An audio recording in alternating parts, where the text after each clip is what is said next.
let's start setting up, shall we? Okay.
Hello everybody and a very warm welcome to Filbert Flies.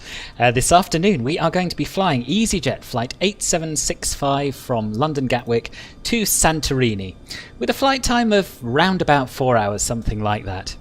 Very warm welcome in particular to Stuart, to Newboy, to Martievo, Flightzilla of course, lovely to have you here, Rocking Alpaca and Dazza. And Shempez, nice to see you too. So yes, thank you for being early, and let's get started. So I should say at this point I'm flying the stable version of the A320nx today because I heard that there's a little bit of a problem with the latest dev build, which means that your frame rate decreases as you fly, and people were reporting having flown for about an hour and 20 minutes and then frames going down so low that they could barely fly the plane. So I thought, probably not the time to try that out on a 4-hour flight. But unfortunately that does mean we don't have any FB. And I'm not convinced the printer will work either. But what we do have is a plane that should fly beautifully and should be stable. So I've done a little bit of setting up. We're connected to external power. Our ADIRs are aligned. We've got our lights sorted, so nav and logo on.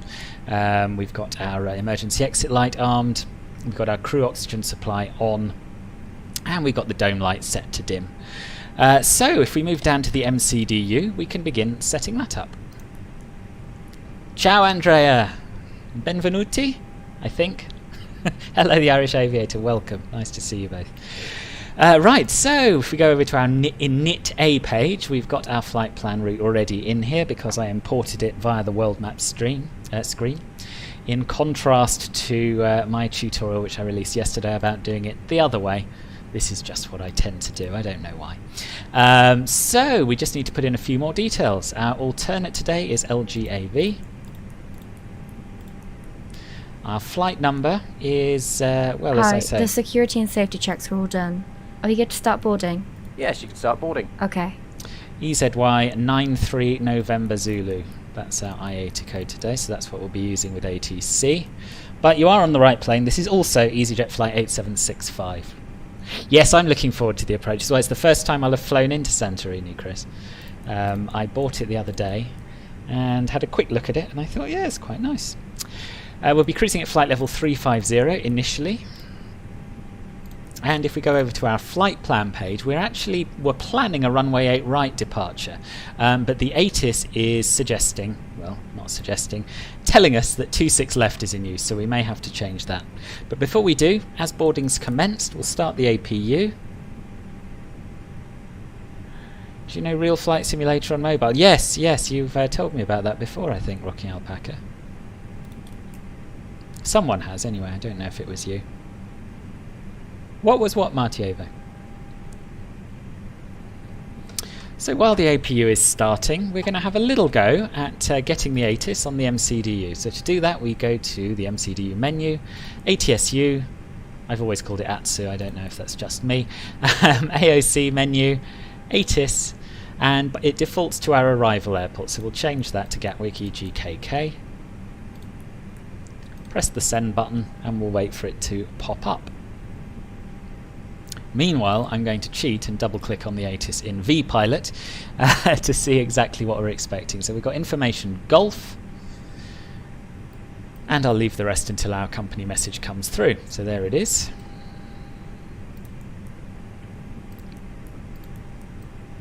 And we'll try pressing print. It may be that the printer's integrated in this, but no, it doesn't seem to be. It's a shame. I missed the dev build. So for the cabin crew, I'm using FS2 Crew's Flight Crew A320, which provides cabin crew and also a virtual first officer. There's a link in the video description to have a look at it if you want. So as I was saying, information Golf is current. Obviously, real world time 12:20 Zulu. 26 left is still in use. Surface winds 160 at 5. Variable. And visibility is 7 kilometers. In light rain, broken clouds at 600 feet, temperatures +8, dew point is +8, and the QNH is 1009. So we're fortunate enough to have a little bit of ATC online at the moment, although Gatwick ground is on 121.8, which is the Unicom frequency. That's a bit weird, isn't it? Oh no, it's 122.8, isn't it, Unicorn? Right. Who do we call? Gatwick Ground or Gatwick Ground 1? No, it's just Gatwick Ground. 121.8. So we're going to get our clearance before we finish the flight plan page. Gatwick Ground. It's been implemented since the beginning, Flightzilla. As far as I'm aware, I bought it pretty early. Hello, Caffel, nice to see you. For clearance to Schiphol with information Golf on board. Plan 85, Uniform Kilo, calculate Amsterdam, frame on X-ray departure, squawk 2235. Frank 1 X-ray departure, squawk 2235, Alpine 85 Uniform Kilo. So just wait for a break in the Alpine 85 radio Uniform traffic. Kilo, is that correct?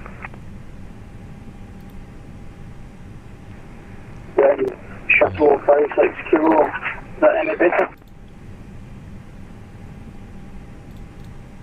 I can hear you alright. Roger, thank you.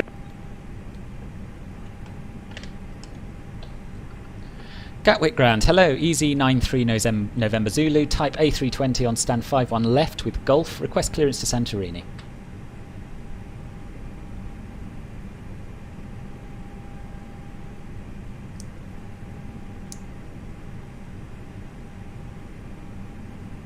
He doesn't seem to have heard me. Yeah, you should if you've got it, Flightzilla. I never fly without it these days. Why is he not talking to me?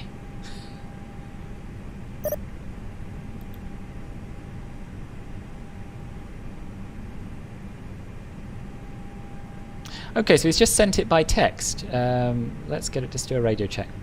Gatwick Ground, EZY93 November Zulu, radio check.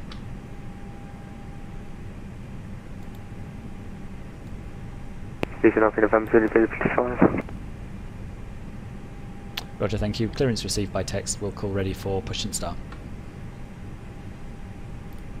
Okie dokie, so we have been cleared. I don't know why he sent it by text, but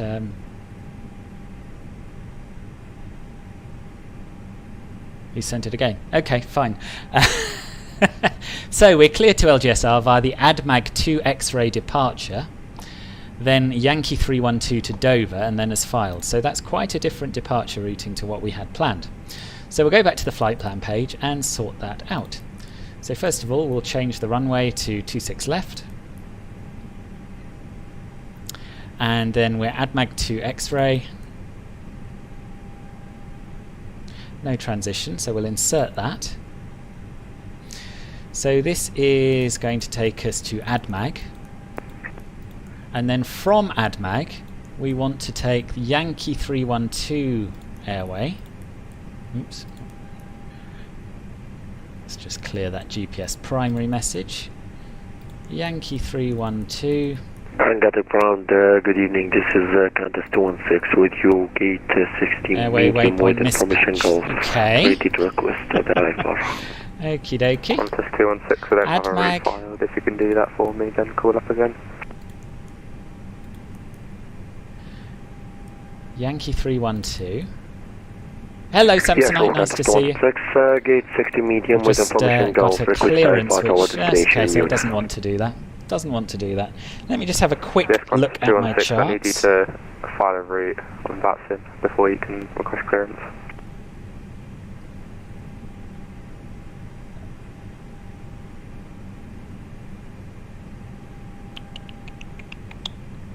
Where's ADMAG?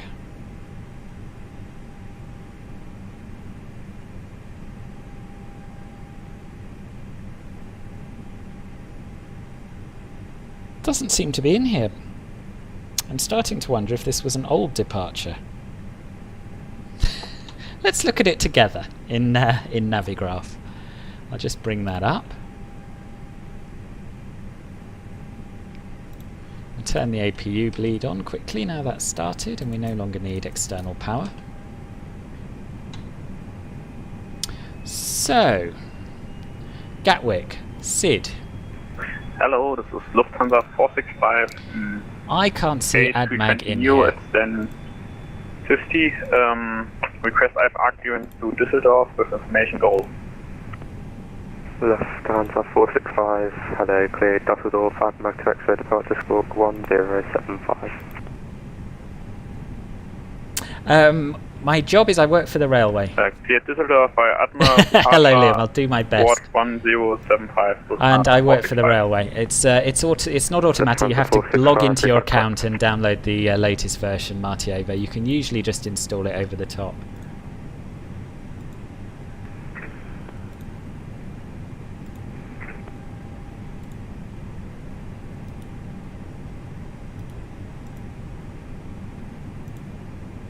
It's not here. I remember the ADMAG departures. Oh, it's on the list, 23B. Right. Okay, ADMAG departure. Here we are. Takes us to ADMAG at 6,000 feet. Right. But then for some reason it won't let me go from there via the airway we've been cleared for. Let's have a quick look at the airway map. We filled the flight plan, sir. We'll change it in here. Qantas 216, it's not come through on my side. If you want to try So, and change the reconnect, runway it might work. to 26 left. And then for departures, ADMAG to X-ray, which is going to take us all the way down to ADMAG here. And then if we change from world map to high en route, or sorry, then we should see Yankee 312, which we've got, which will take us all the way to Dover. But for some reason the A320X MCDU doesn't want us to do that, so we'll put the waypoints in manually. So it's ADMAG KKE42,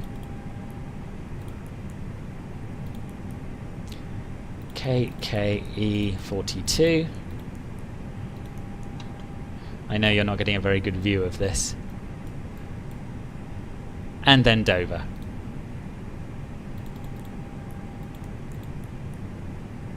KKE42 and then Dover. Yep, there's only one Dover, we don't need to choose it from a list. And then as filed. So, let me close that Navigraph window for you so you can see what I'm up to again. So we now have our departure to ADMAG, which was put in automatically, and the two waypoints that are on Yankee 312 airway, KKE42 and Dover. And I'm just going to quickly consult my flight plan to check that our next waypoint after Dover is indeed Rinty. Yep, it is. So that is now absolutely what we've been cleared for. So that's done.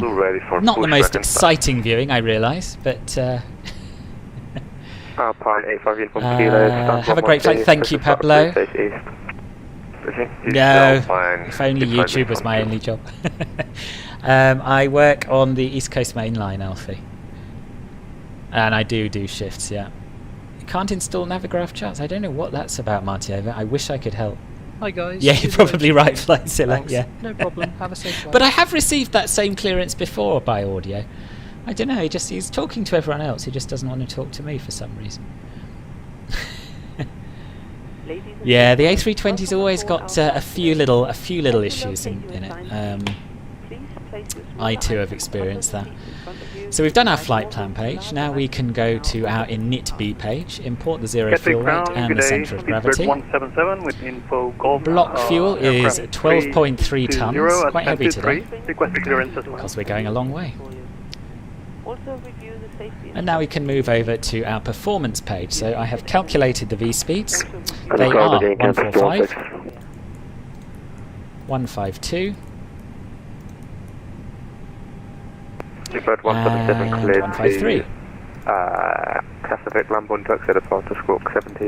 I used to play Train Sim World. I haven't done really since this sim came out because I'm a little bit keener on this really, and I sort of get enough of trains at work.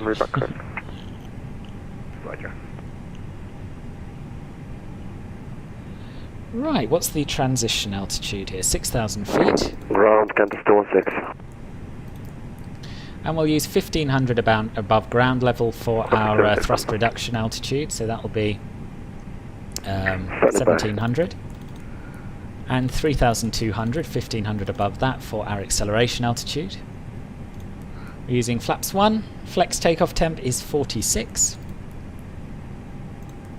And that's our MCDU all set up. So looking at the departure routing, our initial clearance is to 6,000 feet, so we'll adjust that. And with all that set up, we'll turn the flight director on, and we can do our before start checklist down to the line. For clearance on the ground. Start checklist. London Cockpit Monty prep. 45. Marshall, nice to see you. Yes, it has been a long time. I was a bit worried about you. Everything okay? Completed. Completed. Gear pins and covers. Removed. Signs. On and auto. ADIRS. Nav. Fuel quantity. Set. Takeoff data. Set. Baro ref. 1009. Set. 1009. Set. Down to the line. And we'll complete the before takeoff checklist once the doors are closed and we're ready to go. So as I said, our scheduled departure time is 7:45, so we're actually running slightly late. And the reason for that, I believe, is that I miscalculated what time I should start the sim. So we'll fast forward our pre-flight events. Yes, I'm all right, thank you, Martial. How are you? Oh, you're on nights tomorrow. Bad luck. Hey guys, all packs are on board. Are we clear to close? Yep. Thanks, let me know if you need anything. Will do. Okay, so with 1 minute to go, the door should be closing, and in fact it has closed. We can see down here. Jetway's disconnecting, and we've got a little bit of light in the sky, which is nice. Horrible drizzly day here at Gatwick. Hopefully the weather will be rather nicer at Santorini, and that's exactly why we're flying there. Yeah, I imagined you were a little bit under the hammer with work, Marcia. I know you were worried about that last time we spoke. I hope everything's okay. Job-wise, I mean. Okay, so we're pretty much ready to go. We'll turn on the beacon to let the ground crew know we're ready to go and make ourselves visible to other traffic. We'll check the thrust levers are idle, both in the sim and on the joystick, and they weren't on the joystick. And we'll finish off our before start checklist. Below the line. Windows and doors. Closed. Closed. Beacon. On. Thrust levers. Idle. Parking brake. On. Before start checklist complete. Gatwick ground, EZY93 November Zulu, stand 5-1 left, ready for pushback and engine start.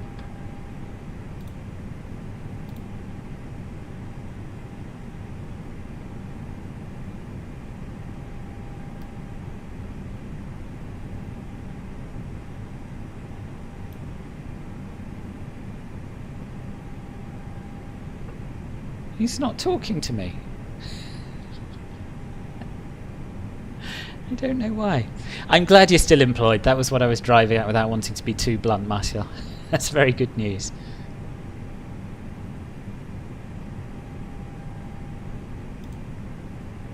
Gatwick ground, EZY93 November Zulu, stand 5-1 left, ready for pushback and engine start.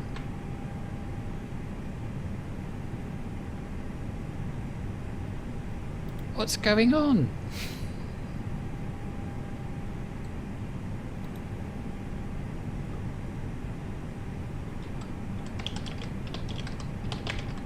I'll type it in instead.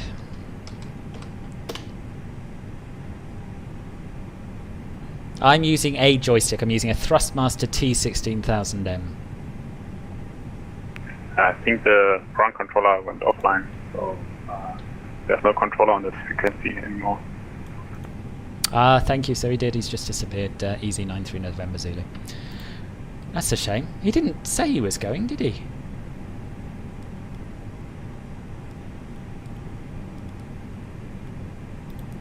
Okay, so over to Unicom then on 122.8.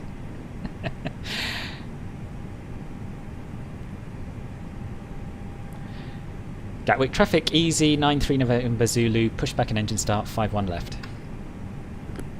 The flight time is roughly 3 hours 45 minutes. It's scheduled to be slightly longer than that, but that's the typical time that it seems to take. Right, let's get the show on the road. Cockpit to ground. Go ahead, flight deck. We are ready for pushback and engine start. Roger. Release the parking brakes, please. Parking brakes released. Pushing back.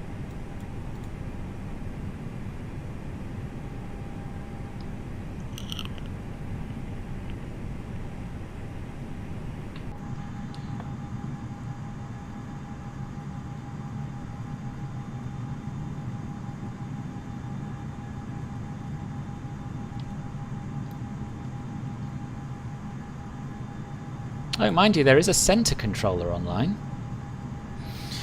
Okay, we should probably contact him. But first I have to work out which frequency to choose. So London is always a little bit tricky. We've got an area sectors link, so once we're pushed back I'll have a look at that. I think trying to push back and start the engines, Start your engines and look at a website is probably a bad idea. So engine mode selector to start. Starting engine 2. Back to driving the pushback tug.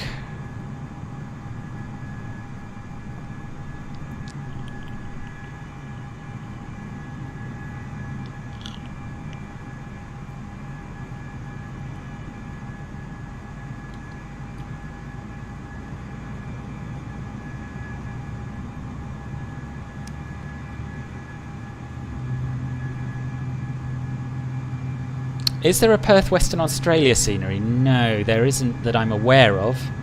I don't know if there's a freeware out. I'm pretty sure there's not a payware version. But I think there was one. It was either Fly Tampa or Orbex who did it for Prepared and FSX. So hopefully they'll bring it across.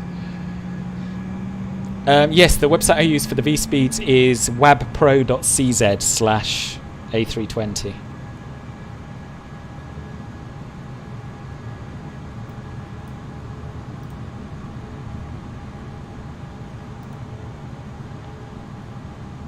Pushback complete. Set parking brakes, please. Parking brakes set. Roger. Okay, the tow bar is disconnected and the equipment is clear. We will see you on the right with the pin. Okay, so Thanks, engine and 2 you has can started. disconnect and go to Starting hand engine signals. 1. Thanks. Have a good flight. See you later. And we'll tune, I think, London South Centre, but I'm just going to double check that. 129425. Once again, ladies and gentlemen, welcome on board today. This is Hello, William, welcome. Please direct your attention. Thank you, Flyzilla. Yeah, I I appreciate that. I think you're right. I'm pretty sure you're right. Illustrates the safety equipment on board this aircraft. Regulations require compliance with this information. Yes, it is. As well, as Well all done. crew 129425. provided information signs and posted placards. Fasten your seatbelt by inserting the metal tip into the buckle. Now, we'll see if I get Tighten into by trouble for pulling not on the belt. contacting him for To pushback. release your seatbelt, This lift could be the my metal tab first on the buckle. live that admonishment on Phil that Flies. At all times while seated. Doors are clearly marked with So what I do is I have a look at vPilot, London, good afternoon. and I see who's online, and then I saw there was no London control online, so I just switched to Unicom, but then there was. Is the sim time live? No, this is a dawn flight, so it's 7:51. We're simulating this flight as it will be flying when it starts again in March, hopefully. A panel will open and oxygen. Can you manually control the pushback? Yes, so I use Pushback Express to do that, but there are some freeware options as well, including Pushback Helper. It is live weather. It is live weather. 290-2000 cleared out of 26 left, Cover EZY8765. your nose and mouth with a mask. Place the elastic band around your head. So not live time, but yes, live weather. Secure your own mask. before Okay, so we've got 2 good engine starts. We'll turn the Your engine light mode ticket selector located back to under normal. your Tighten Turn off the straps and APU, walk outside the bleed aircraft. and Pull APU. on the tabs Turn on the to taxi place light and we'll do our after start checklist. navigation, direct code on. After start checklist. Navigation direct Conan, final 1687. ECAM status. Checked. Pitch trim. 25% set. Rudder It trim. should be 23. I thought I'd already set that. And I have. You just can't read it yet. 0. After start checklist complete. Flight control check. No, there's no ground on, so there's top-down coverage from London Control, the south sector. Full up. 1875, Full down. for Mike 1, 26 clear Neutral. takeoff, citizen 150 degrees. Full left. Full right. So take off the Neutral. right. Full left. Full right. Neutral. GT1 Vector Delta, thank you. Continue approach number 1, citizen 150 degrees, 6 knots. Continue approach 26 class number 1, AGT1 Victor Delta. So we'll just wait for the first officer to do his flight control checks, and then we'll get our taxi clearance. Nothing further, Unicom 122.8, ciao ciao. Ground is back online. Thank you for service. Have a Oh great yes. day, It's not easy today, is it? 121.8, thank you. Group 177, push stop 3 face west. Pushback. Approved, pace west, speedbird 177. EZY8765, stand 105, requesting push and start. EZY8765, 105, push start, please face east. Push approved, face EZY8765. Gatwick ground, EZY93 November Zulu, facing west on Lima, ready for taxi. EZY93 November Zulu, check squawk 7325. Oops, 7325. Apologies, now squawking 7325, EZY93 November Zulu. 69 November Zulu, taxi holding point Alpha 3 via Lima, Papa and Alpha November. Taxi to holding point Alpha 3 via Lima, Papa and Alpha November, EZY93 November Zulu.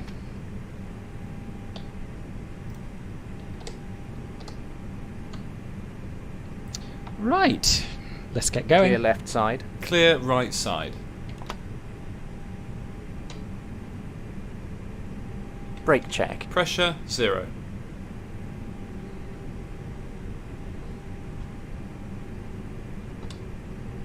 EZY2 clear Delta, contact ground control 129.45. Slight malfunction with the track IR, just lost the clip off my hat. Off my headset rather, there we are. Right, so we're going left on Papa, straight down, left again basically.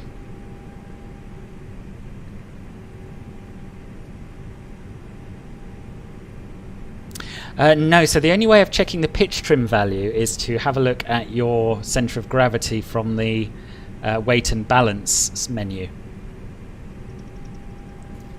So this one basically, this figure here, 23.25, that's what you want to match up with your trim wheel.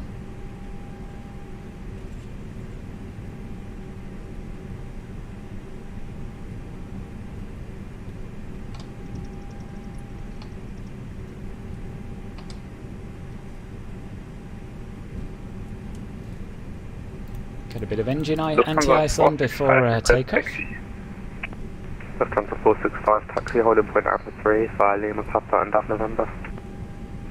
Taxi to holding point Alpha 3 via Lima, Papa. Hello Alpha BT, November, nice to see you.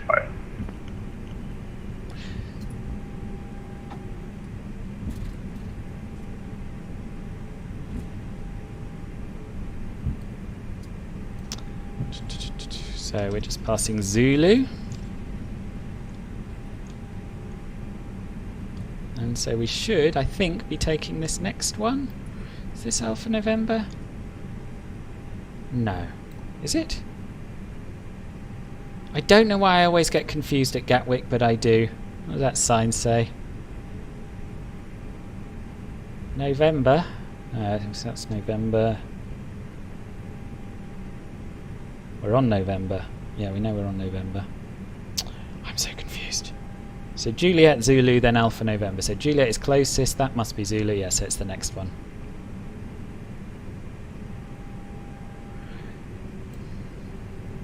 Okay. So we'll do our takeoff config check. Ding the cabin. And now we're away from the terminals, we can turn on our weather radar and our predictive wind shear warning system.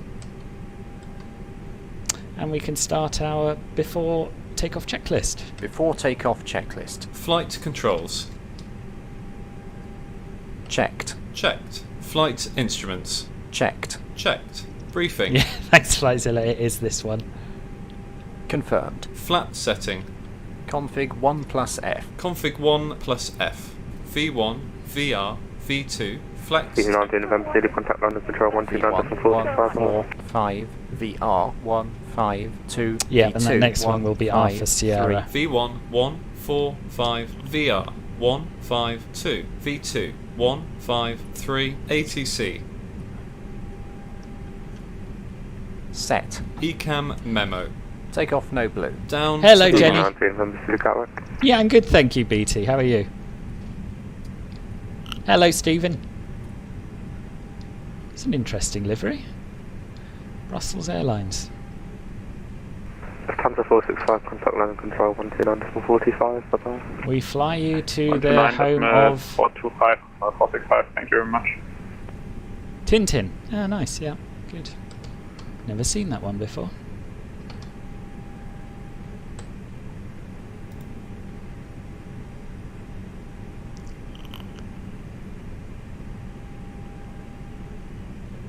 So basically we just follow this line of aircraft and we're there. Good, I'm glad you're doing Edward okay, BT. 177 ready to taxi.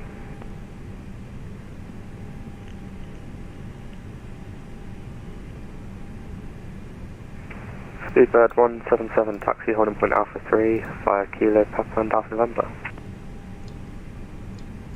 Taxi holding point Alpha 3 via Kilo Papa Alpha November, Speedbird 177. Runner 795, register start down 21. Runner 795, once the brick sail with C20 is cleared, push start approved, face west. Once traffic cleared, push and start approved, face west, runner 3, star correction 795. Gatwick ground, shuttle 56 kilo stand 174. Yeah, it is Belgian. It's Brussels Airlines. What used to be Sabina, I think.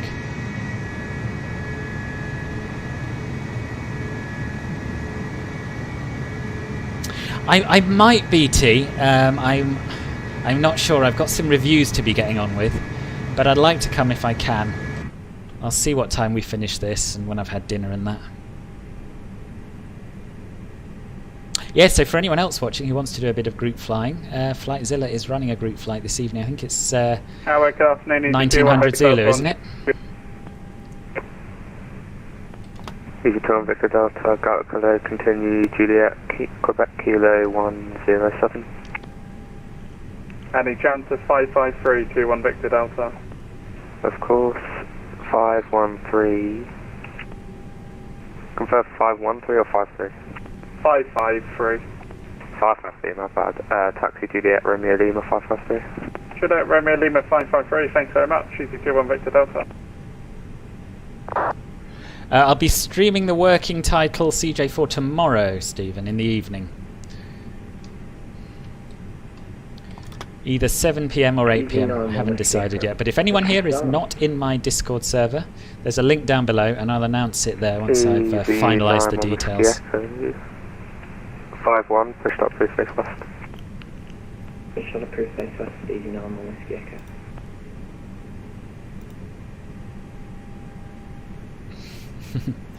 No worries, I'm sure it'll be a good flight. 177, contact London Control 129.45. 129.425. Good day, Speedbird 177. It's always busy at Gatwick, any time of day or night. Someone told me it's the busiest airport on VATSIM. Take the night off from reviews. I've taken quite a few days off though, that's the thing. But yeah, maybe I will. It's Thursday after all. Thanks, Catherine. Even on whiskey echo, hold position like that. We'll hold on the whiskey echo.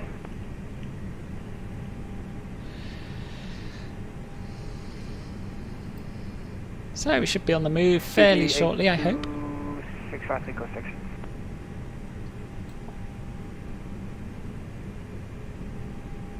Hello, Chai Games, welcome. 5 taxi Kilo Papa Alpha November on point Alpha 3.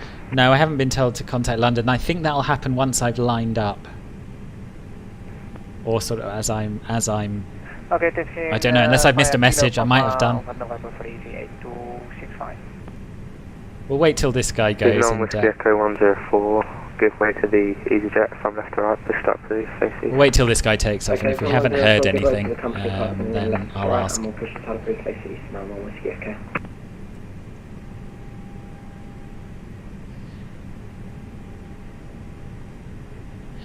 What's VATSIM? VATSIM is an online air traffic control network, so I'm talking to real people who are controlling all of the other aircraft that are flying on VATSIM.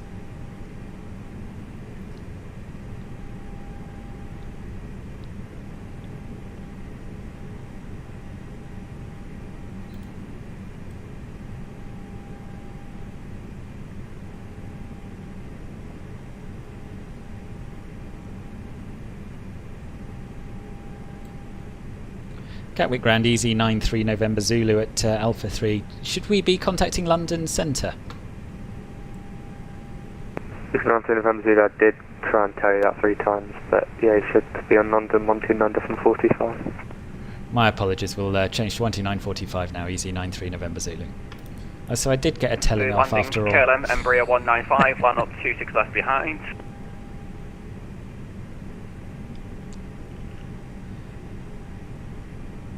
EZY93 November Zulu. London Control, EZY93 November Zulu, go ahead. EZY93 November Zulu, behind the landing KLM, Embraer 195, line up 26 left behind. Behind the landing Embraer, line up runway 26 left behind, EZY93 November Zulu. KLM 2 Alpha Juliet, clear to land 26 left, Silverstone 150 degrees 6 knots. 26 left, clear to land, KLM 25 Alpha Juliet.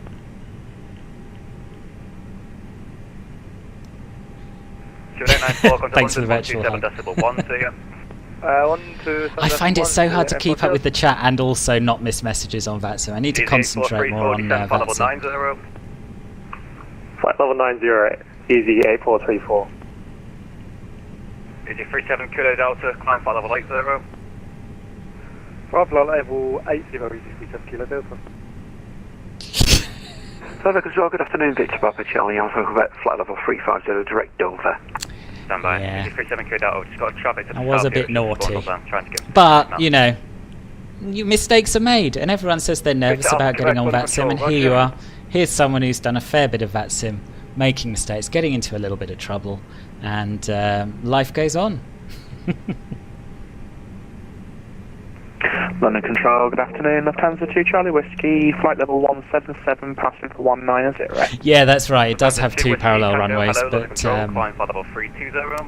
yeah, only one is used for landing and takeoff in normal traffic, and the other's used as a taxiway. 5 uniform Kilo, turn left heading 045, report heading London Control 127.1. 127.1, right, so once he's done, we can line up. 045, Alpine 85 uniform Kilo. Bit 1325, clear takeoff, 0 down the right, Silverstone 140 degrees 7 knots. So strobe on, nose light to takeoff, runway turn off lights on. 465 behind the departing EasyJet A320, line up 2 left behind. Cabin crew, be seated for takeoff. Line up behind the departing EasyJet. Confirmed. Target 265, turn Cabin left crew. 285. Advised. Engine mode selector. Normal. Bit 34 November, Unicom 122.8. Before takeoff checklist Unicom complete. 122.8, London EZY8765, waiting off in November behind British Airways A320. EZY8265, London Control, roger. Getting a few stutters today. I don't know if that's because of the amount of cloud and rain or what. STA.local, are we out of your airspace or are we still in there? Yeah, you should already be listening, shouldn't you? It's Unicom 128, see ya. Oh, Unicom 122, that's right, sorry about that, see ya. Gosh. Right. EZY37 Kilo Delta, turn left heading 050 degrees. A lot of snarkiness today. London Control, KLM 25 Juliet, 26 left, vacated. KLM 25 Juliet, thank you, EZY93 November Zulu, clear takeoff, 26 left, Silverstone 150 degrees 6 knots. Cleared for takeoff 26 left, EZY93 November Zulu. KLM 25 Juliet, 08 left, hold short Romeo, contact ground 121.8. Ready? Ready. Takeoff. 08 and hold short Romeo, L121.8 with ground. Have a great day, sir. KLM 25 Alpha Juliet. Right. Stewart 1325, London Control now 127.1, see ya. Manflex, SRS, runway, auto thrust blue. Check. Thrust set. Right, here we go. Yeah, someone else got told even more rudely than I was told. Makes me feel better. 100 knots. Check. London, good afternoon. Shuttle 1 for Bravo, we're just holding short of Alpha. Shuttle 1 for Bravo, hello, London Control, from November Bravo 10 and a right, V1. takeoff 140 degrees 7 knots. Let's Rotate. take off with 27 right from November Bravo 1, Shuttle 1 for Bravo. Positive Try to climb. block people, thanks. EZY 7 Kilo Delta, climb Gear level up. 130. Well, Gear up. 137 Kilo Delta. Autopilot 1. Guitar, sorry, Qantas AP1. T1, Check. yeah, Qantas T16, line up 26 left. And away we go. Qantas And the T16, aircraft's line not up doing what I 26 want it to. I don't want it to turn yet. We're not supposed to be left. turning yet. 93, London Control, hold November Oh, never Bravo mind. 8. We've done it now. We've done it now. Right, thrust. Kimbali Throttle 93, levers to London thrust Control, levers to hold climb. November Bravo 8. Pullman, hello, Ryanair 795 with you on Alpha November for Alpha 3. Roger. It is quite rare. And London Control Channel 715. It is quite rare that you get grumpy controllers. I have to say, most people are very supportive. And you know, I was in the wrong. I had missed his messages. All November Bravo 10, Channel 715. Victoria 265 descends to altitude 4,000 feet. Gosh, dreadful weather showing up on the weather radar there. 340 degrees, EZY8765. It's true, it's true, BT. No excuses. Zero. Good for takeoff to San 45. Should 177 line up 26 left. Flaps 0. Yes, I was supposed to be a bit more relaxed, yeah. Citation, 4 Mike Papa, runway heading 2 for 4,000. Roger. Command 93, line up 09 right. After takeoff, climb checklist. Landing gear. Up. Flaps. Retracted. Packs. On. Command Down 93, to the line line. up 09 right. Okay, Charlotte 175, line up 09 right. No, I've had to go back to the stable version because there's a bit of a bug in the latest dev, line up 09 right, which means that your frame rates deteriorate. Heading 040 degrees. 0404 Mike Papa. London Control, good afternoon, Shark 723, holding short of taxiway traffic. Charlotte 723, hello, London Control, roger. EZY93 November Zulu, climb flight level 180. Climb flight level 180, EZY93 November Zulu. EZY8434 descends to altitude 6,000 feet, QLH Gatwick 1008. 6,000 feet, QNH 1008, EZY8434. So we're passing the transition altitude, so we'll set standard pressure. Degrees 5 knots. Give or take over runway 26 left, maintain Set runway standard. heading speedbird Standard. 177. Cross-check. Trevor Passing 715, flight level takeoff 79 right, 127 degrees 068. 7 knots. Careful takeoff 09 right, Channel 715. Super 255, if you're with me, hold November Bravo 10. Now. Check. Hold November Bravo 10, speedbird 255. Super 811, turn left heading 250 degrees, descends to altitude 5,000 feet, QLH 1008. The pink colour represents turbulence, basically. It's turbulent rain. Not rain, it's precipitation. So the pink is worse than the red. Philippine 854, descend flight level 110. Descent level 110, Philippine. You also missed me getting into trouble on VATSIM on Jason. 127.1 Kilo Delta, yeah. Lufthansa 465, climb flight level 100. So we just got a wing ice warning, so we'll turn our engine mode selector to ignition and the wing anti-ice to on. 723, hold Oster. Hold Oster, 723. We no longer need the dome light, so we'll turn that off. And Center again, Qantas 216 with you, holding Mike 1 at Gatwick. Qantas 216, London Control, line up 26 left. Roger, we'll line up to 6 left, Qantas 216. But yeah, it's not as bad as it looks on here, is it? We're not being bounced about too much. 177, right heading 360 degrees. 10,000 feet, we can turn the landing lights off, but we'll leave the seatbelts on until we're clear of this weather. 265, descends to altitude 3,000 feet. Oh, thank you for the sub, BT. See, easily done, easily done. I am on the older build. Yeah.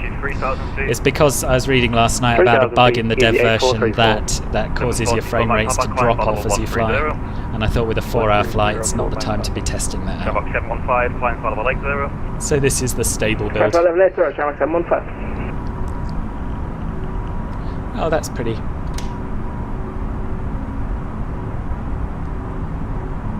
Super 255, third takeoff, 79 right, 120 degrees 7 knots. First takeoff 79 right, speedbird 255. Honestly, you should see me fly on VATSIM when you lot aren't here, because it's a different world. Very, very competent. Don't miss messages, so it's all your fault that I got into trouble anyway. Are you having approach issues? Okay. I didn't have them myself, but I hadn't used the dev version for a while until yesterday. 177, climb for level 190. Climb 171 again, please. Climb flight level 190. Climb flight level 190, speedbird 177.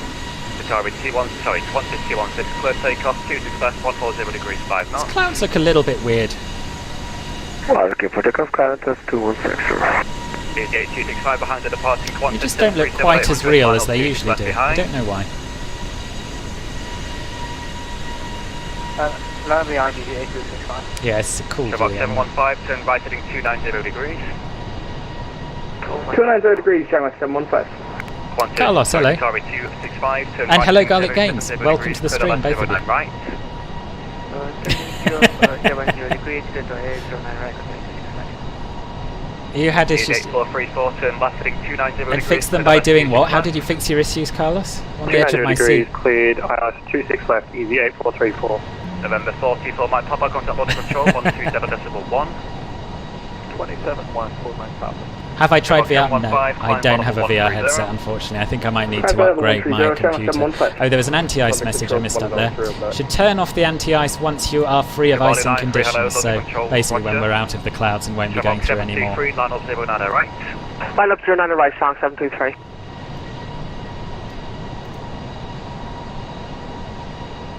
Philippine 854, turn Yeah, left heading anti-ice is 295. on. It doesn't have any effect on the airframe icing. Philippine 854. Stuart 811, descends to altitude 4000 feet. No, the top of descent still doesn't work, so actually I'm not yet. Shamrock 715, report heading to London 127.825. We're heading to London 127.825, Channel 715. Lufthansa 465, head 095 degrees, climb for level 290. Flight crew Heading A320 to Phoenix. There's a 095, link in the video climb description. left to 50 Lufthansa 465. EZY8765, flight runway heading 26 left, clear takeoff, 140 degrees, 5 knots. Okay, flight runway heading clear takeoff, 26 left, EZY8765. EZY8434, speed 160 knots, still 4 DME. 160 knots for DME, EZY8434. Shamrock 73, contact Heathrow 1185, bye. Heathrow 185, Song 726, thanks, bye-bye. Marley 93, contact Heathrow 1197, sorry, 118.5, bye-bye. 105, thanks, And if I've missed any of your messages, do please shout up again. I'm too busy trying to concentrate on the radio so I don't get into more trouble. Yes, established now, very good. EZY9 for November 0, climb for level 350.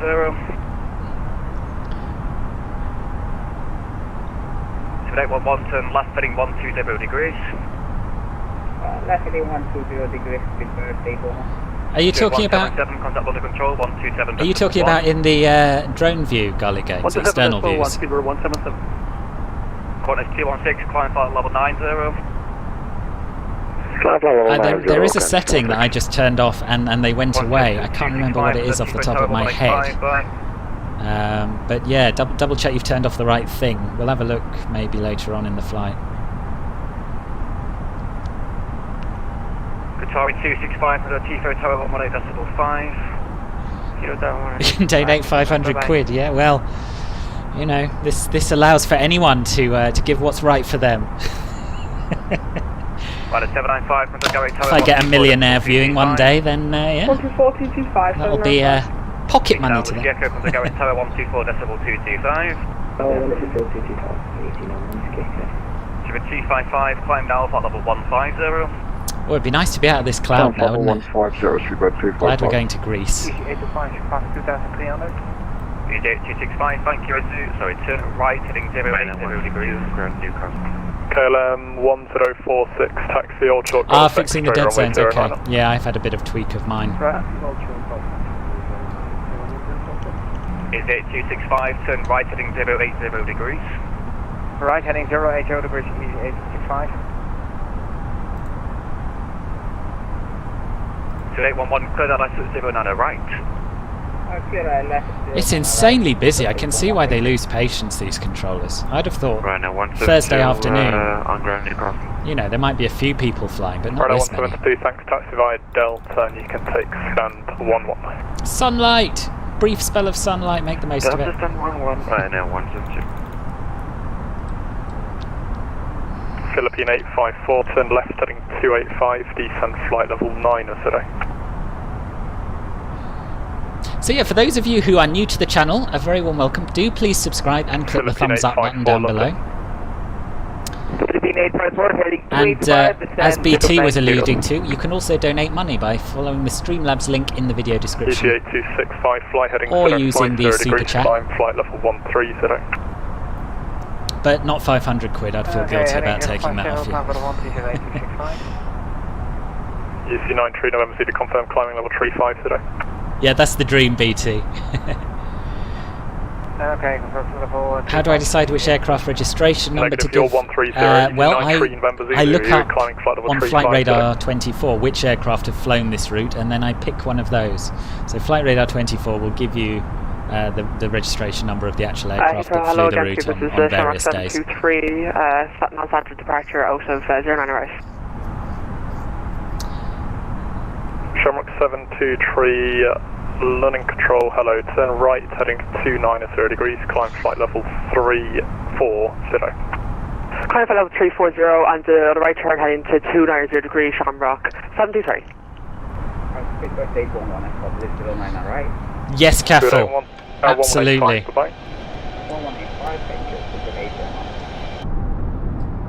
There you go. Good afternoon, London. So we're still at 18,000 feet, and we are well clear of our SID and overhead Dover, more or less. Stand by, SID 8434, surface wind calm 26 left, clear land.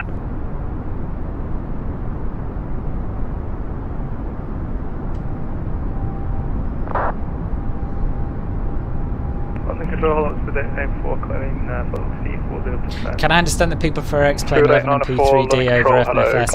I sort of can, for people who have spent a lot of money on really decent add-on airliners and that sort of thing. But to me, you get so much more realism by having a slightly inferior flight model and being able to see the real world beneath you. Manchester 1007.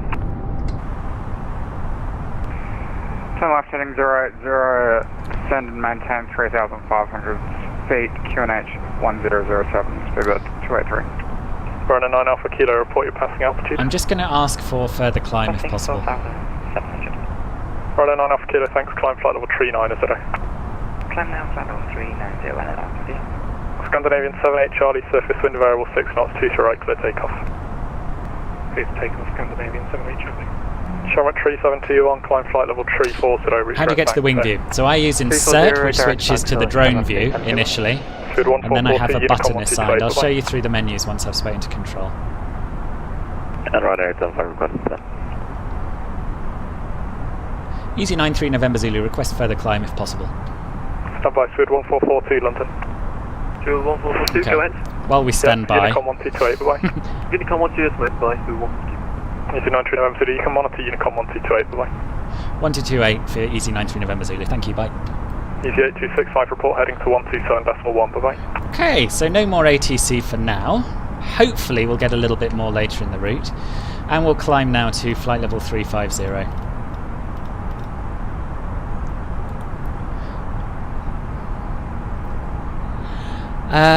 Yes, right, external cameras. So, go to the camera page in this menu up here. Move this into the middle so you can see it. Then you go to Showcase, Fixed Camera, and the two wing views are, I think, 12 and 13. Yeah, so that's how you do it. And you can assign keys to switch between the different cameras if you like. I think the defaults are what I'm using. So once you're in external view, and you're in external view rather than showcase, you can use A and Shift A to switch between the various views. Pretty sure I haven't changed that, so I think it's the default.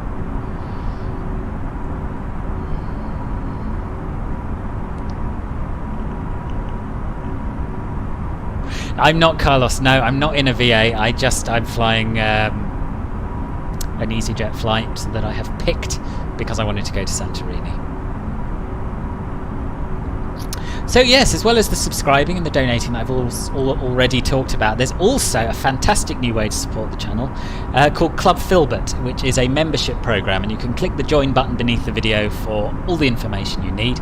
But the gist of it is there are two levels, Club Filbert Bronze and Club Filbert Silver.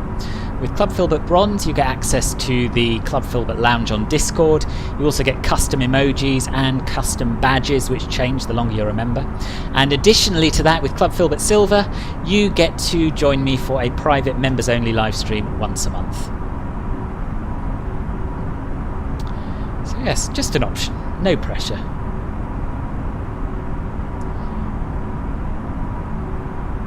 Go around wind shear ahead. Seems like we can handle it at 21,000 feet, Coco. Thank you, Cloudy, appreciate it. They do need to fix that ice, yeah. I think that's going to be something that Asobo has to look at. I'm not certain, but all of the aircraft ice up crazily like that. And we're free of the clouds at last. It's our SAT, minus 37. So we'll leave the anti-ice on just a little bit longer because I don't trust the icing. Thanks, Flightzilla. Yeah, so Cernent, who's a recent member of Club Filbert Silver, he just did it for me. I didn't ask him to. He just sent me an image and say, look what I've done. So it's very exciting. And he's actually updated it since then, so there's a newer version which is even better. And yes, I'm going to be using it on reviews and freeware focus and anything that isn't simulating real world flights, basically. So yes, I was well chuffed with that.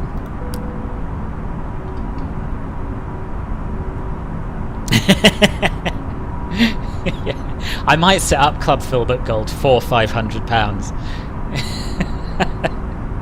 I don't know what I'd do for £500. But yeah, would put the other two tiers in perspective, you know.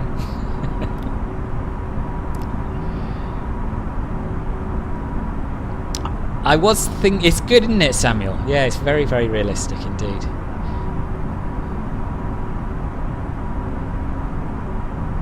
Yeah, there are some non-VATSIM pilots on Silver. Yeah, there are. In fact, the last stream I did, where Flightzilla was there, Astromidas was there, and Sukhoi was there, we flew that without VATSIM. We used the InSim ATC initially, and just used multiplayer.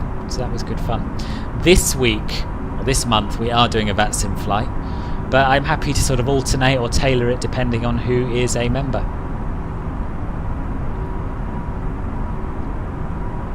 Oh good, glad you found the SimBrief tutorial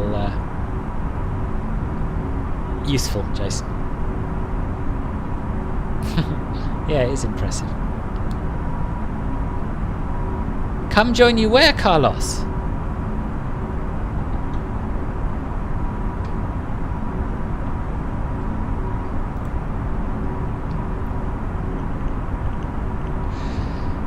Let's have a little look at VATSpy, see if we've got any control popping up.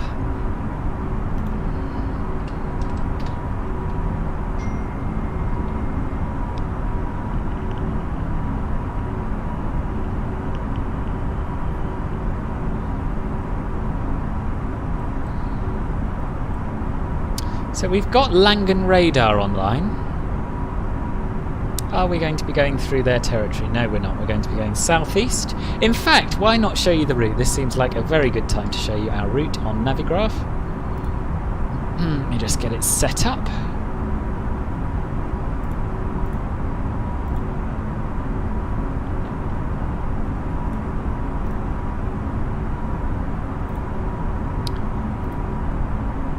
Too many windows. Hold on, bear with me.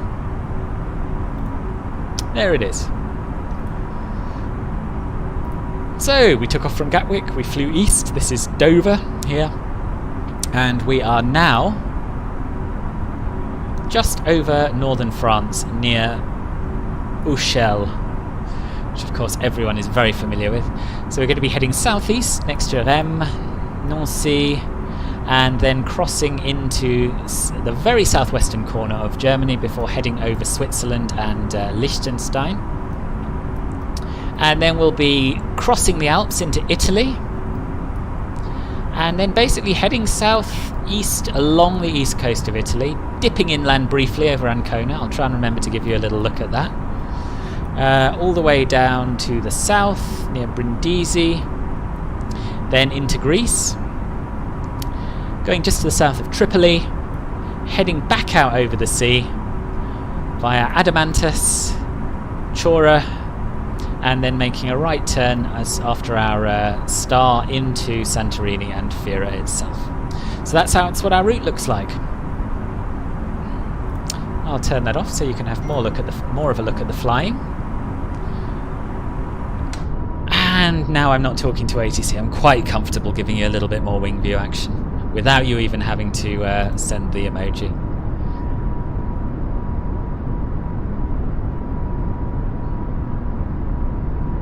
That's not a bad call, BT. That's not a bad call. You can't get Microsoft Flight Sim, but you got RFS. Good. I hope you're enjoying RFS. I've heard good things. I've never tried it myself. Hello, Kai. I don't think I've said hello to you. Welcome to the stream. Nice to see you.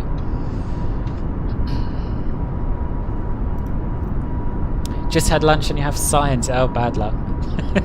See you a bit later on, William, if you're still here. Yeah, doing long flights is not for everyone, Kai, I have to say. What's my favourite plane? My favourite plane ever is probably Concorde. My favourite airliner that's just about still flying is the 747-400. Where are you off to with Emirates, Marky?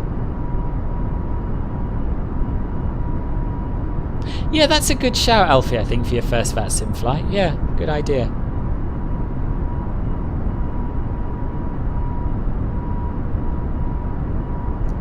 It does work properly, Flyzilla. I did a stream with Kevin a few weeks back, and we did quite a lot of practice, to be fair, to learn its quirks and that, but we managed to do quite a few now. We've done quite a few whole flights in your controls, and yeah, it does work.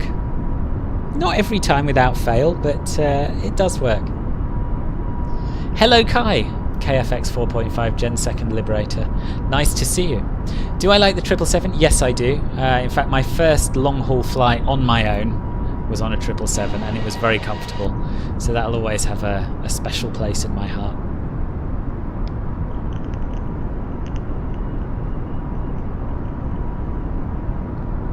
This is RFS we're talking about, Carlos, I take it, is it? Yeah, I should check it out, maybe. A lot of people are talking about it and recommending it. Oh, right, yeah. I guess it's a lot less immersive having to look at your screen and not do a lot. For no real reason, Force Gamer, I like Boeing long-haul aircraft and Airbus short-haul aircraft. I don't know why. I much prefer flying on an A320 to a 737, but I prefer a 777 or a 747. Well, a 777's really nice to fly on. I prefer that to an A330 or something. I do like the A380. Yes, I had a very good trip on one of those. I've only been on one once. Yeah, now I've got... So, I don't trust it still flies here. We'd have to have a little go and see how it's doing with the latest version of the mod. But I actually have a zip file of an old A320NX dev version, which is the one that Kevin and I used in the stream, and I know that that works. So, worst case scenario, we can go back to that.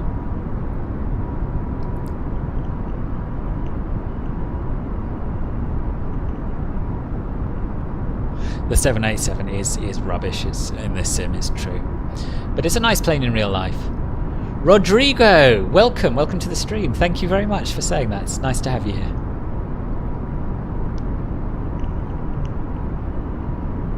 Mind you, having said all that, I had a lovely flight on an A350 to Toronto. Almost exactly a year ago. And I think probably the reason I like the 777 is because when I was flying on them, well, when I was flying on them, as if I do this every day, when I flew on them to Thailand a little while back, it was a lot more spacious than modern long-haul aircraft are. I got a whole row of seats to myself, and it was very comfortable. So that sort of probably cemented it in my mind as a nice aircraft to fly on. Whereas these days, I'm sure they're as jam-packed with seats as anything else. What is my... Oh, well, they're trying to... Sorry, I've missed a lot. My favourite airline in the world. Probably Asiana. That's the best flights I've been on have been with Asiana. Is your controls easy to use? It's not that hard to use, it's just frustrating when it doesn't work properly and you can't work out why. I don't think it warrants a tutorial, but I'll give it some thought. There are 102 people watching, that's incredible. 107 now, well, thank you all for being here. It's really nice of you to give up some of your Thursday afternoon and spend it with me. Imagine someone like FBW working on a 787. Well, there is someone working on it. I can't remember what they're called.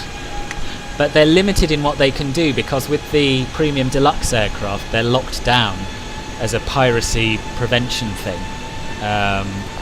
So they can't do quite as much as Fly-by-wire have done on the A320 yet, unfortunately. Hangar 9, that's what they're called. They're the people working on the 787 mod. But yeah, I'll post a link to their Discord server for anyone who's interested. Just don't expect miracles.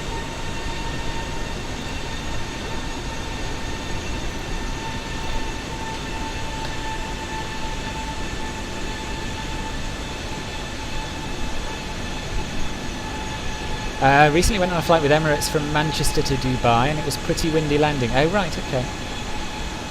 Sounds yes. Stop flight, Silly, you'll make me blush. So stupid that KLM doesn't own an A320, perhaps? Yeah. Yes, that is frustrating. Yeah, I know what you mean. But we will have a 737 and I will be flying that whenever it comes. Do you? You like it, Rodrigo? I've barely flown it. I did a few practice flights and then I did a long haul stream in it, and it really let me down towards the on the approach phase, so I haven't flown it since. What would I like to have in MSFS? Concorde. I'd love to have a Concorde. Even though I tend to fly current real world flights, I would make several exceptions for that. How long have I been flying now? Well, I can tell you exactly. If we go to the ATSU AOC menu, init pres, and then next page. So we took off at 8:07 and it's now 8:35, so nearly half an hour. I've never flown on Turkish Airlines. Okay, good luck with your Shakespeare, Kai. Hope it goes smoothly. Hello Uma, welcome to the stream, nice to have you here.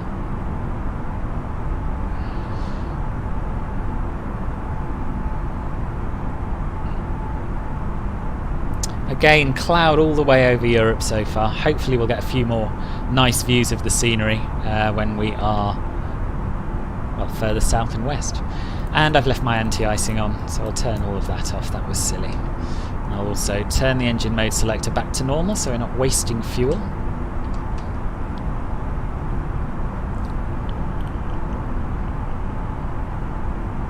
I've never flown with Philippine Airlines, Alorde, so I'm not sure. Hello Tom, welcome to the stream. And Thomas, yes, an A380 will be fantastic. Yeah, and you know, I'm sure you're aware, Fly-by-wire are working on one. It's in the early stages. But this being Fly-by-wire, I'm sure they'll get there, and I'm sure it'll be awesome. Do I know how to fly Concorde? Not really, no. I used to fly Concorde back in...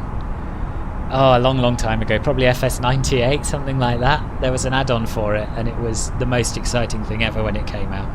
So I did have some knowledge of it for a while, but I'd be starting from scratch if it came out tomorrow. Oh, a lot of love for Turkish Airlines today. I have a Thrustmaster T16000M, Thailand. Oh, that sucks, Tom. I can imagine the frustration.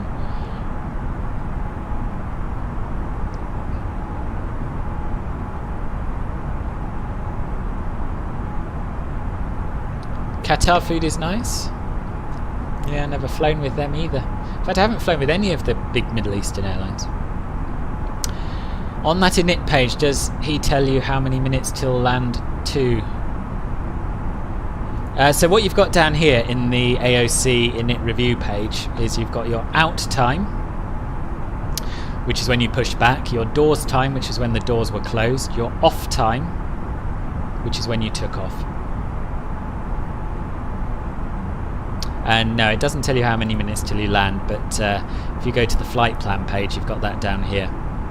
Well, you've got an estimated time of arrival of 11:18 Zulu. So that'll be in 2.5 hours. Is that right? Yeah, something like that. Yeah. So if that's accurate, it's going to be a shorter flight than I first thought, and as it was advertised. Which, the Boeing 757 or the Airbus A350? I'd sooner fly on an A350. Absolutely, yeah. Yeah, I think we will be in for a treat, Tom, because I don't think they'll cut corners with it. It's not their way. Can I fly to Colombia? So my thing, Tommy, is that I only fly to places which have decent airport scenery, whether that's freeware or payware. So I don't know what the scenery situation is in Colombia, but if I can find 2 decent sceneries that have a real-world A320 flight between them, then I will certainly do a flight in Colombia. I'll do some research. But yeah, make sure you join the Discord and subscribe to the channel, and I'll announce it as and when it happens. I've got a few things to be getting on with, so it won't be immediately. But yes, I'd love to fly in South America a bit more.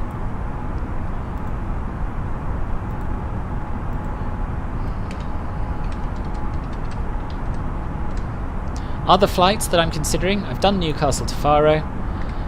Delhi to Paro, that's definitely going to happen as soon as we have a decent Delhi scenery. Auckland to Queenstown, that's going to happen when Flight Bean release their Auckland scenery. Palanga to Luton, when we have a decent Palanga scenery. And Colombia is on the list too. Hello Ben, nice to see you. Did I know you lived in London? I did not. Which bit of London, Rodrigo? Yeah, I think everyone flies with Ryanair more than they would like to. ETE is about 2.5 hours now.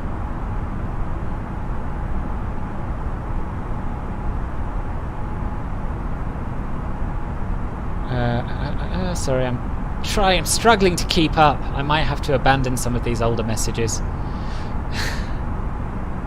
Any joystick recommendations? Yeah, so I've had a couple of problems with my Thrustmaster, but nonetheless, I think Thrustmaster's a good balance between price and quality, and you can fix them yourself, usually. British Airways is the best airline. Given what follows, Thomas, I'm not going to comment. Yeah, so the only reason I'm not flying the latest dev version of the A320X at the moment is because there's a bit of an issue with frame rates going down and down as you fly, apparently. So I'm back on the stable version, sadly without the AFB and the rest of it. Fly to Malaysia. If there's scenery for Malaysia, I will fly there. SEQM in Ecuador is Hasobo handcrafted. It's true, and I would quite like to fly there. It's a question of where from. Maybe Miami. I'll have a think about that. I'm going to do some more North American flights in the CJ4, and then after that, perhaps South America's next. Fly to Tanzania. Again, there's a lack of airport scenery in Tanzania. Can fly to Quito, yes, and Rio, yes, you're right. Could fly to Rio. Gosh, a lot of love for South America. I'll definitely look into it. Tommy, good, thank you for the sub. Welcome aboard. Hello, Max. Aerosoft are working on an A330. It'll be a little while off, but it will happen, Tom. Max, you're new. Well, it's very nice to have you here. Could you join mod applications? I'm not the person to ask about that, Alex. Yeah, I'm not doing another 787 flight in a hurry, to be honest. But maybe an A320 flight to Quito. This game doesn't have an Antonov in it at the moment, no. And Toady, thank you very much for the €5. Much appreciated. Too many muches there, you know what I mean? I like it, thank you. Yeah, Rio is pretty good. I have had a little look at it. I used to have a Logitech 3D Pro, and it was a fantastic stick. So yeah, if you're looking for something cheap but pretty reliable, then yeah, that's a good shout, I'd say. Oh no, that's awful about your phone. I don't suppose Ryanair paid out for it.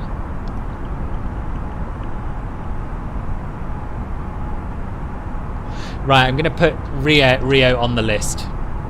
It's not Colombia. But yeah, it's at least the right continent. So yeah, I'll think about flights from or to Rio. That'll be fun.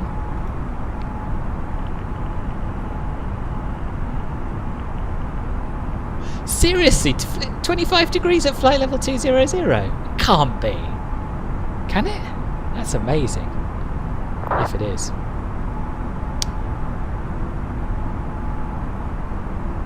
Belgic, thank you very, very much. I'm glad you're enjoying the videos, and very nice to have you here on a live stream. This is what I like doing the most, I have to say. The reviews are good because they bring people in and people find them useful, and I don't mind doing them. But it's really nice to just actually fly and have a chat and, yeah, talk to you people. It's good fun.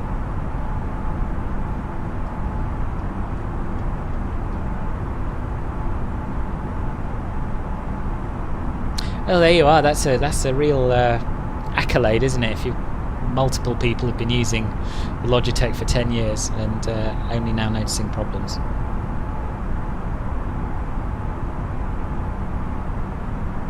The fundamental reason why I don't like the 787 is because I don't believe it flies like a 787, to be honest. It feels very light. I used to fly the Quality Wings 787 in prepared quite a lot, and so I sort of feel that I have some idea of what a 787 should feel like, and the one in this sim just doesn't feel like it.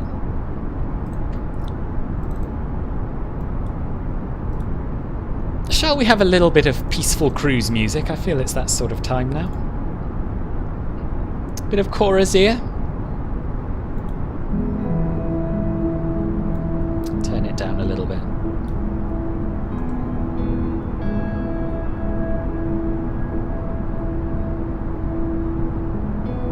That's quite a landing. If it's firm enough to knock a phone out your hand and take the whole screen off the front. My favourite plane is the Concorde probably, or the 747-400. Yes, transition altitude's 18,000 all over America, I think, isn't it? Oh, thank you, Odinga. Yeah, I like that.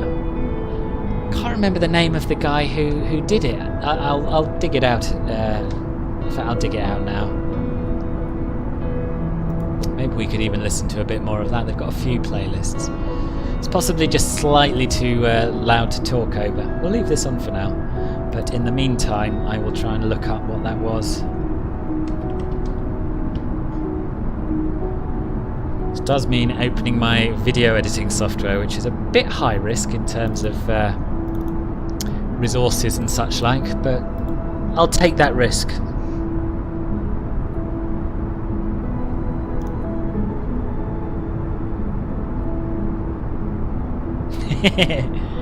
Why is the wing rusty?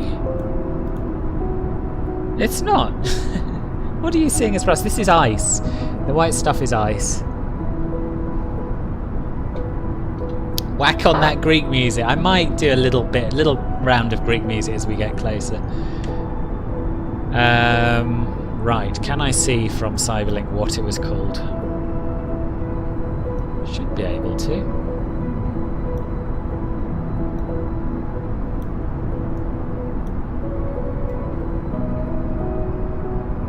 Bonn Fields, B-O-N-N Fields.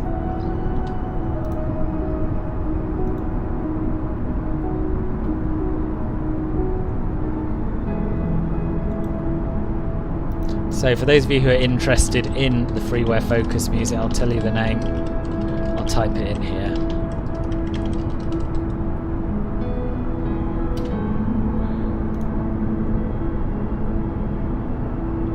Worst landing in real life was coming through London City Airport. Really? Bit bumpy, was it? Oh, yes. You could be looking at the orange fairings. Yeah, that does look a bit like they should be white with rust on it. Good spot flight setter.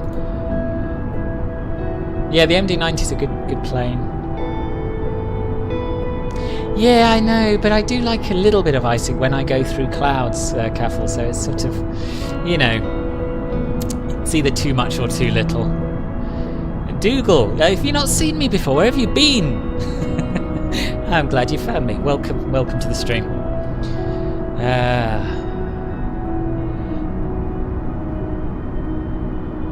Oh, you're famous, Dougal, are you? Oh, okay, interesting. I shall have to look you up.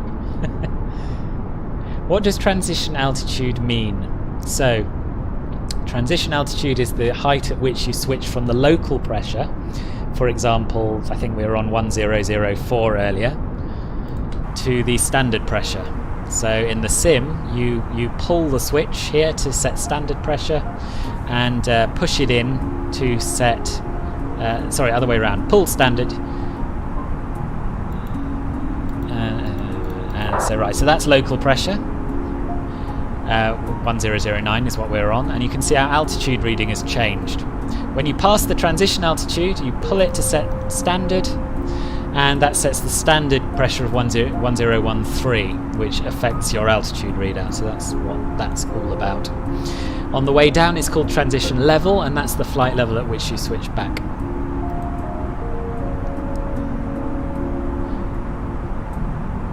I'm not a real pilot, no.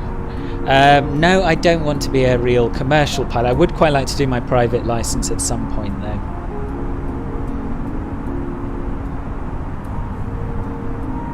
I've never flown with TUI, but I've heard relatively good things about their 787. Thank you for the sub, Dougal.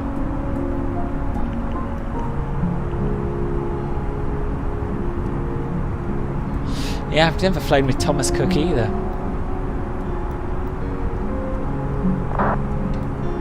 I almost always end up on BA, EasyJet or Ryanair for short haul, and I'm trying to avoid Ryanair these days. I'm avoiding everyone these days, aren't I? But in general.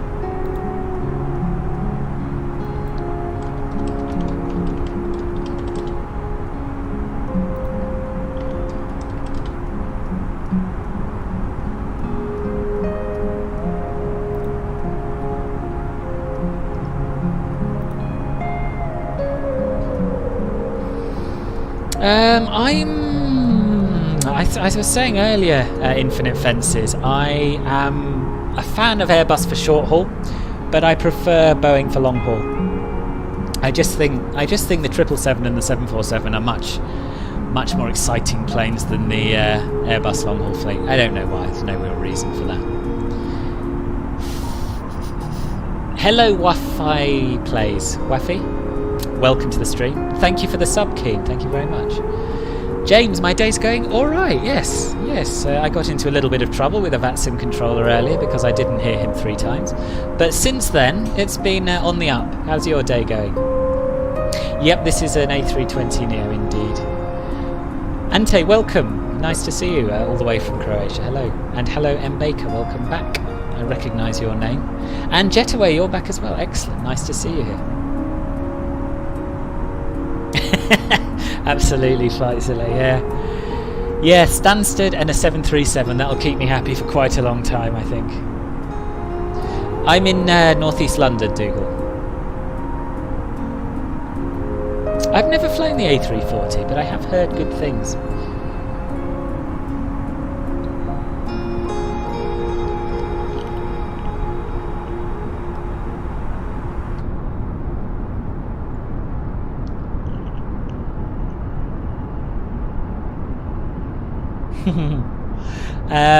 I'm tempted, Jason. Yeah, I'm tempted. I don't know if I'll have time. I don't know, but I am. Demonic, thank you for subscribing. Thank you very much. In my opinion, FS 2020 is better than X-Plane 11. It certainly looks nicer. If you're only interested in looks, definitely FS 2020. If you're only interested in high quality aircraft that fly realistically, then definitely X-Plane. But for me, FS 2020 just feels more real because of the atmosphere and the scenery, etc. More exciting than an A350. Sorry, I keep missing things. Yes, I am from the UK, Wi-Fi Plays. I love MFS. I miss some of my planes from Prepared. I miss the FS Labs A320. I miss the PMDG fleet. But overall, I couldn't go back. It just spoiled me. Hello, Andre. I'm really sorry I can't read Cyrillic. Hello from Indonesia. Iqbal, hello. Nice to have you here. There is no A380 in this sim, I'm afraid, Wi-Fi plays, but there is one being created, so once it's out, I'll definitely fly it. Yeah, the graphics are stunning, aren't they? Other than the icing.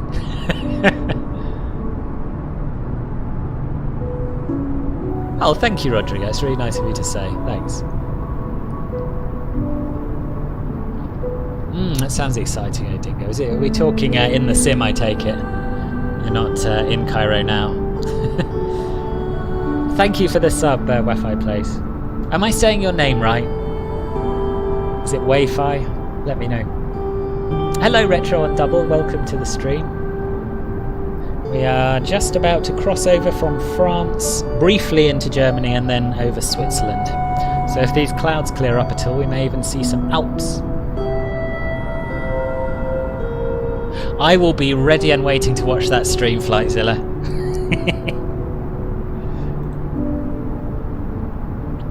Aviation games are my favourite. I do play other things occasionally, but I always come back to flight simulation because I find it so engrossing compared with anything else. I never get bored of it. I don't know why. Whereas other games I play for a bit and think, oh, this is amazing, and then I just get rid of them. Oh, pity it was smaller than you thought, Samsonite. Cool livery though.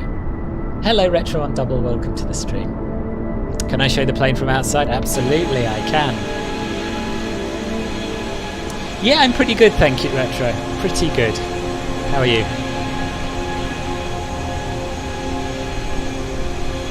Oh, it must be exciting to watch the Eurofighters to your side. Do you know, a long time ago, very long time ago, I won a competition. It's about the only thing I've ever won. And it was run by someone who was creating a Eurofighter Typhoon for, I don't know, one of the earlier Microsoft flight sims. And I won 2 tickets to the Paris Air Show the year that the Eurofighter Typhoon was launched, and it was so exciting. All expenses paid, just had to get on the Eurostar, got picked up by a chauffeur, driven to the air show. Yeah, it was awesome. Steve, hello, all the way from Essex. Nice to have you here. Thank you for the sub and the like, Retro. Thank you, Force Game Ruster.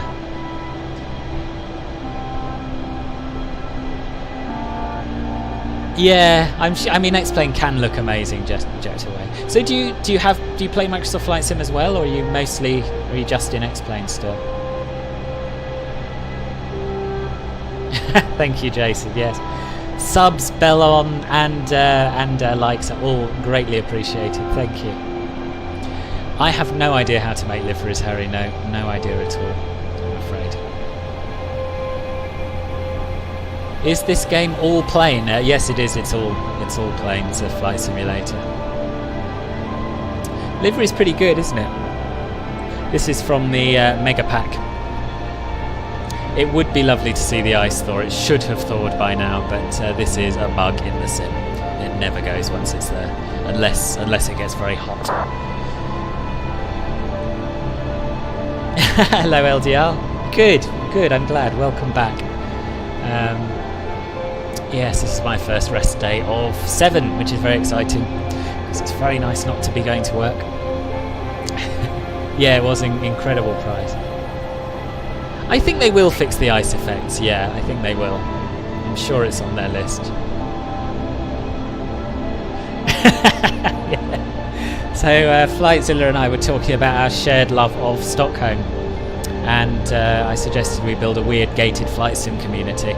And Flightzilla pointed out the possibility of building an air park. I think that's what they're called. Quite popular in the States, where you have your home has a garage which is a hangar, and all the roads are taxiways, and everyone just parks their plane by their house and then taxis and flies off. I'm not planning any long hauls soon.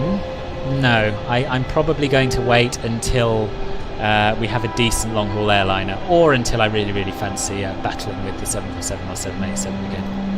But I do have something special planned for 3,000 subs. So stay tuned for that. I can't give too much away now. It won't be a long haul, but it will be very exciting. And yeah, I'll stop there. You can remove the icing from the dev mode. I know, Kef, I know. Maybe I will for the next flight. That's turbulent, Antodi. So we're not far from the Alps now, actually, so it might get worse.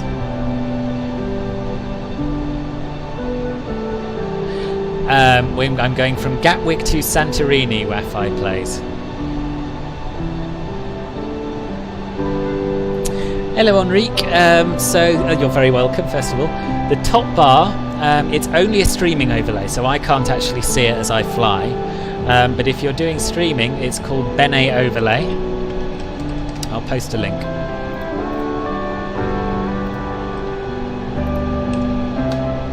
Bene Overlay, there you go.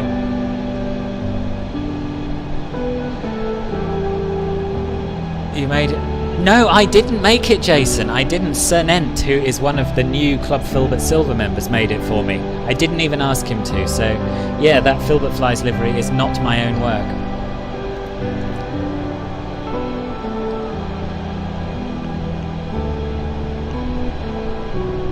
Oh, fair enough, Jetaway. Yeah, fair enough.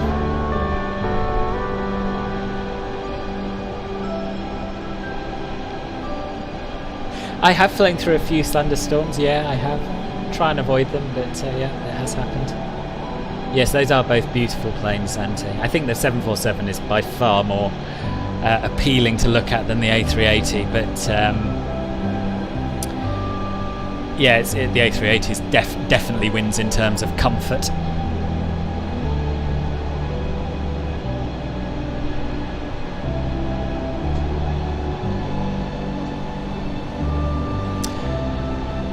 Do you find a lot of difference between version 4 and version 5? I haven't used V5.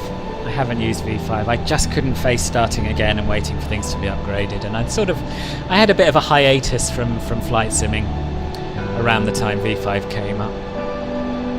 Hello, Brandon. Welcome. Nice to see you. Do I have school? I don't have school. No, I am 36, so I no longer have to go to school. My favourite livery? Gosh. I really like the BA World Tales series. That was really nice. I liked the old American livery as well, the old silver one. I think that was very atmospheric. I mostly do short hauls. This is I'd probably class this as a medium haul, if that's your question. I know, hey, it's Snapster. I know you've been with me since the beginning, haven't you? Yeah, it's very touching that so many people have subscribed and that the channel's growing, and yes, it makes me happy.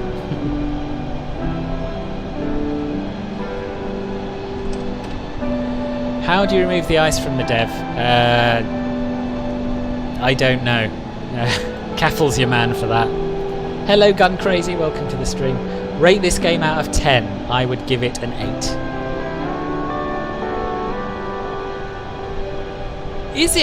Yes, I'd forgotten all about Shoreham Airport. I was aware of it being released, Alfie, but yeah, I've never actually looked at it. That's. I'm pleased. I'm pleased it's good, because it's a nice airport in real life. I mean. Yeah, I can understand that, Jetaway. And I spent a lot of money on P3D add-ons, but in spite of that, and having tried to go back to it, I just can't bear. I just miss the graphics a lot. It doesn't feel. I can't convince myself I'm really flying in P3D like I can in this plane. I might use it in my streams. I'll definitely use it on all of my reviews, freeware focus stuff, and tutorials. But because I like simulating real-world flights, I'll probably carry on using real-world liveries for the streams. But we'll see. I do like the 777-300ER, yes, very much. Yeah, I do that as well when I'm not streaming, Steve. But when I stream, I like to keep live weather on. Why so long? I wanted to fly to Santorini. I don't know why. Oh, I do know why. I went to Santorini a couple of summers ago and I loved it there. So, Wi-Fi plays. Oh, thank you, Rodrigo. Where are you from? I've already answered that, Wi-Fi. It's we're flying from Gatwick to Santorini. Hello, Jan Marco. Welcome. Nice to see you. It is. It's a lovely game, Remj. Yeah, I really recommend it.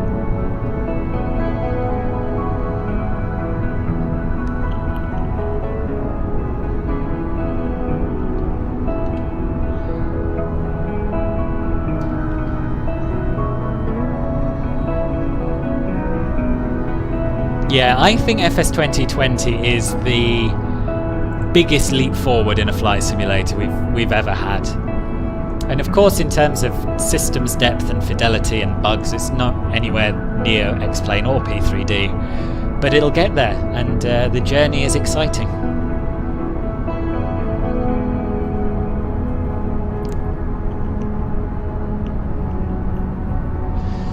Hello Lewis, welcome to the stream. Nice to see you.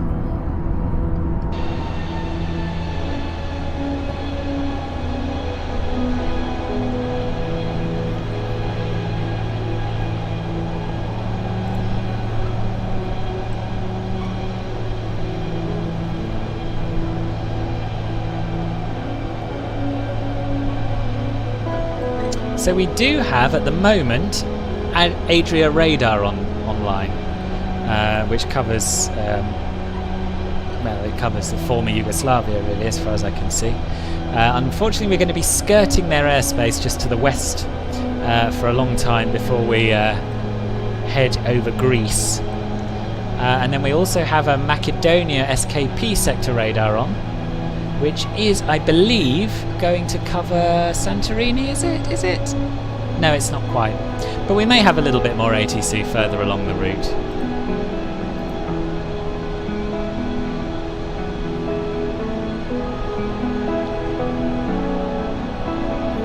No, I can't see your username, anonymous person.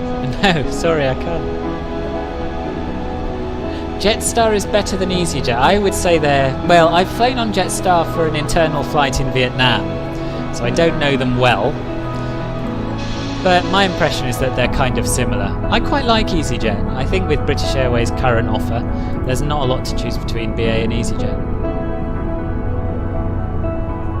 Oh, tell us more, Jetaway. What happened last time you were in Greece? Yeah, a lot of RFS players on here today, Remj. Thank you for the sub, Wi-Fi plays. I have flown to the Caribbean, Brandon. I did a trip from New York to St. Martin. But yes, I'll definitely do a bit more flying around there.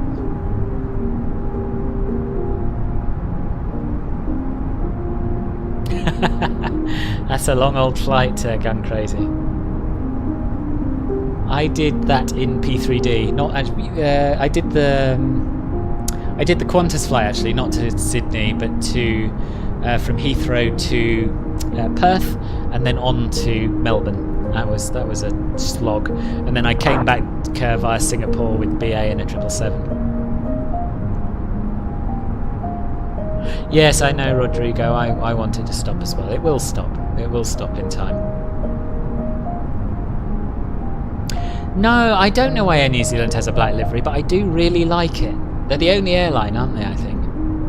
Only airline I'm aware of, for that reason, that has a black livery. So there's a progress bar at the top, which should give you some idea of when we'll be landing, but our ETA at the moment is 11:09 UTC. So about 2 hours and 3 minutes.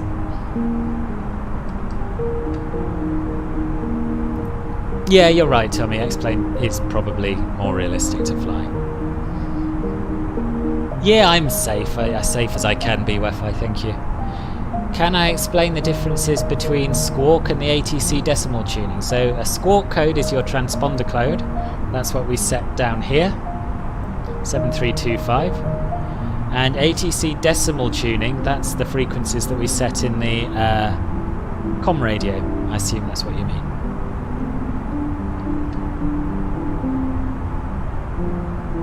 Yeah, me too, Steve. Me too. No, I don't think I have come across Bruno Reichert's sceneries. What does he do, Victor? I mean, where does he do, I suppose?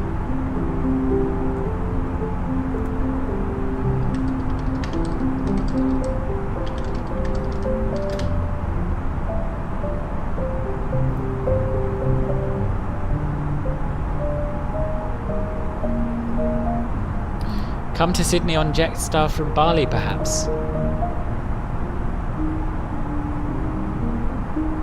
Yeah, perhaps.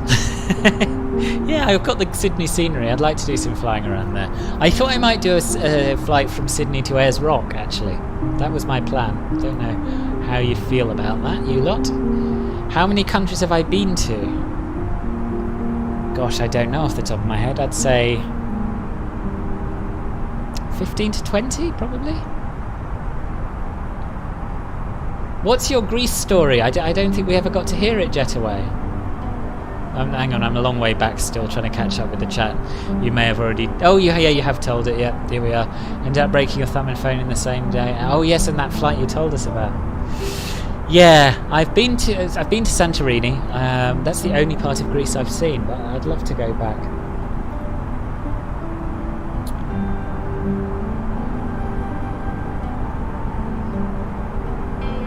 I can't keep up with the chat, which is a good sign because it shows that a lot of you here. I'll try and catch up, but I may just skip forward. Stay awake. Hello, welcome. The graphics is similar in RFS, is it? That's impressive. You're from Indonesia. Welcome. Nice to have got people from all over the world here today, which is very nice. Your name is E-Superfly. I will try and remember that, E-Superfly. I wonder why your name isn't showing up. It's all the ATC stuff that freaks you out. Well, you don't have to do it, Jason. There's no reason why you should. You live at Heathrow, do you? Awesome. Tomasz from the Czech Republic. Welcome to the stream. No, there's no A350 in this sim yet, unfortunately. Oh, okay. See, this is Jetstar Australia, right? Whereas what I flew with was Jetstar Vietnam, and they didn't have either of those things.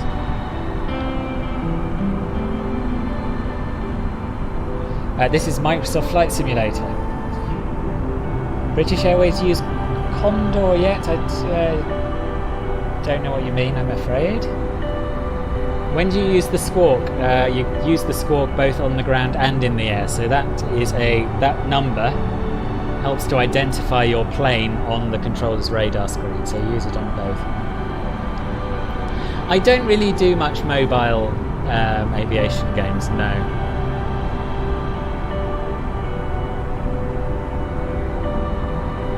Yeah, I like to do a bit of both. I mean, airline flying is what I've always done in earlier sims, but now we've got really good scenery in this. I have been doing a bit of bush flying as well. Welcome back, Liam. No more trouble, largely because we haven't had any control since London. So yeah, it's all going all right. Getting a little bit bumpy over the Alps, I presume. Yes, we are over the Alps, so we'll stick the seatbelt sign on. Someone remind me to turn it off when the turbulence stops, please. You're from South Africa, James? Oh, gosh, welcome from South Africa. If climbing a few thousand feet will help with that turbulence. I've tried that before. It seems to go all the way up to infinity in this sim. But, you know, let's try it. What have we got to lose? Go up to flight level 370.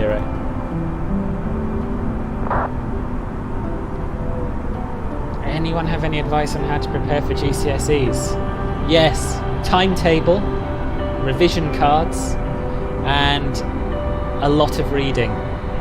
So revision cards, ask yourself key questions, and then try and answer them periodically. I'm thinking back 20 years, but that's what I did. There may be some modern technological alternative that I'm not aware of. Yes, I hope your name shows up at some time as well. Thank you, M. Baker. Nice to have you with us, and good luck with work. You find the music too loud? I can turn it down a little. Yeah, I think this track is perhaps louder than the earlier ones. I'll try that. Sydney to Ayers Rock. Okay, I can do that. Saksham, I'll do that. I'll add that to the list.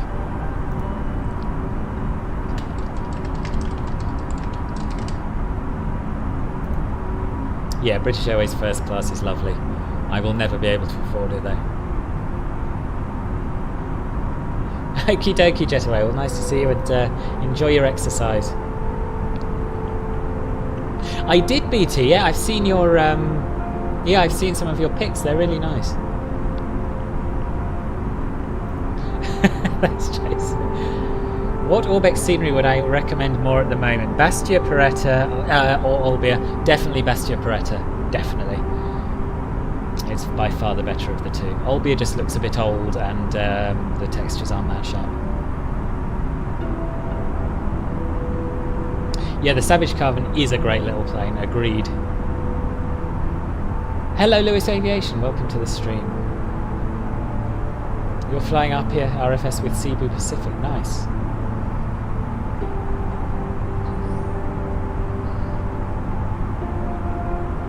Oh my goodness, Gun Crazy, that's the stuff of nightmares. That must have been horrible. In London now, it is, I don't know, I'll have to have a look. 2:45. 3:45. So 14:45.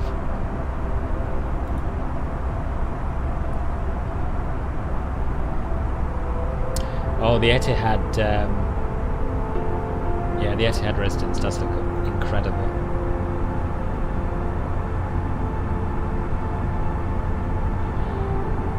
SBRF to SBSP. I'm going to have to look both of these up. SBRF is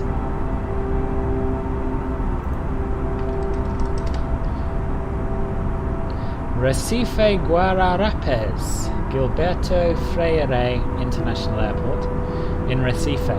Okay. No scenery for it, but if there was, I would certainly consider that. And SBSP is Sao Paulo. Okay. Yeah, again, no scenery. But I will at some point do a flight to or from Rio. Hello Bishnu, welcome to the stream.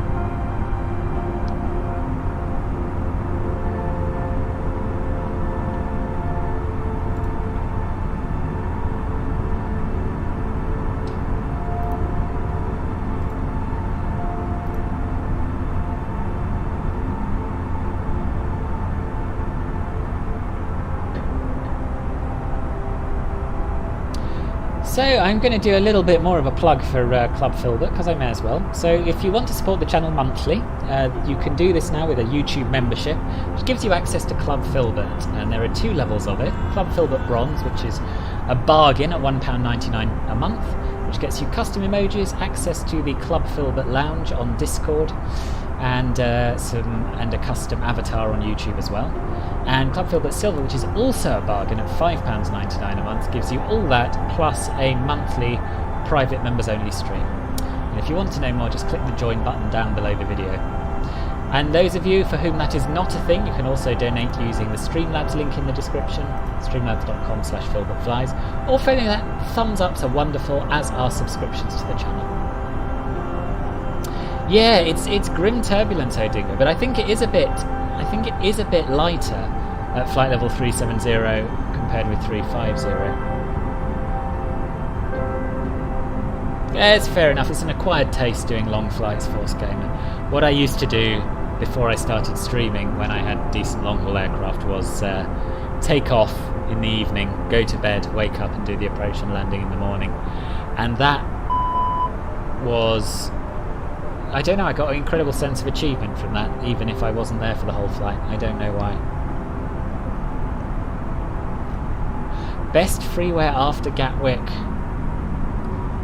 I'm going to say that airport that Sergio Del Rosso airport in Alaska. What was it called? Let me just have a look. I can find it.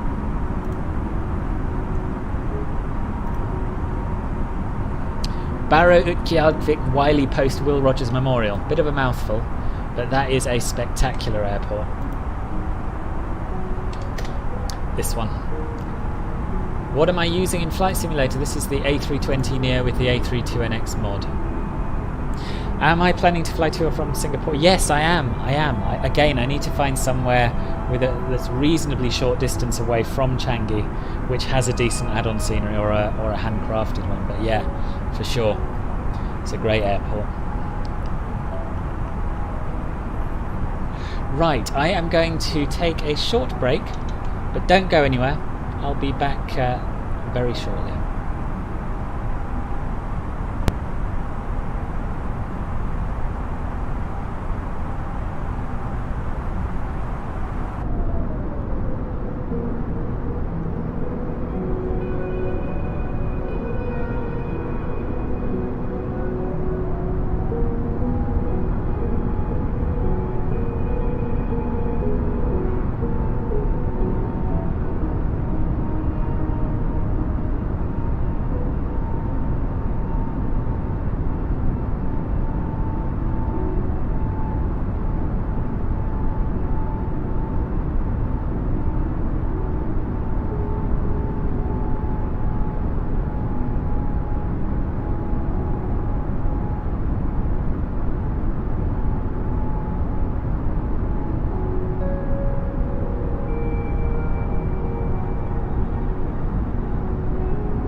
Right, I'm back. Sorry about that. What have I missed?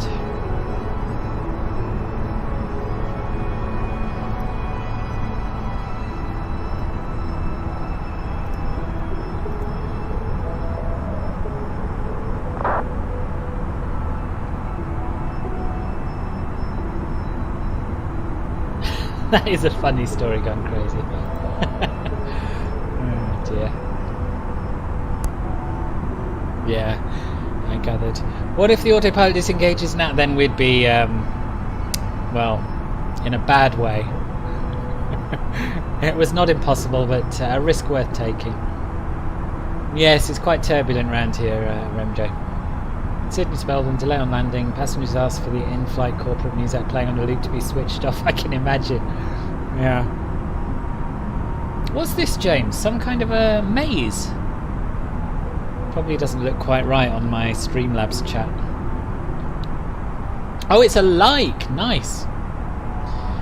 Yeah. What I see is what you see in the little bar at the side.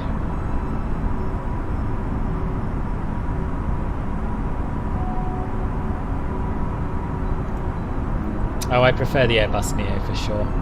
Hello again, Kai. What's the boo about, Helper GGJ?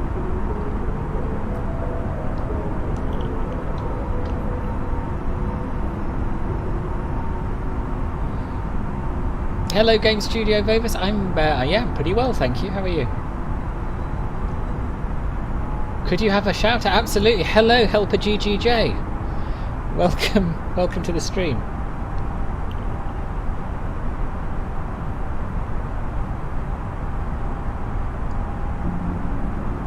Oh, boo as in, not as in boo, I don't like this, but boo as in, ah, I get you now. You're a microwave, interesting. You're very good at typing for a microwave, I must say.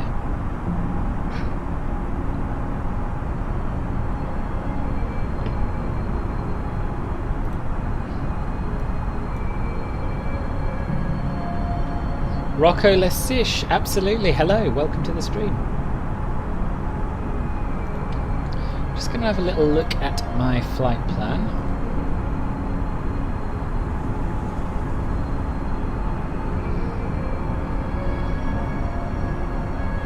Just wondering if there are any step climbs planned, but there aren't. So I'm just going to refile for flight level 370.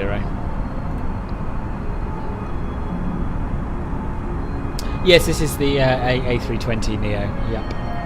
What time are we going to be landing? Estimated to be 11:09 Zulu in the game, which is about an hour and 3/4 from now. So about 4:45 Zulu real world time.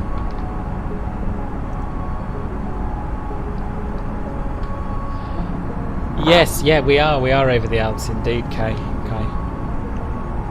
Do I like old planes? Yeah, I like some old planes.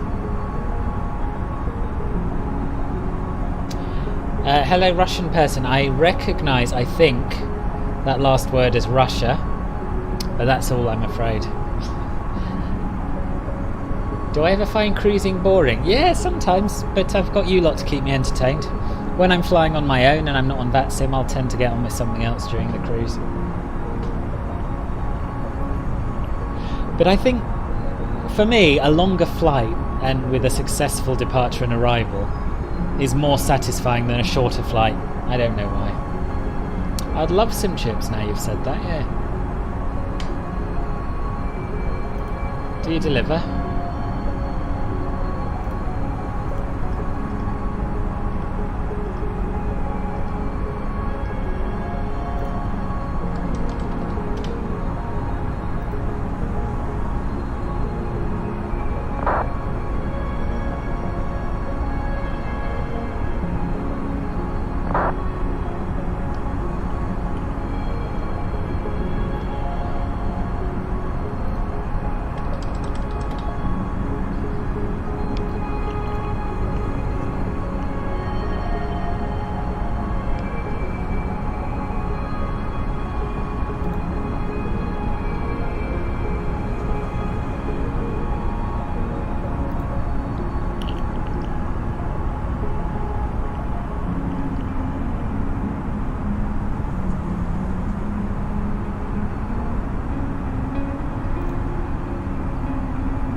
What joystick and throttle do I use? So I use the Thrustmaster T16000M, which is it's a joystick with a built-in throttle. I don't have a separate quadrant.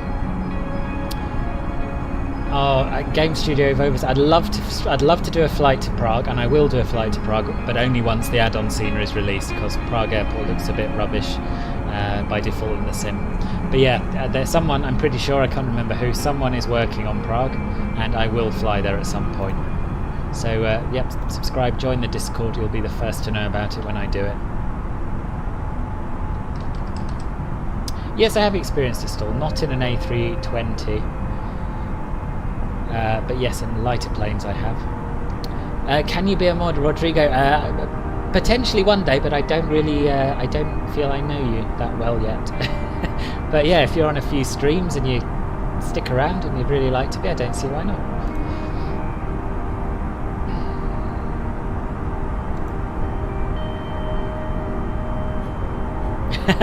We're at flight level 370 and we are 21 nautical miles northwest of Charlie Hotel India VOR, which is basically northeastern Italy.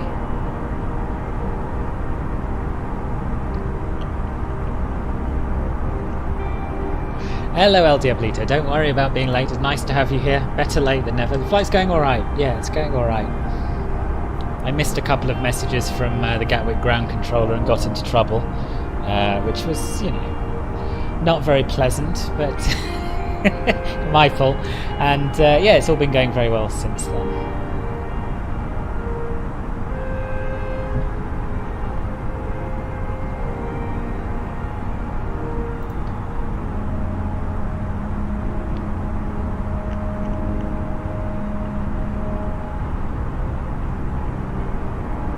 Thank you, Helper GGJ. I look forward to receiving the chips. Okay, James, no worries. Hope to see you on another stream. Thanks for coming.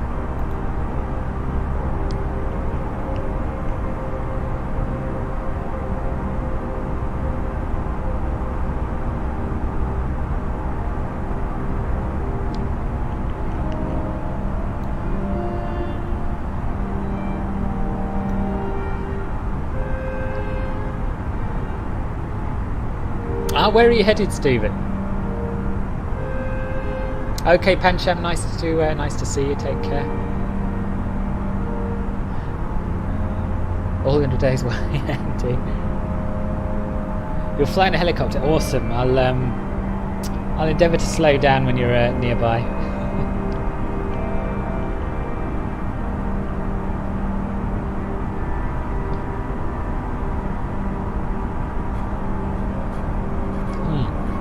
Okay, Rodrigo, join the server, and if I'm looking for more mods, I'll hit you up. But I'm doing all right. Kaffle's doing a fine job. Kaffle and Kevin are my two mods at the moment. Do I have a story and can I read it? I don't have a story to hand, I'm afraid. Sao Paulo, nice. Bosch first class, yeah, absolutely. I know, I never play Roblox. No, I'm aware of it, but I've never played it, I'm afraid. I don't even really know what it's all about. It's a bit like Minecraft, is it, maybe? It's probably terribly insulting to either Minecraft or Roblox players, I don't know which.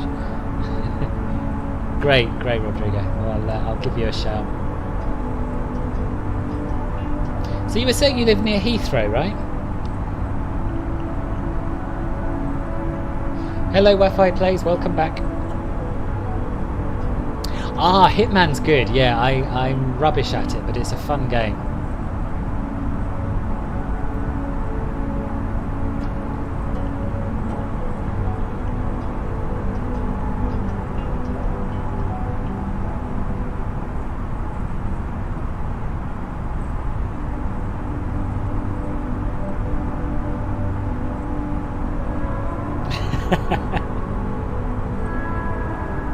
I can't remember who it was, but I think it might have been Sukhoi. Someone posted in my Discord server a link to a video by Noel Phillips who was talking about the fact that you can fly on a CJ floor as a scheduled flight between Luxembourg and Dusseldorf for £250. And I'm really quite tempted, assuming that service is still running, which it probably isn't. But I'd love to do that one day. Just get a little bit of an experience of business jet life.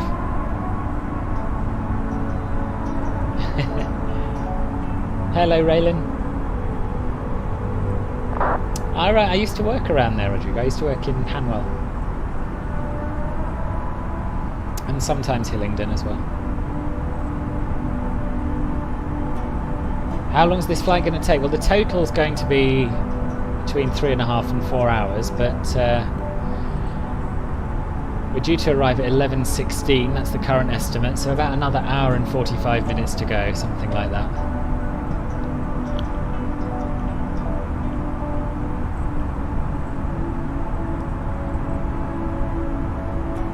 Yeah, it was pretty cool, Stephen. He was the only passenger, and apparently the reason why this airline flies this route is to maintain the rights to it rather than because anyone actually wants to fly it, which seems a bit odd.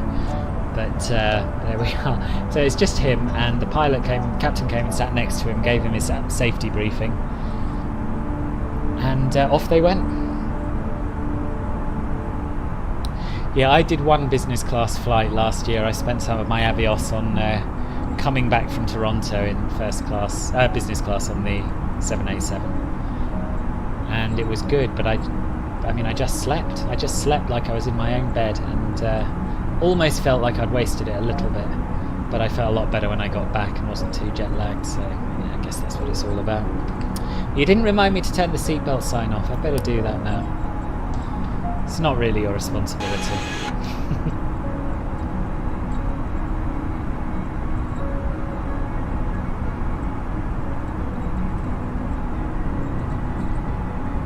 Are you Alexander? Cool. Who do you fly for?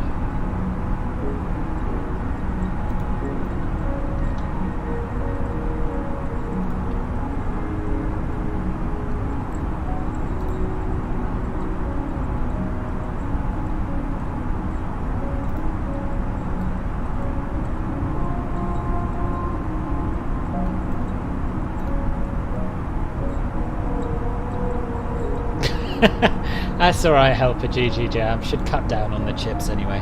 Hope you enjoyed them.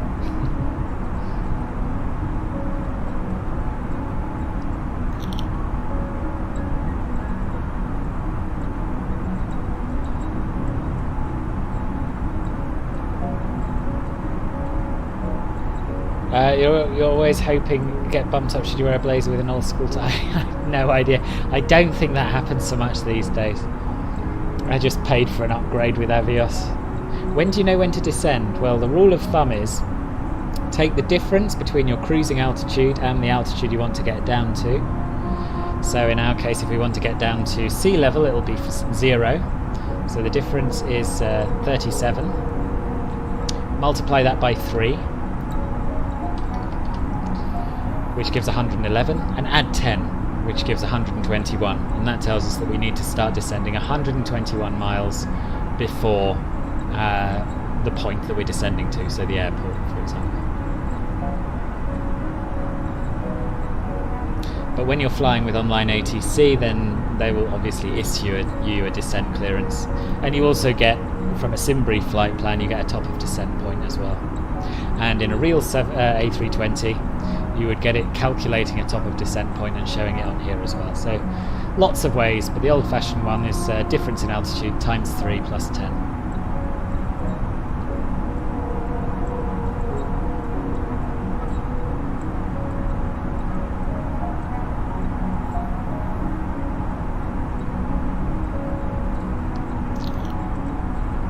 Co-pilot's having a nap, I think.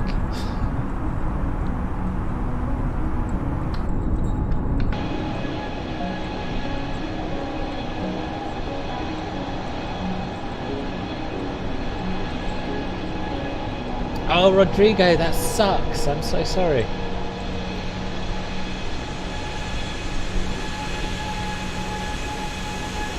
I've been there myself.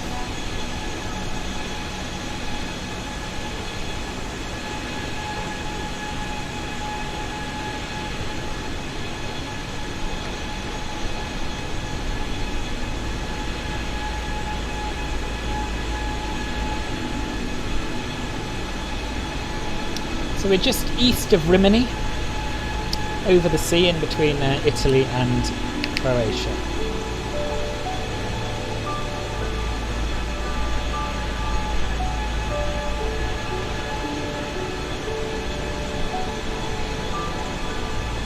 No, it means turn on dev mode, Jason.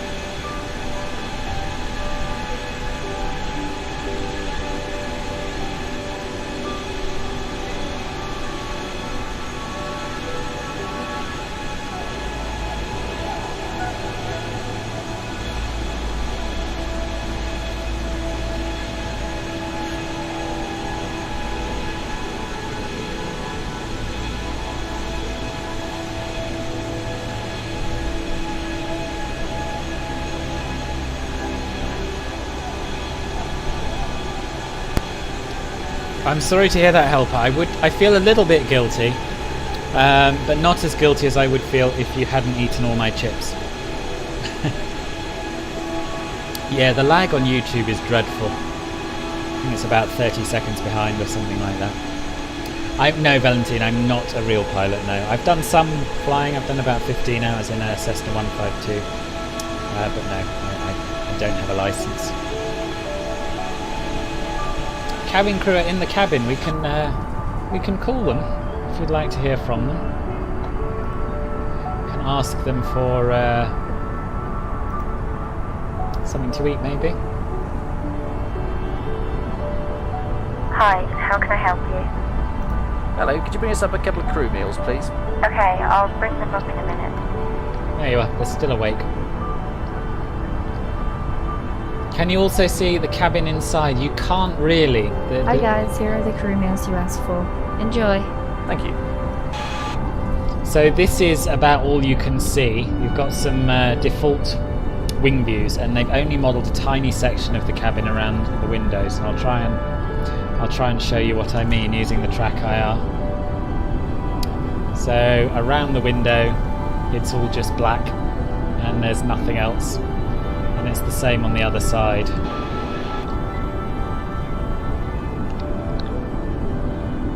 So that's really all there is. But in the CJ4 they've modelled the whole cabin.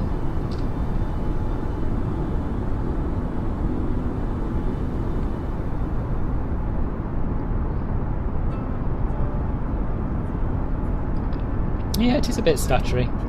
I mean, I am streaming at 30 FPS, so that is what... that is exactly what you're seeing. But 30 frames per second is normally plenty smooth enough.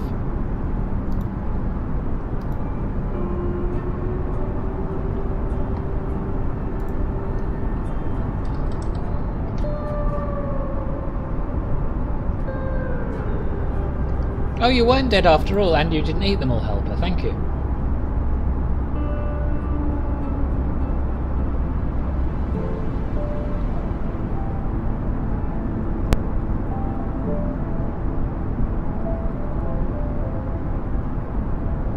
You're right, Stephen, I'd forgotten that, but yeah, they are.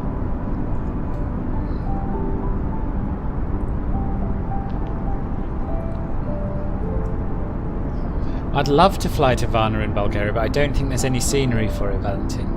I don't think there's a freeware or a payware airport add-on, and I only fly to places which have add-on scenery or default handcrafted scenery.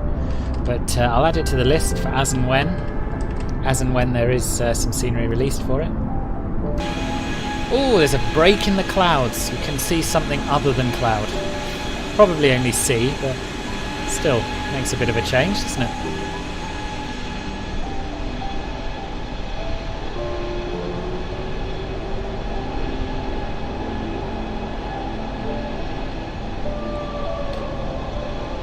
Oh, no, there's some land down there. We get to see a little bit of Italy. And that's going to be Ancona, which I said at the beginning I would try and remember to show you. And coincidentally, I did. So Ancona's just on this tip here.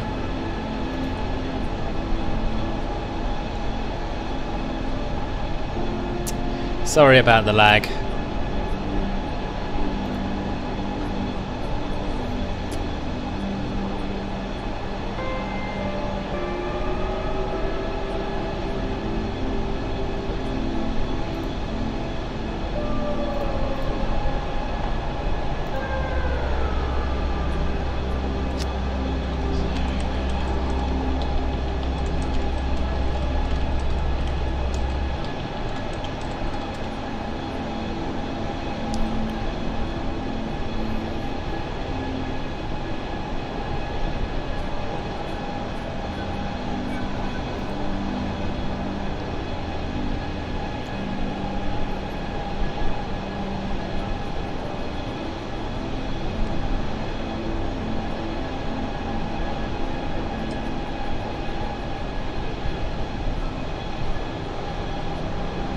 Is it still lagging? Has it got any better?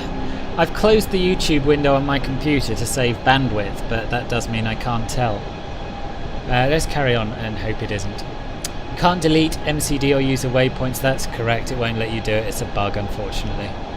In previous sims, as the same with payware outputs. Yeah. Yeah. I hoped I would be like that, but I still don't like the auto-gen. To me, it doesn't look much different to what we had in FSX. Welcome back, James.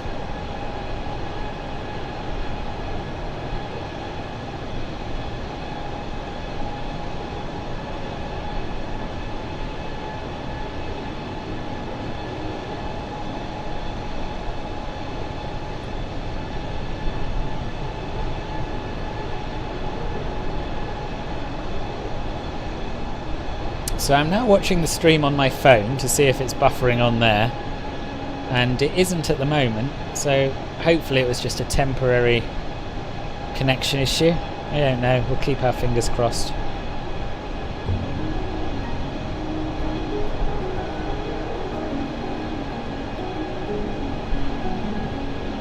Welcome, I think I've already said welcome back to you, James, haven't I?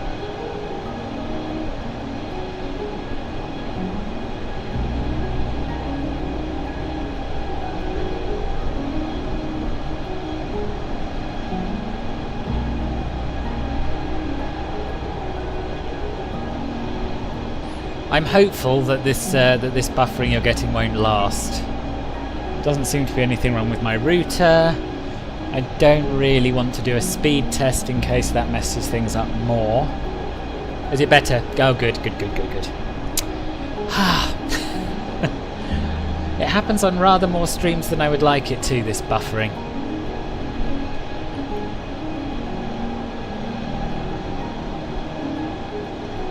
Yes, I know, I was aware, Stephen. Even then, I didn't know there were places in the world where it could be that warm at 20,000 feet. Hooray! Hooray, hooray, I'm glad it's better. And the sun is shining. Got a beautiful Italian landscape under our right wing. What more could you want from life?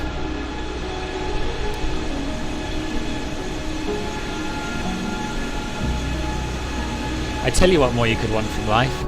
A wing view. But that one, so you can see the mountains.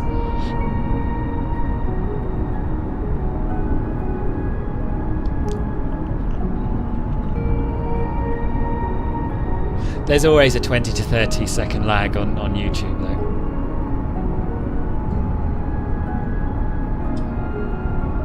Sadly, nothing I or anyone can do about that except go back to Twitch, but I don't want to go back to Twitch because they want exclusivity.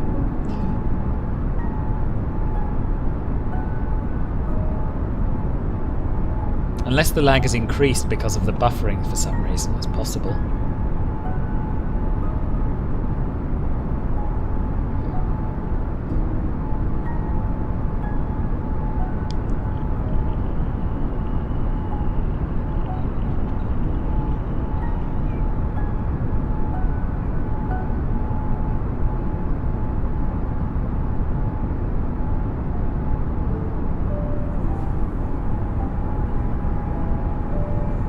Yes, tomorrow I'll be streaming at Oh, let's make a decision. I'll be streaming tomorrow at 19:30 Zulu, and I'll be doing a flight in the CJ4. Yeah, it's not a bad shout, Dingo. It shouldn't, should it? Because that's download bandwidth rather than upload bandwidth, but yeah, I'll try it. I'll try stopping that and just closing some things down. I think the delay has got longer as a result of whatever's going on with the connection, you know.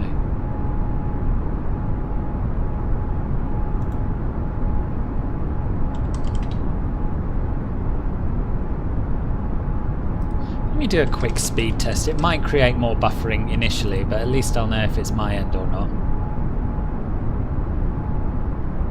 Yeah, download speeds are very bad. Oh no, getting faster. 41 megabits per second. Should be getting 100 though. 3 megabits per second upload. Should be enough, I would have thought. Should be enough. How do I know when exactly to start descending? By looking at the flight plan, or by multiplying the difference in altitude in thousands by 3 and adding 10, and that'll give you the distance before you reach the airport that you should start descending.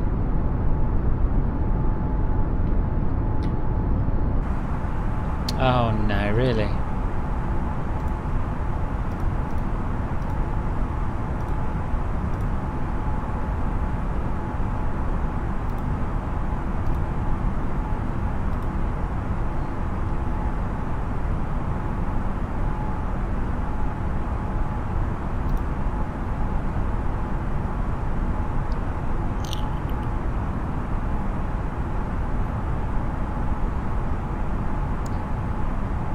As I say, Samsonite, is because they want exclusive rights to your content, so I couldn't stream on both YouTube and Twitch. And I've got something like 80 odd followers on Twitch compared with 2,800 subscribers on YouTube, so it doesn't make much sense to switch to Twitch.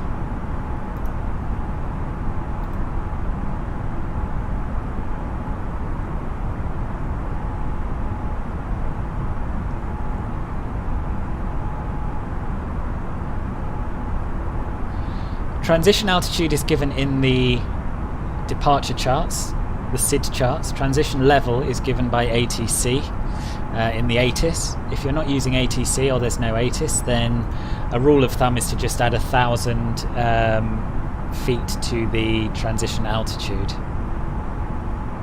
What flight will I do tomorrow? I'm torn between doing a flight between Las Vegas and one of the handcrafted airports in the States. And doing a flight in Europe from Innsbruck to Ibiza. Sorry about the delay's terrible.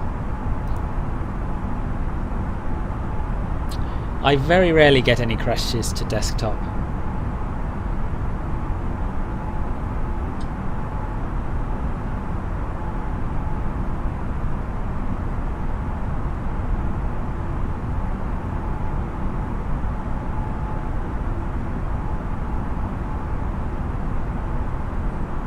I sing a little bit, I sing in a choir, but I can't dance, and I don't act.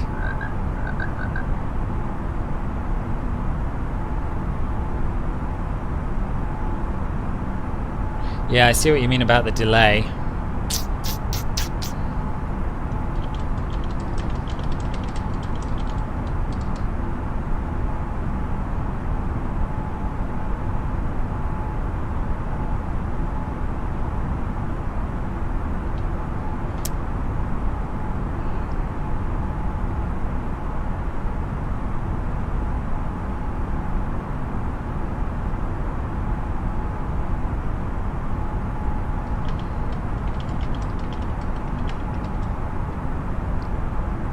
What else can you ask the cabin crew? Let's have a look. So you can phone them, and then a menu pops up. Hi, for some reason I how can I can't help show you the menu on food. You can advise them of a departure delay. You can request drinks. You can tell them that you're at the top of descent. You can tell them that that we're going to be diverting, that we're going to arrive early or arrive late, that we're going to be holding, or you can advise them of a missed approach.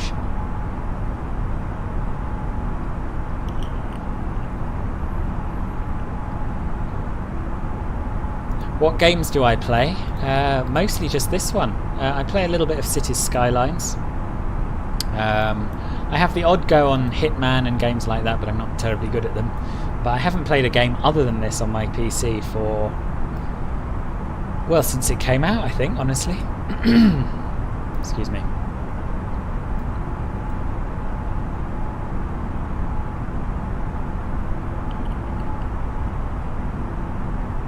Okay, Aldo Blito, nice to see you, and good luck with work. See you soon. What time is Zulu in the UK? At the moment, it's the same, so it's 15:25 Zulu, 15:25 UK time. But the clocks change, so once the clocks will go forward in spring, and then it'll be an hour ahead of Zulu time.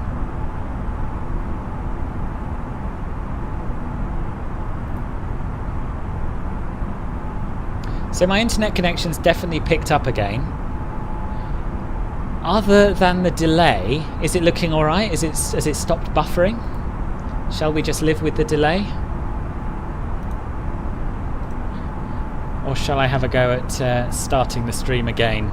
Like, not from Gatwick, but pausing it and setting up a new one. All vote now.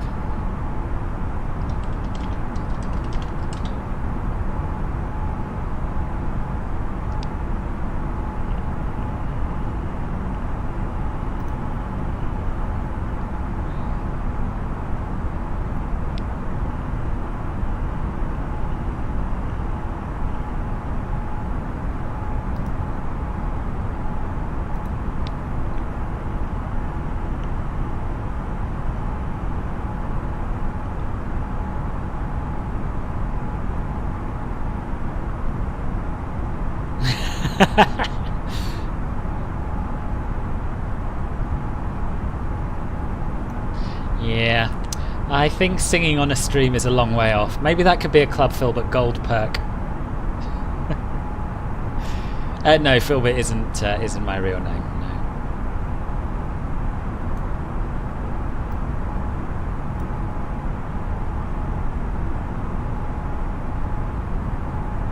Am I near Corfu? Are we near Corfu?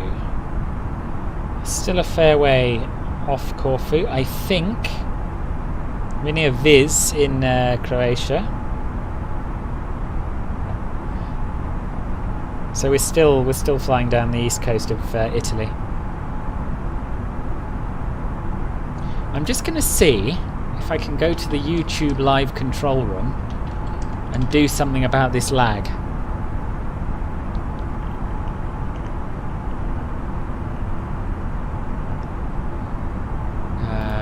Let me see.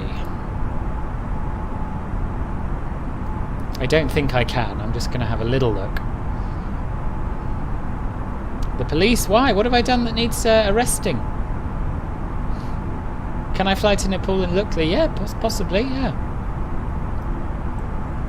There's some quite good freeware Nepalese airports as well, so maybe we could do a flight between some of them at some point.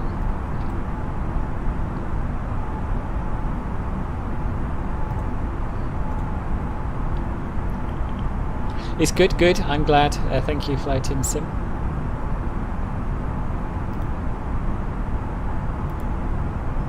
No, I don't think I can do anything about the latency while I'm actually streaming.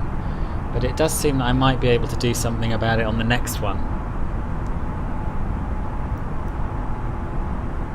Unless anyone knows differently. I'll have a quick look at my Streamlabs settings.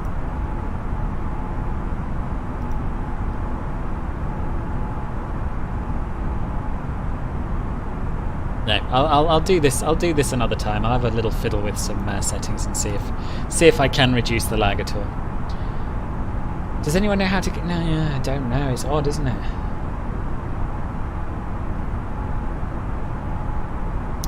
Sign you up what for the Nepal flying, Flightzilla?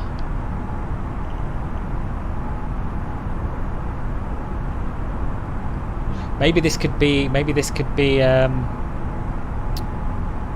March's Club Filbert Silverstream.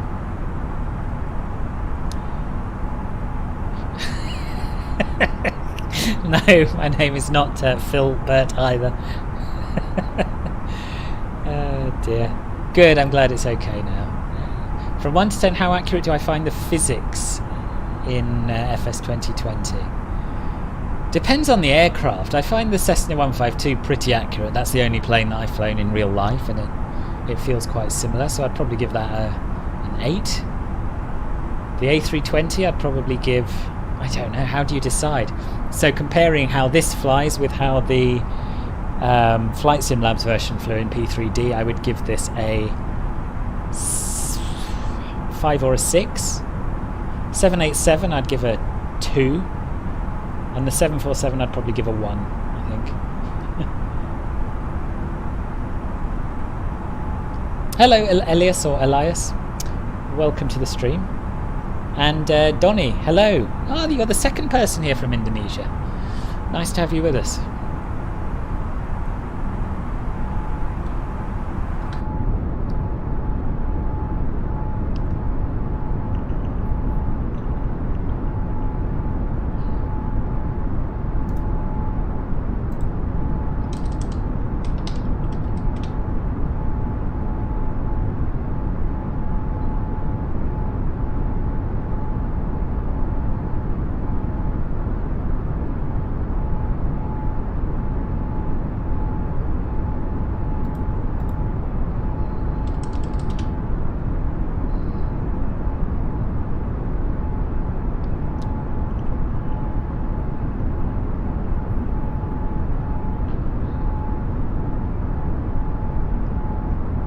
I'm afraid I don't, James. I'm just not into football.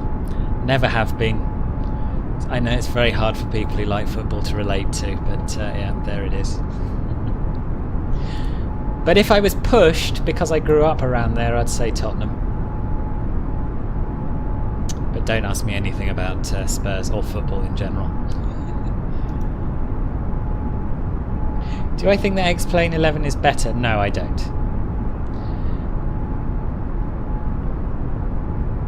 You can ask me the question, Helper. I'll go with truth, but I might decline to answer it. Excuse me.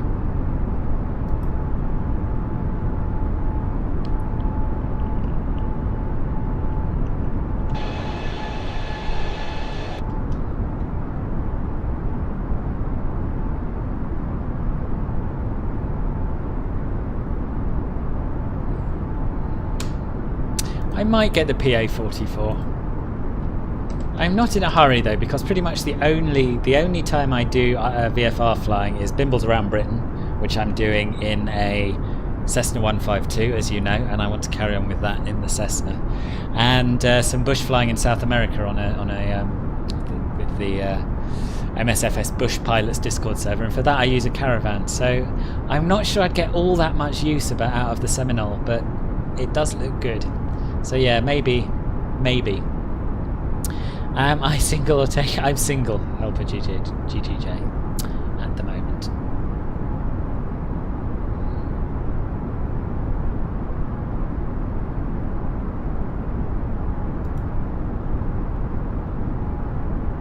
Yeah, don't spam.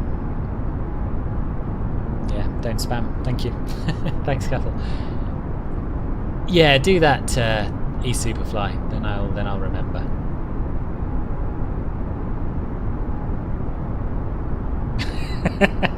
It's going to be expensive, Flightzilla, I warn you now.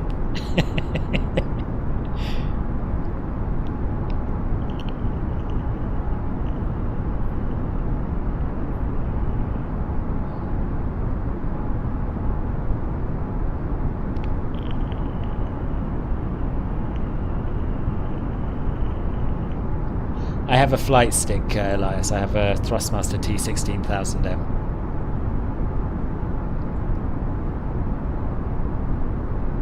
You choose truth. Oh, good. I'm glad I'm not alone, Stephen. Okay, see you later, Rodrigo.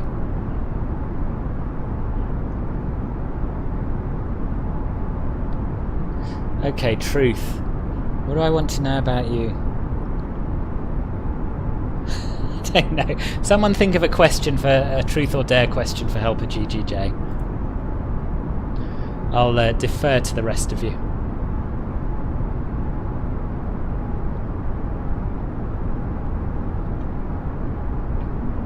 What's Ivan Lendl? Is that a Serbian team? Oh, he's a tennis player. Yeah, there you are. Yeah, I don't really do sport, as you've probably gathered.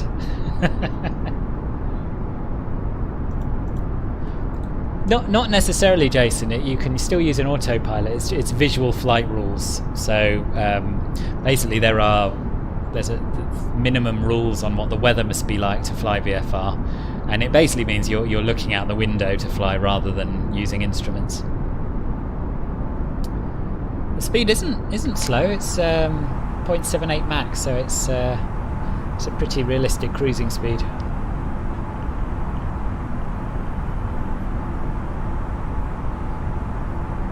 We'll soon get your 3090 and 10. Oh, I'm jealous. I am jealous. Yeah.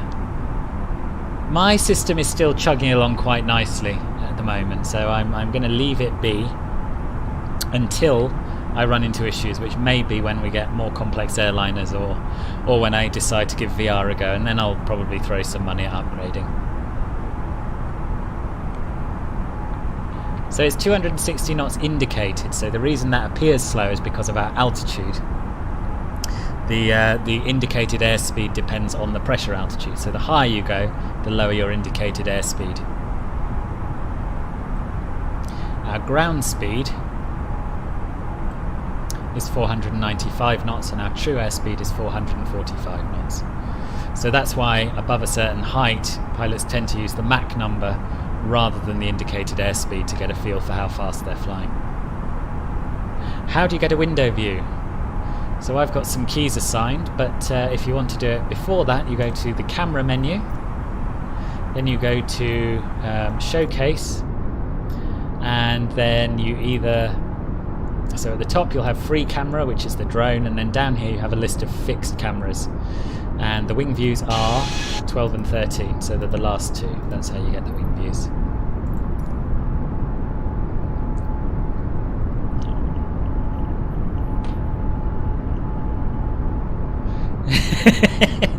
Yeah, £500 a month. I think I'll do you a deal, Flightzilla. For you, I'll do it for 90, but everyone else will have to pay 500.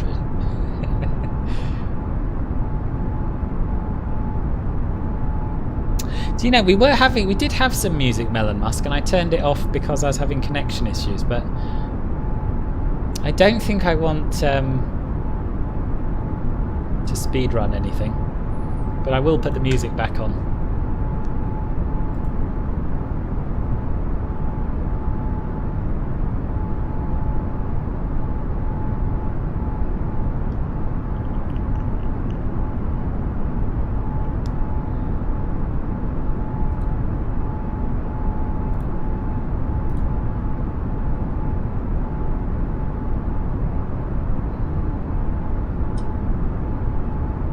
Oh, you're lagging again. That is a shame.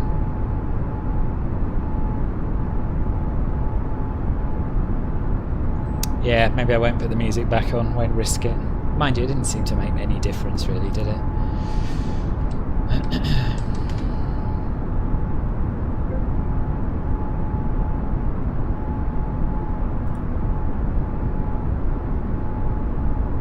I have a little bit of Trevor Kowalski.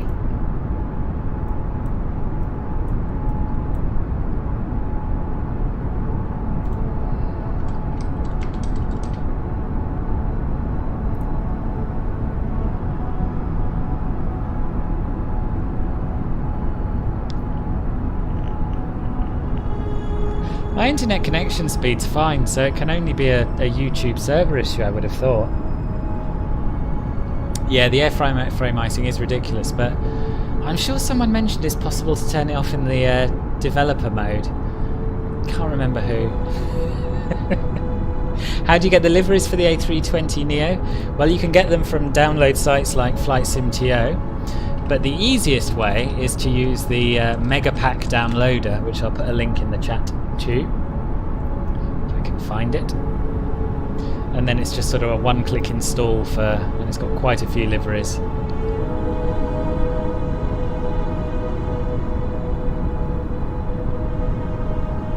I'm just trying to look it up now.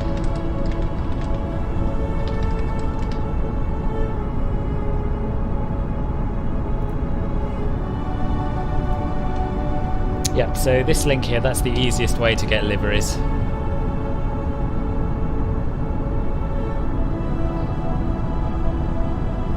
Is that Bari down there? Yes, it is. Music's a little on the loud side, isn't it? I'll cut it down.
So we're still tracking the east coast of Italy, and we're almost down to the heel of the boot.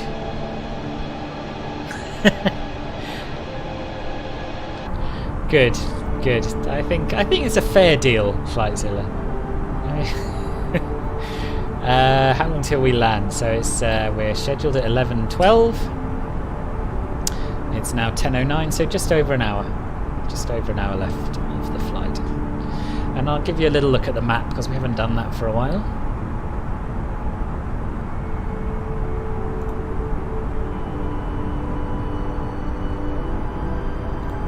Oh, I closed Navigraph in case it was causing the lag. I'll just open it again.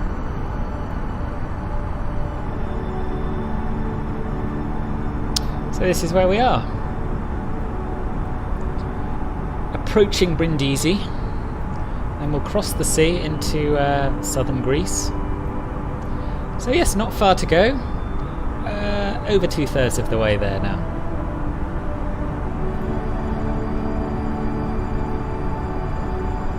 No worries, eSuperfly. I seem to remember you used to, your name used to come up. I'm sure I recognise your name from previous streams when it has worked. It's very odd, isn't it?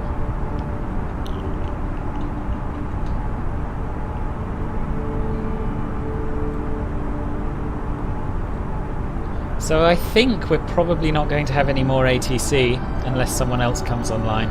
We're skirting the two CTRs that I thought we might be flying through. But it's a slightly tricky approach to Santorini, so I'm not really complaining.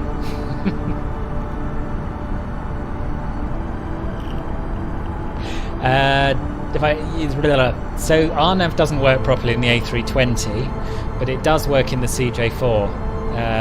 I don't think it's an issue with the waypoints themselves. I think it's an issue with this aircraft not being able to do VNAV, essentially. I've got my PC specs are in the video description, but in brief, it's an i7-8700K processor, 32 gigs of RAM and a 1080 Ti.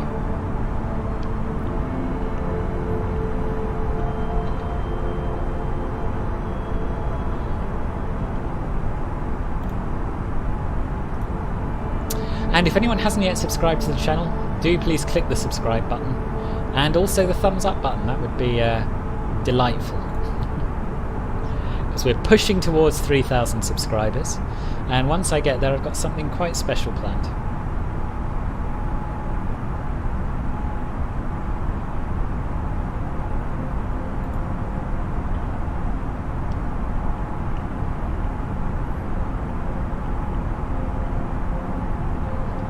So interestingly, we've got a choice between a VOR approach and an RNAV approach into Santorini. And I'm probably going to go for the VOR approach, purely because I know that RNAV in the A320 is a bit dodge. So we're going to be following the PEXAD 1 Delta. Just getting my maps ready on the iPad so I know what we're doing.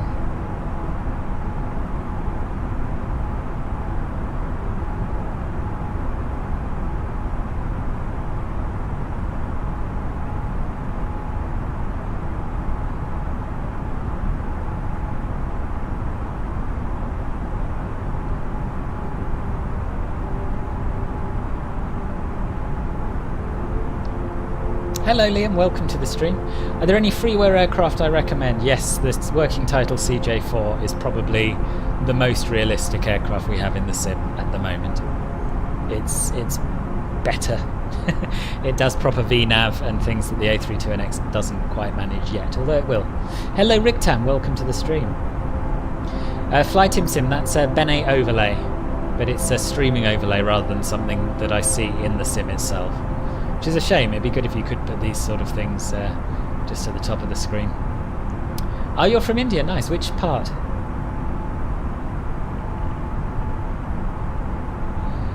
Oh, okay, Luke. I didn't know that.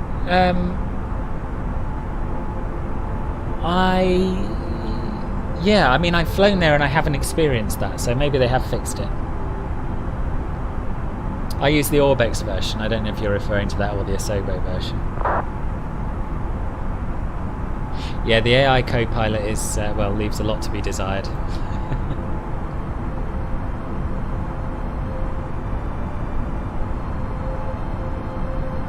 Thank you to those of you who have subscribed since my last call for subscribers. That's much appreciated.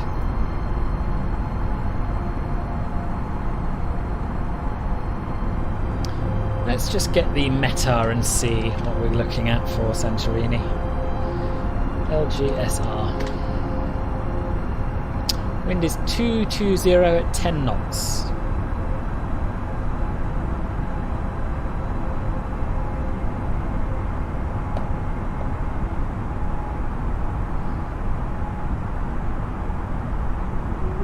So a bit of a crosswind.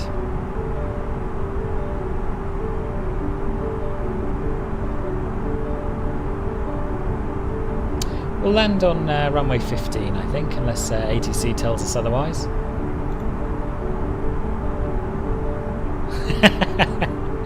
Yeah, I might give you a little hint in the Discord after for Club Filbert members. Can I put a link in, please? What to what? Sorry, remind me. Ah, the working title. Yeah, sure.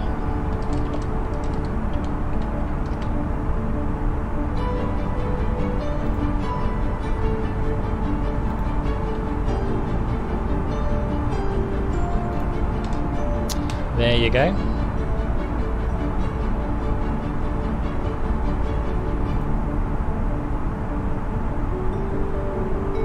Oh, I'm sorry to hear that, Enrique. Yeah, it's a strange sim in that some people with worse systems than mine seem to be getting better performance, people with better systems seem to be getting worse performance at certain airports and not others, and other people are experiencing crashes to desktop and all manner of stuff, and there doesn't seem to be any rhyme or reason to it. Hello Salome! Is it Salome or Salome? Well, welcome to the stream, either way. Nice to have you here all the way from Jamaica. Thank you for joining us.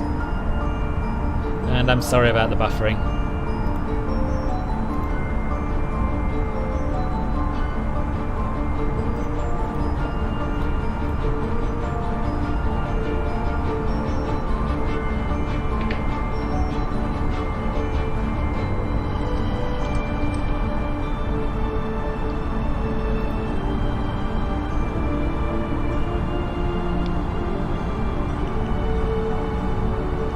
Next time I do a stream, I'll try using the backup YouTube server instead of the primary and see if that makes a difference. Because it really doesn't look like it's my internet connection.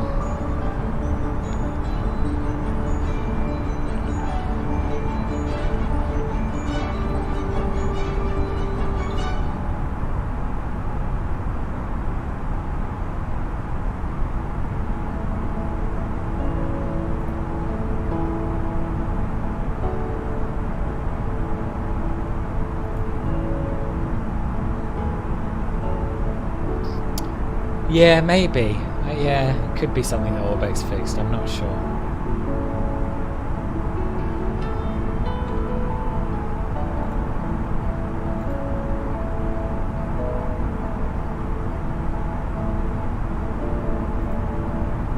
Hello William, welcome back, welcome back. Nice flying, thank you. I can't take much credit for it at the moment. It is the autopilot doing the bulk of the work. Yeah, so far the flight's been pretty good, I would say.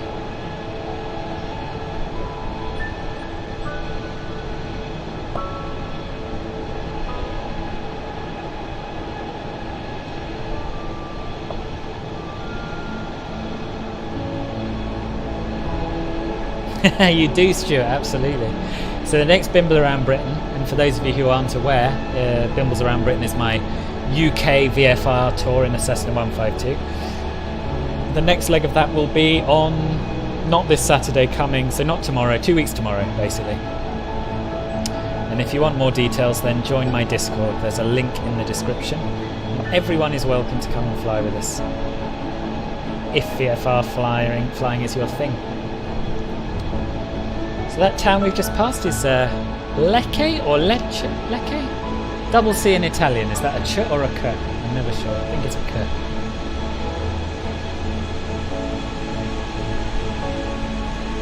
Yeah, I'll show you a bit of Corfu, don't you worry.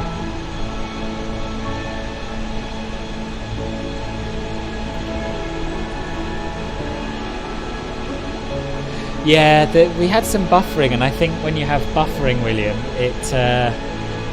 it never catches up. So yeah, I don't know quite how far behind it is. In fact, I could probably time it by watching it on my phone when I change views.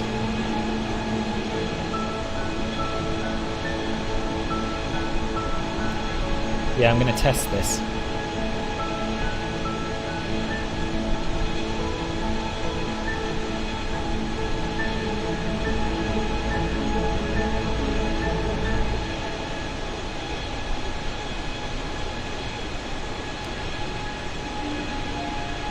Oh, it's a long way behind, I think. Right, I'm going to switch views and try and work out exactly how far behind it is.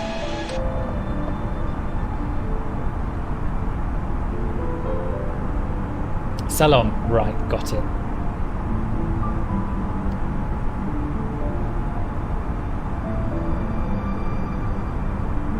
Ah, that sounds like a brilliant place to stay here, Stephen.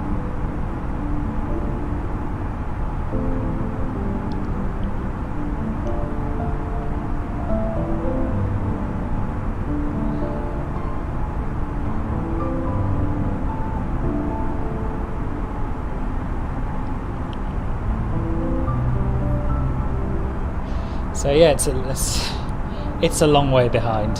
41 seconds and counting.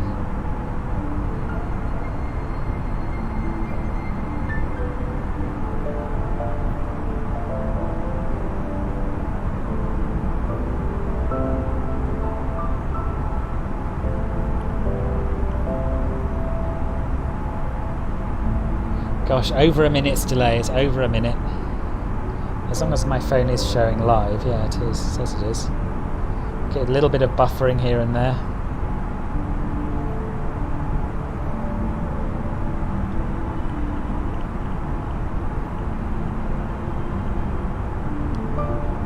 Yeah, more lag, more stuttering, more buffering. It's not good, is it?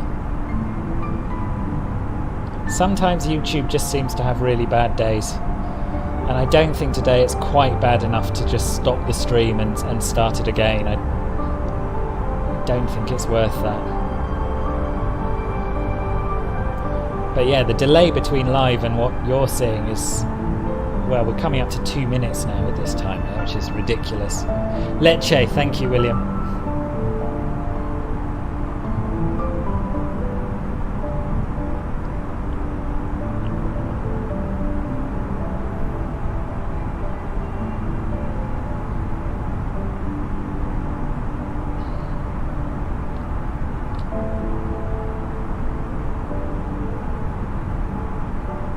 I'm seeing this buffering on my phone now. It's not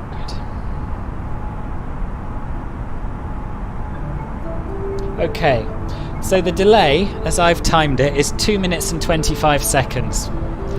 So that's not great for chatting, is it?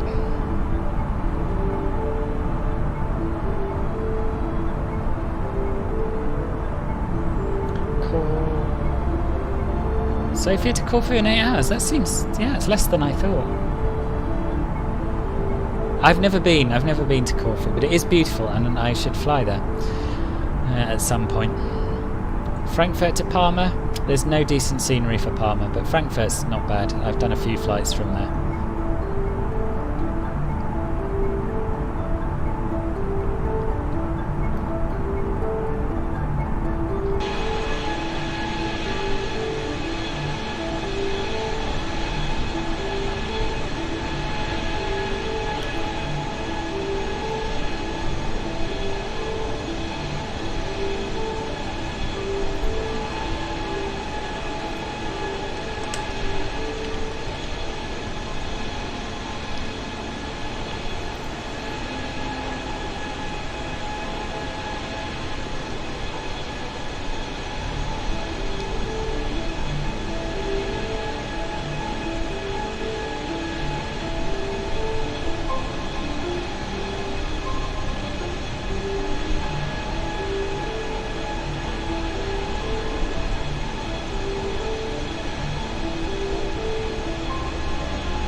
We're not quite there, Jason. I haven't forgotten about Corfu. We're not far off. I will show you it, don't worry. I'm just reading about reducing reducing live stream latency, which is a little bit late, perhaps, but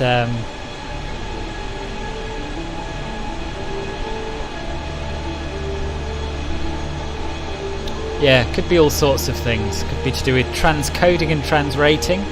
Could be to do with transmission. Could be to do with the jitter buffer, the encoding, the image capture. There's a lot to learn, but I think the long and the short of it is it's not something I can do anything about right now, so we'll just have to suffer the 3-minute delay for now, because I still think that's preferable to stopping and starting again.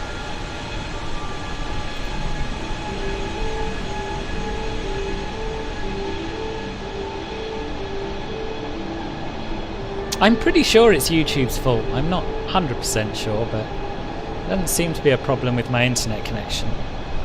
And there's Corfu. Let's try and get a slightly better view.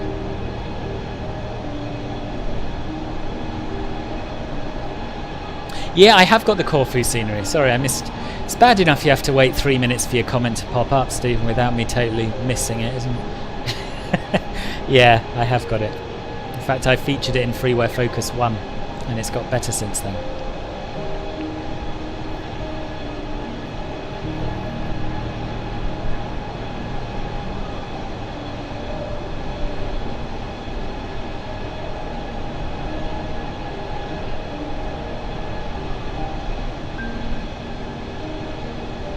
So of course what this means is that when it comes to the landing, you will need to tell me that it's butter about 3 minutes before you see it.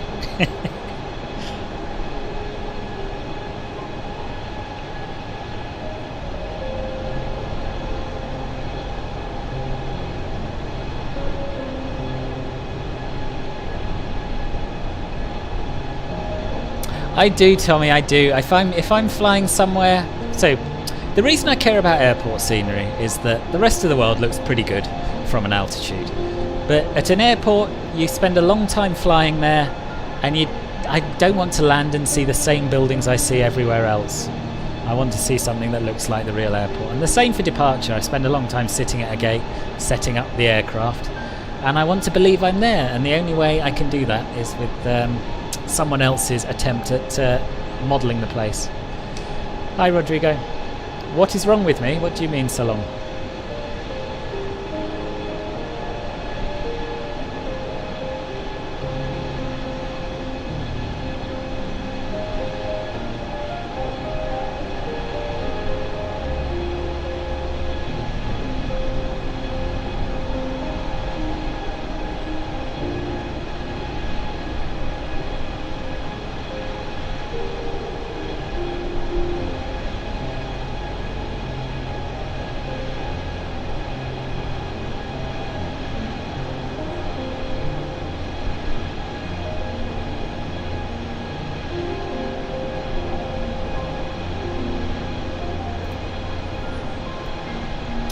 Yeah, video rendering does take forever, but it shouldn't when you're live streaming.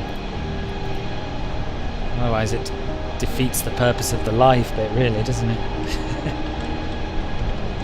Yes, FI, this is true, but it's only true of the dev build, and we're flying the stable build for that very reason today.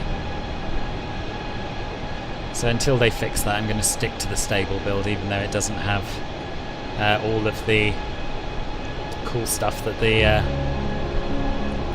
dev build has. So the airport, for those who are interested, is around about here. And if we move to external view rather than drone, might be able to get enough zoom to be able to see it. I don't know. No, probably not. But anyway, it's down there somewhere.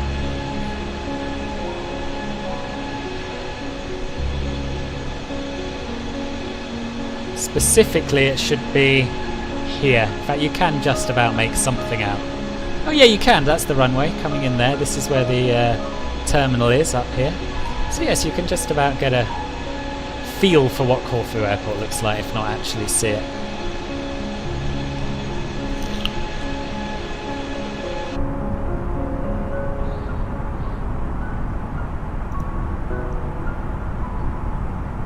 Enrique, there's some really good tutorials already out there. I'm going to give you a link. There's a guy whose name I always forget, Aviation Pro. I would do one if there wasn't already such a sort of comprehensive guide out there, but I don't think there's much call for another one. So yeah, check out aviationpro.nl and yeah, click on tutorials.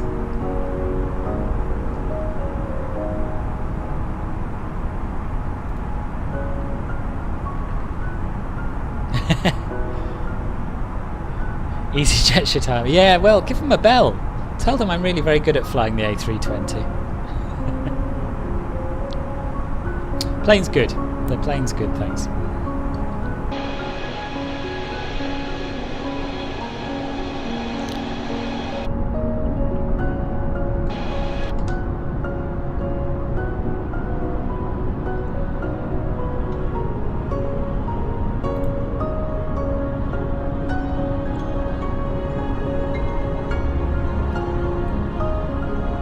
There are no other aircraft arriving into Santorini on VATSIM. There's one departure who's well on his way from there to Rome. We should have a pretty straightforward arrival if we've got no ATC and no other traffic. If only airlines were hiring and didn't require you to pay £100,000 to get your licence done. Welcome to the stream, by the way. So if anyone hasn't yet subscribed or clicked the thumbs up button, do. There's plenty more of this sort of thing, reviews, tutorials, all sorts on Filbert Flies. So yeah, make sure you don't miss out.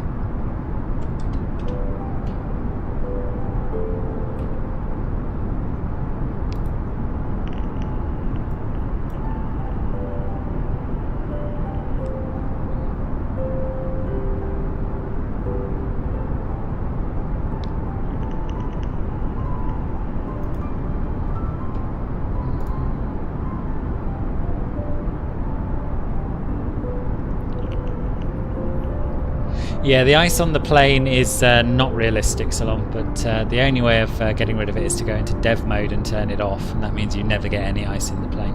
But it's something I might look at. Kaffel, if you're still here, if you go into dev mode and turn off the icing effect, does that setting stay even when you leave dev mode, or do you have to have dev mode on the whole time?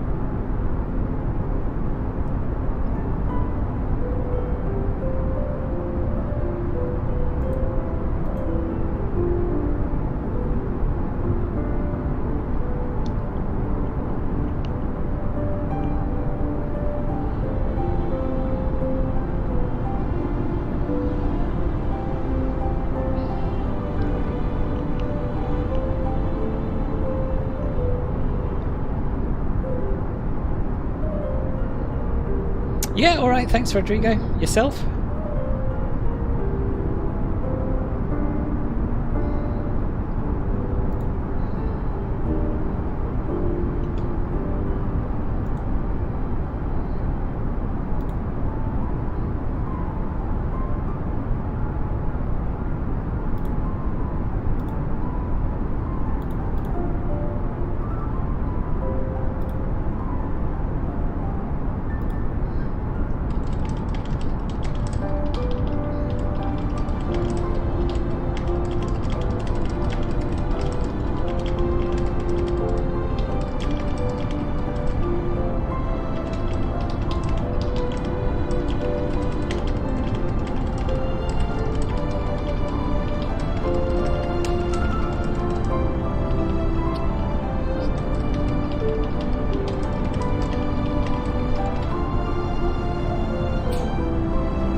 Hello, Mallorca Plane Spotting. Welcome to the stream. How are you?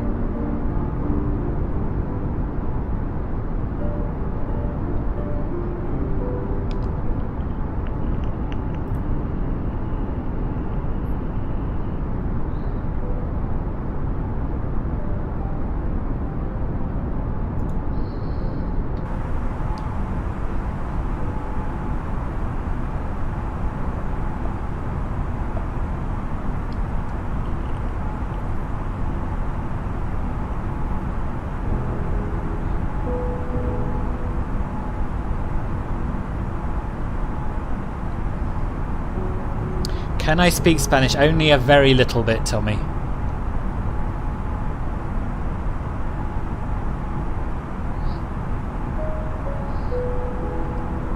Oh, it's not. I'm sorry. I'm sorry. That must have been gutting for you. There must be a setting somewhere in YouTube. I don't know why someone's name wouldn't appear.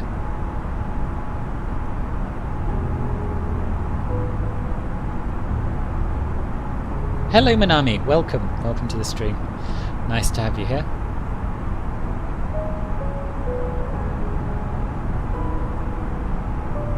Oh, I think the lag's dropped a little bit. My latest experiment shows it to be less than a minute, so that's good. I'm going to try once more.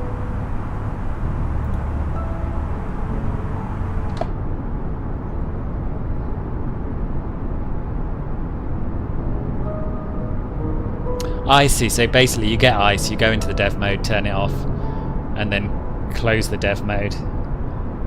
But then you'll get iced up again. They just need to fix it, don't they?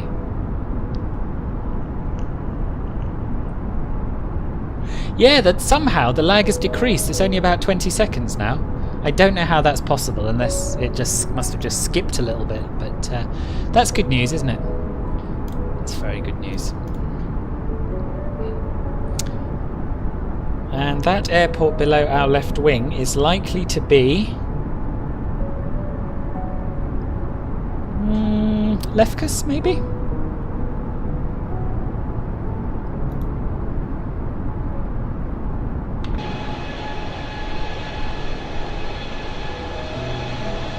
Or Preveza, maybe Preveza. Yes.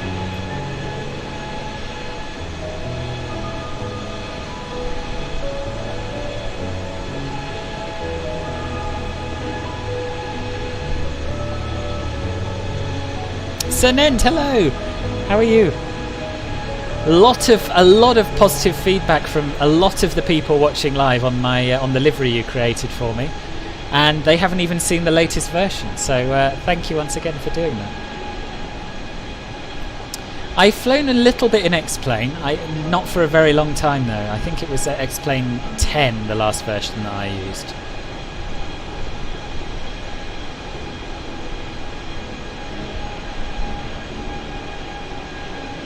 Hello Erin, welcome to the stream. Good to have you here. What are you going to have to eat, Rodrigo? Anything nice?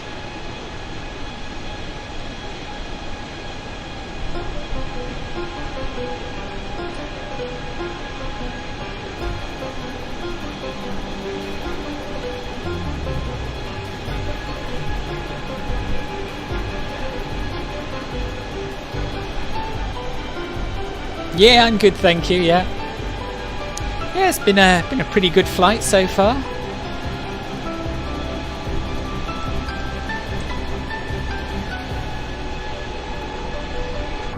And we haven't got too much further to fly, so our ETA is now 11:13 Zulu, and it's now 10:38. So really, it's probably about time we started thinking about our arrival.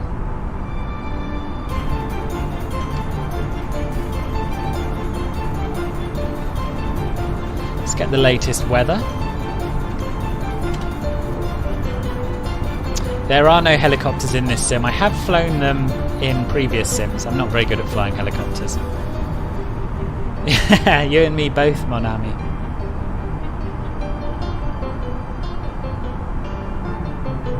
So wind is still 220 at 10 knots. Clouds few at 2,500 feet. Temperature of 16. and a QNH of 1017. So let's just hand control over to the co-pilot and we'll start setting up the MCDU for arrival. Below the line. Barrow ref. Standard set. Standard set. After takeoff checklist complete. We could finish the after takeoff checklist first as well.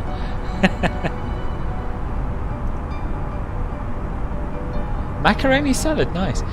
No, I don't want to be a real commercial pilot, but I do want to do my private license at some point. You have control. I have control. So we are going to be doing the Peksan 1 Delta arrival. And we're going to do, I think, should we try an RNAV or should we try a VOR DME?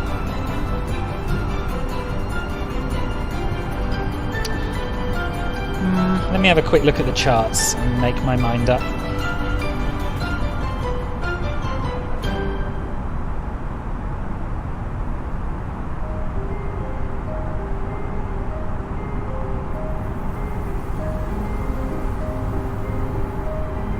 Oh, that's an easy decision. The VOR approach is the only one that comes in via Peksan. And it looks... I don't want to jinx it, but it looks pretty straightforward actually. So from Peksan, we just make a right turn onto final. Do we have a via? Yeah, we've got some blanks. Let's see what that looks like. I would imagine Peksan is the one it chose automatically. Same thing happens at Heathrow. When you look at these vias, some of the via points for the Heathrow arrivals aren't written, but if you pick the right blank arrow, they do work.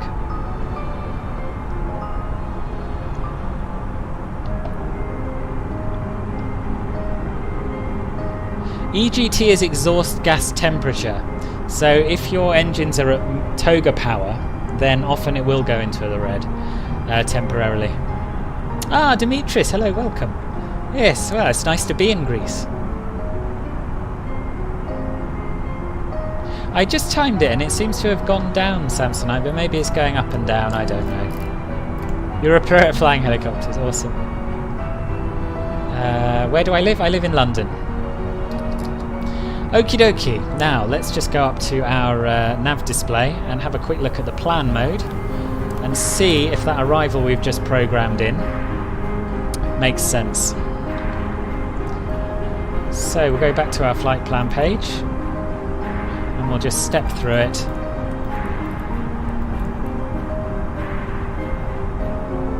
No, it doesn't. It's got a strange via point. So really we want to go from Peksan, just here, and then make a right turn onto final towards Corax and D14. So we'll try and correct it. If we can't, it's no biggie. We can just fly it using headings.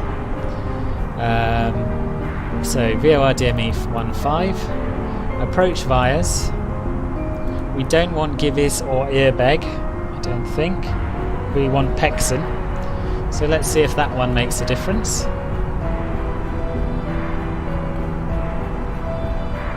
Yes, that's done it. So that's a good little tip there. That's a good little tip. Just because you can't see your approach via, your transition point, doesn't necessarily mean that it's not in there. You might just have to try some of the arrows. So now if we click back through, we're going to Peksan and then making a right turn to a user waypoint, which is roughly equivalent to the D14 waypoint on the plan. No, it isn't. CF15 is the D14 point, and then we're going to be flying straight in to LGSR. Easy peasy, we hope.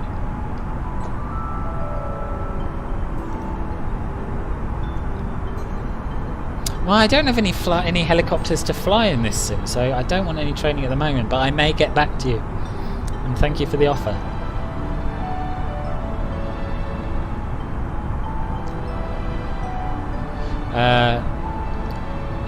Filbert flies versus Swiss 001.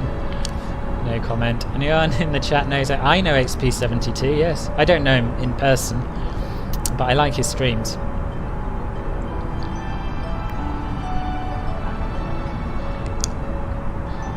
What was I going to do? Right, we're setting up for the approach. So that's the flight plan portion done. Now we'll go to the perf page and click through to the approach phase. We'll put in some data from the METAR. So QNH is 1017. temperature is 16. And the wind is 220 at 10 knots.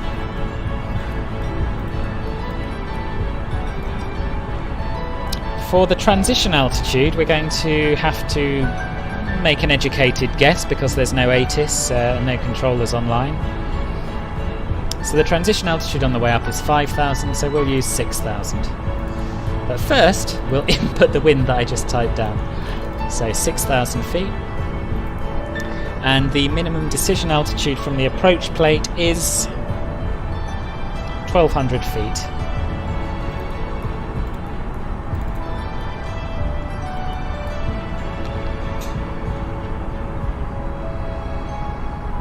Do I use auto land? No, not on this aircraft.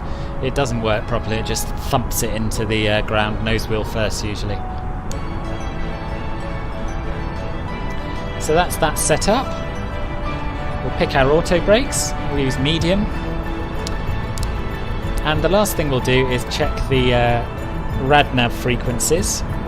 So really we don't have obviously an ILS, but we will tune in the VOR frequency, which is 110.4.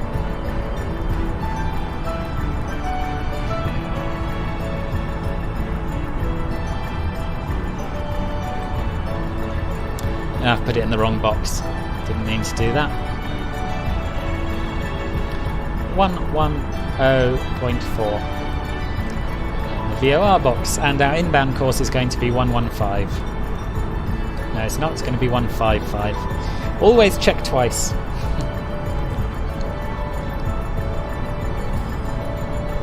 Okay, so that's us set up more or less for the arrival. I have control. You have control.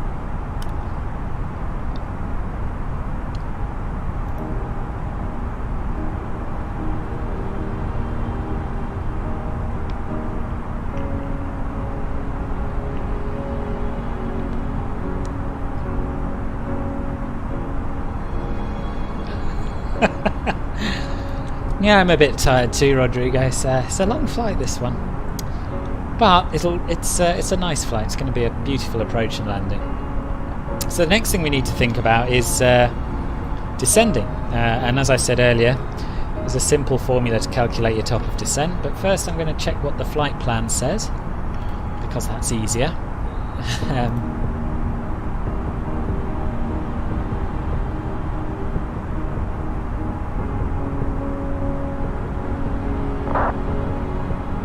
Flight plan has us descending to flight level 250, and I don't know why it would hold us at flight level 250. That's weird. Now we're going to ignore the flight plan, and we're going to look instead at our chart. So we want to be at or above 7,000 feet by Peksan, and I think we may as well aim for 7,000 feet to make life simple.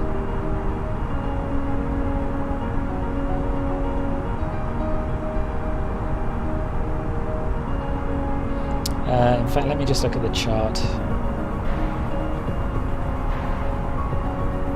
Okay, so for the approach chart, it says we should be at 3,500 feet. This is all a little bit odd, because I don't think we're actually going to be following that full star. I think we're just going to be going straight for the approach with no ATC.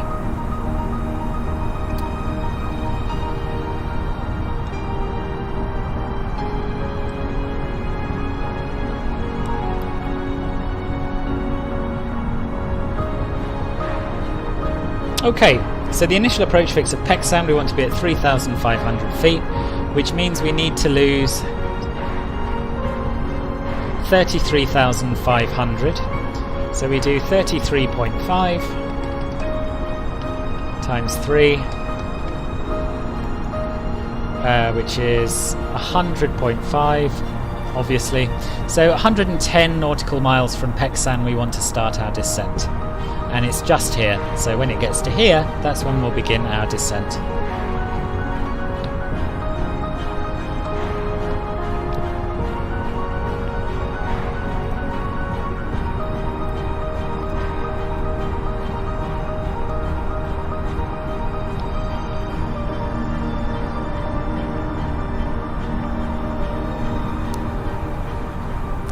glad you're enjoying the music. I'm going to pause this here, and we're going to have a little bit of Greek music because we are sort of, well, we're around Greece now. We'll be landing soon, so a little something to get us in the mood. We'll start with the track that I started the stream with, and listen to one or two more.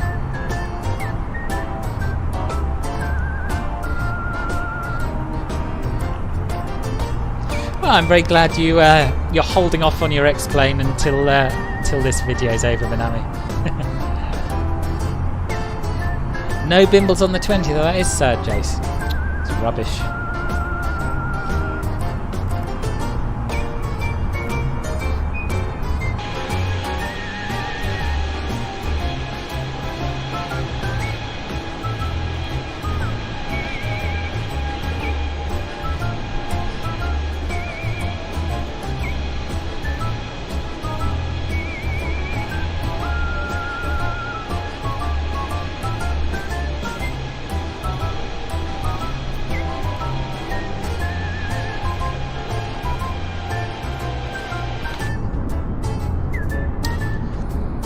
Pretty beautiful, isn't it?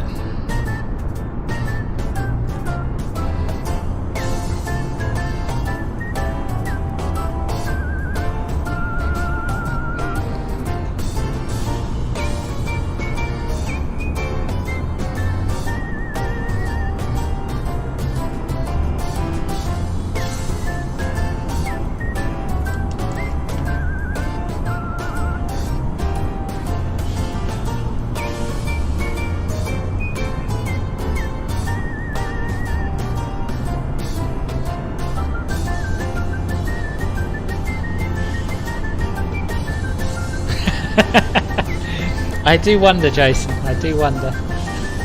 It's good though, isn't it?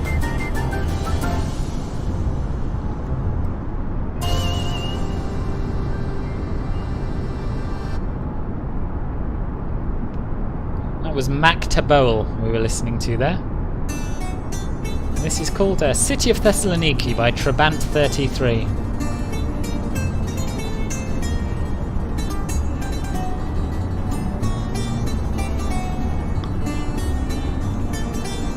Oh no, yeah, that's my reaction to an update as well these days. Good, this was Flightzilla's idea to have a little bit of Greek music.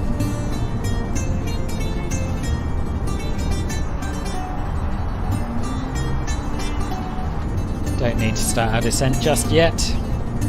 Greek landscape, Greek music, what more could you want?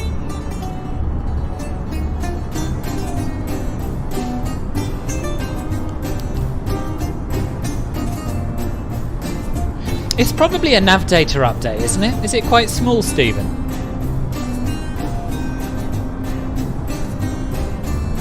My next stream will be tomorrow. I've forgotten what time I said as well. 19:30. 19:30 tomorrow. Zulu. Hi, Demetrius. Cool.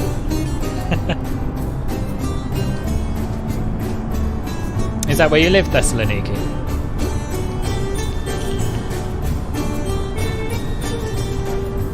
Oh yes, Keffel, I did. Sorry, I thought I responded. I did respond. Yeah, I did get it. Thank you.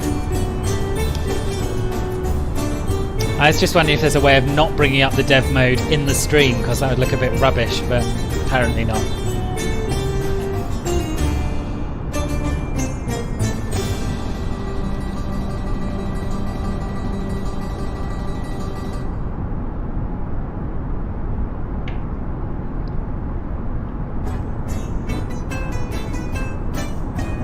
I think I played this track as the intro to one of my earlier Greek streams. Can't remember where we're going. Another island. Kos, probably.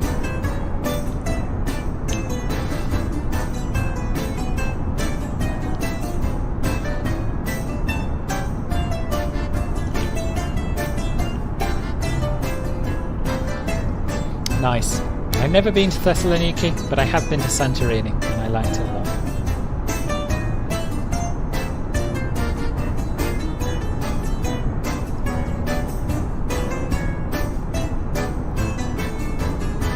Interesting, Steve. I'll I'll make a note, thank you.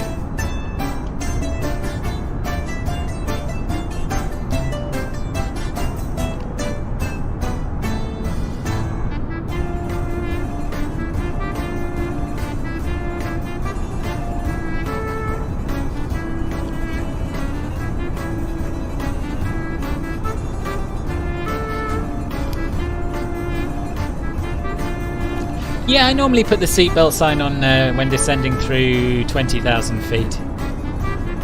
I've never even heard of Airline Commander. Sounds interesting. I'll make this the last track, Stuart. Yeah, we've not got far to go, Rodrigo.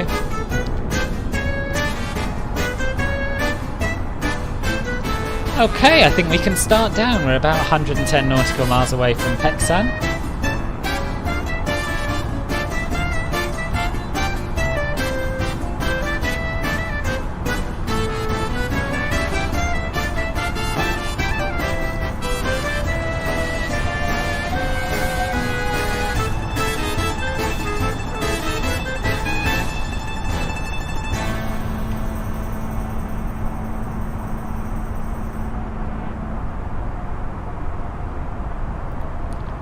There you are. Just a little taste of some pseudo-Greek music for you. Yeah, I'm trying to think if there's a Greek restaurant that will deliver me some dinner after this flight, LDR now. Yeah, Thessaloniki's a big airport, isn't it? There's a really good freeware version of it for this sim. I don't know if you've come across it, or if you fly in this sim. Oh, okay, Stephen, right. Yeah. Oh. Not on EasyJet Flightzilla, but you can have a ham and cheese toasty if you want. But there is a place that does quite nice gyros on Deliveroo. Maybe I'll have that to celebrate.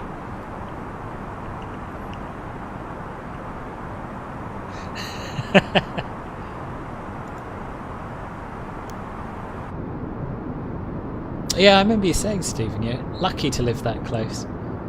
Mind you, Sophia itself sounds pretty good. Ooh, weird angle. I don't like that.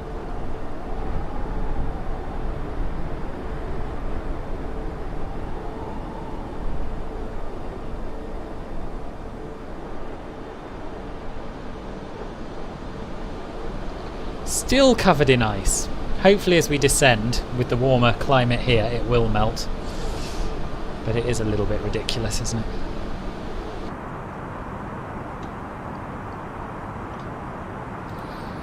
And just a friendly reminder to click the thumbs up button and subscribe if you haven't already. I'll love you forever if you do that.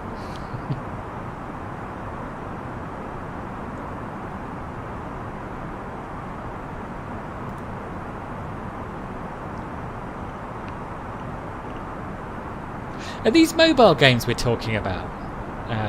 Airline Commander, etc.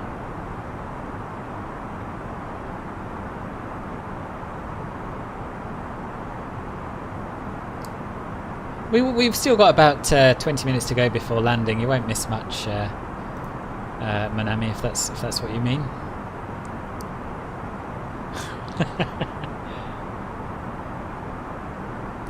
Absolutely, Flightzilla, yeah.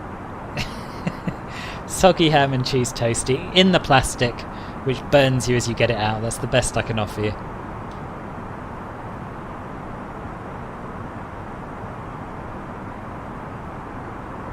I've been to Santorini and I've been to Rhodes, but those are the only two places I've been in Greece. I'd love to see some more of it.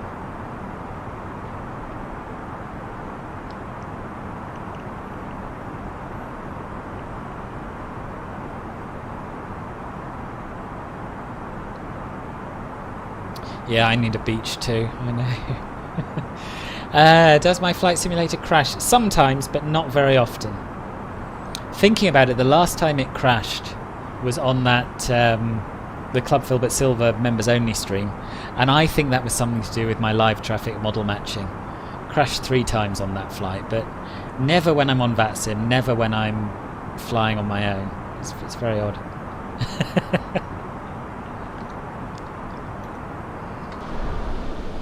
Well, there are 4, I believe. So one here, one here, one here, and one here, and the same on the other side. So help yourself, Pfizer, and Godspeed.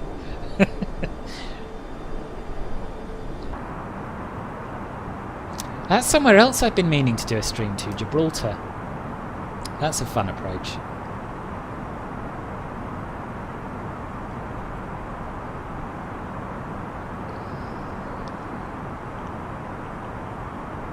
No, I've never been to the Philippines, no.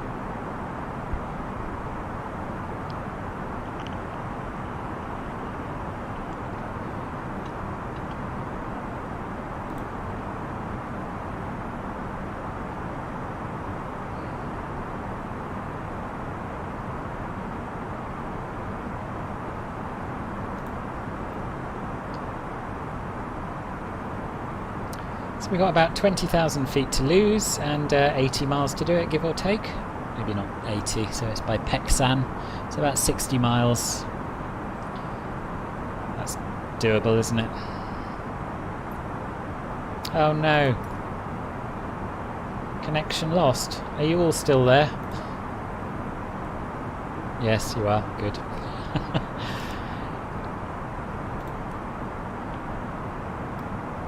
Good, reconnected. You went to a Greek restaurant before, you got some lamb wrapped up in some bread or something. Yes. Yeah, Greek food is amazing. ACAT, there is an A380 being made for this sim, but it isn't out yet, so I can't help you with that, I'm afraid. Sakith, hello, welcome to the stream. Ah, how irritating, Govinda. That's a... Yeah, I don't know. I really don't know what's causing that. There are so many different issues with this sim that some people experience and others don't, that I couldn't even begin to guess, I'm afraid. Sorry, that's not very helpful, I know.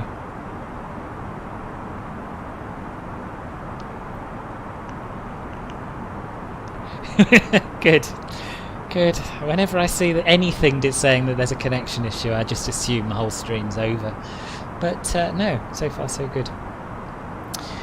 So we're going to turn on the VOR display. So when we are within range of that, the VOR that is involved in the approach, which is the Santorini VOR, then that should pick it up for us. And I'll give you a quick look on Navigraph at the approach we're following.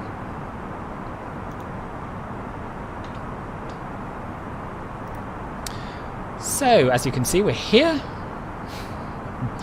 about to pass over Adamantus, and we're going to follow, if I can get the charts up, open charts list, approach, the VOR approach to runway 15. So Peksan is the waypoint I've been banging on about, which we want to be at 3,500 feet by. And then we're just going to be taking a sweeping right turn here to heading 155, and then we'll head straight for the runway. Cabin so crew should be pretty straightforward. And the runway heading is 154, so it's pretty much a straight-in approach from that point onwards.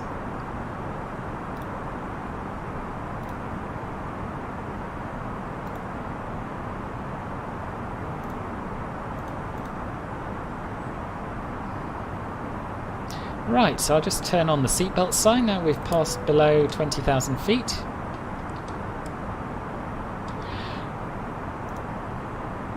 Yeah, I think it must be a sim server issue, Thomas. Hello, Eamon. Welcome to the stream. I can't wait for the A380 either. Thank you, Salom. I try my best. Yes, I did manage to get rid of my volcanoes. Yeah, with an add-on from FlightSim.to, but I believe they're going to be fixed properly in the next update anyway. Hello, Steve. Welcome to your first stream. I have a lot of sim flying experience. I have a little bit of real-world flying experience in a Cessna, but no, I've just been flying airliners in sims for a long time.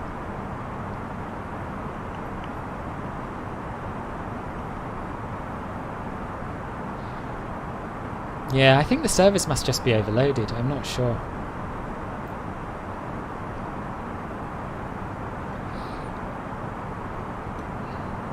Absolutely, Flyzilla, absolutely. And I'm a little bit worried about my descent.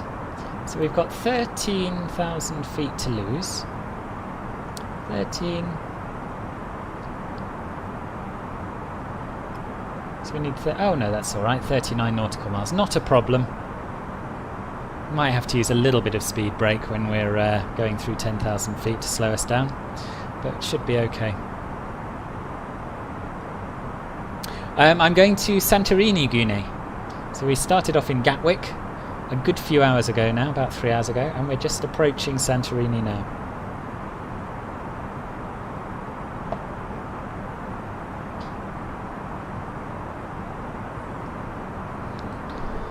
And we might be close enough to get our first glimpse of it, possibly.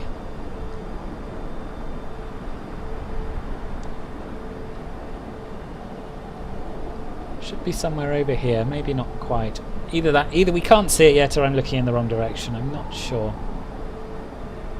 Could be here. Yeah, we'll see it soon enough. Yeah, the delay's gone down. I don't know how that's possible. It must have just speeded up the video or something clever like that.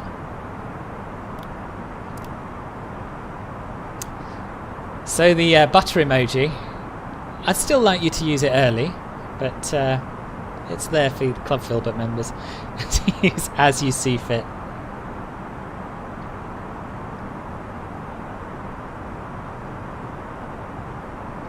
No, I think I'm alright for the descent.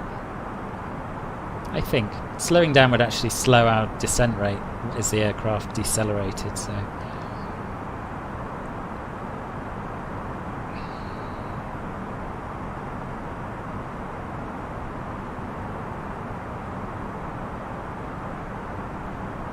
Also, if we're not quite at 3,500 by Peksan, it doesn't matter, because we don't have to be there until we've turned the corner. And then we start our descent. In fact, let me bring that chart up as well for you, because you might find it useful, if not very interesting. I don't know. Oh, it's gone. I do a lot of looking at the charts on my iPad, and I'm conscious that's not very helpful for you lot. So this is our vertical profile. So we need to be at 3,500 feet by here, CF15, which is 14 nautical miles away from the Santorini VOR. And then we can start our descent to 3,000. We need to be at 3,000 feet by Corax, and then it's a visual approach down to the runway. So that is the plan as it stands.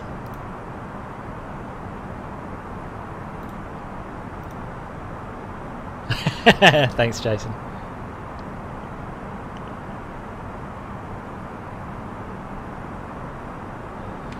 What's ADA, Salon? And what's MBJ? I'm 36, Rodrigo. Hello, Sakith. Welcome to the stream. Nice to have you here. And do please click the subscribe button and the thumbs up button. That applies to everyone who hasn't already done that. I don't use ForeFlight, no. I use Navigraph, which does a similar thing. It's not quite as advanced. In fact, it doesn't do flight planning, but it shows you your flight on the iPad where you are. Although it doesn't do events. I didn't know ForeFlight did that.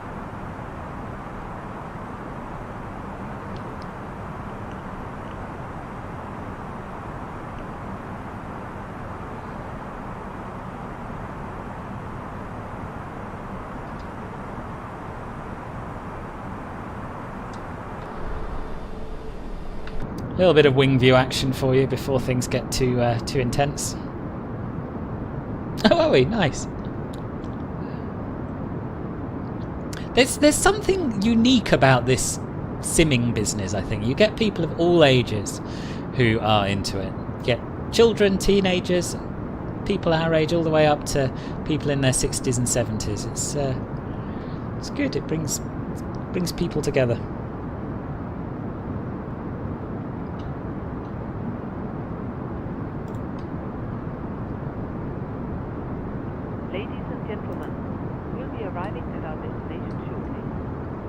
Ah, okay. I have never flown there, no. Hello, Reese. Nice flight. I was only mentioning Gibraltar a minute ago. I must do a stream to there.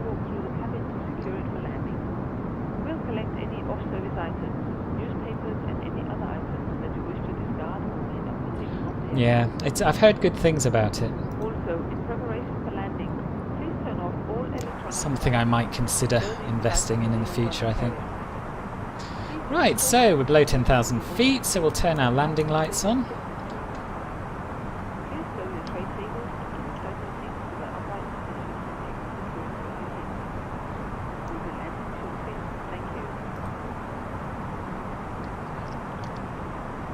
You're 14, you're on the younger spectrum. You're 12, right? Yeah. I started simming when I was about 14, I think, if I remember rightly. It was Flight Sim for Windows 95 when I started, and it was the best thing ever. Which is hard to believe looking at it now. Yeah, oh yeah, so I've answered your question before it's popped up. So yeah, about 20 years, something like that. 22 years. No, but it's got a handcrafted default airport, isn't it, Jason?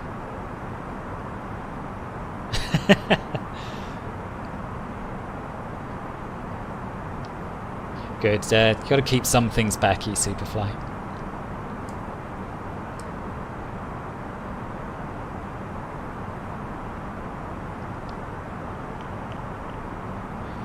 And because we're descending to an altitude rather than a flight level, we should be able to set the local pressure now and start our approach checklist. So we want 1017. But I'm going to see what the sim thinks it is. Brilliant! See, the live weather gets better and better. The sim knows the right QNH, which it didn't at the beginning. Get the co-pilot to do the same. 1017 set. 1017 set. Passing 7,300. Yeah, Meigs field for the win. Absolutely. Little flights between Meigs and O'Hare. That was the bread and butter back then, wasn't it? And then I didn't even know when I got Flight Sim for Windows 95 that it had the whole world in it. And then one day I decided to point the aeroplane east. I think I got a 757 mod. That was the first add-on I downloaded. Turned out, if you point the plane in the right direction, you can go somewhere else. And that was how I began. I just used to choose a heading that felt roughly like it would go where I wanted to go, and off I went. Did you, Kamal? Cool. I think I've still got the box somewhere, probably somewhere in my parents' loft. You wouldn't know it sometimes, Suleiman, but thank you for the compliment. Sometimes things go very wrong, and I think, Christ, how am I still making these mistakes after all this time?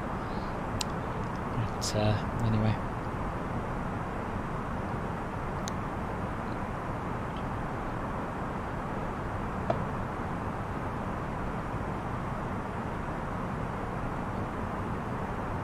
So we're passing overhead Allopronia at the moment. I do know Kingston, yeah. I've flown to Kingston in a previous sim, Salom. Did a flight all the way there from Gatwick in the 777.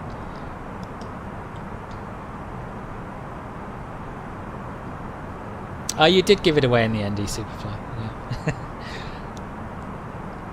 Yeah, so good time to be simming. Ooh, that's very zoomed in. I'd forgotten I'd done that.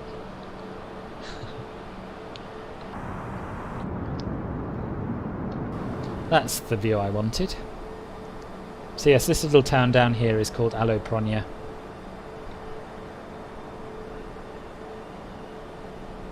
And we're approaching Chora, which is this next island, I believe. Software name, this is Microsoft Flight Simulator, Varnit.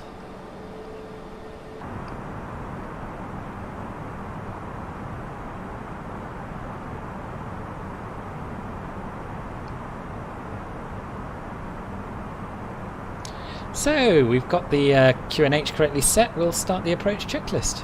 Approach checklist. Briefing. Confirmed. ECAM status. Checked. Baro ref. 1017 set. 1017 set. Minimum. Engine mode selector. Yeah, it's an awesome approach into Gibraltar. Normal. Approach checklist complete. The ice is gone, hooray! It's a bit of luck, innit? So this is where we're going. This is Santorini over here.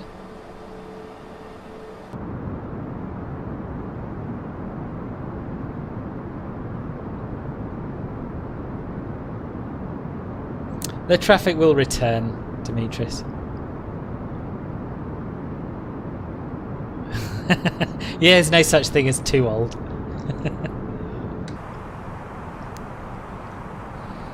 Almost 1 AM in the Philippines, gosh. Well, we're nearly down and then you can go to bed.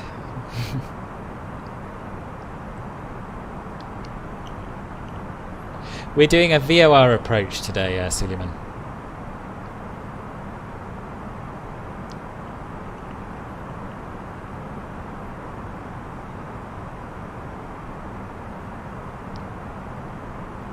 Let's just have a quick look at the navigation display. So CF15, that's where we want to be at 3,500 feet. Then we want to descend to 3,000 feet by Corax, and then we'll fly it in by hand from there. That is the plan. We'll extend flaps 1 now. Flaps 1. Speed checked. Flaps 1. Okay, that's weird. We shouldn't be overspeeding because we're at our flap extension speed.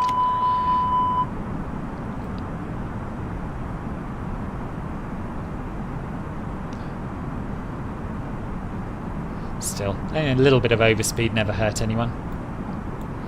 Use a little bit of speed brake to slow us down faster. Make sure the ground spoilers are armed for the arrival, and they are. And we should be able to see the runway ahead of us. And we can, just about. Santorini traffic, EZY93 November Zulu on final runway 15 nautical mile final. I don't think there's anyone around, but you never know.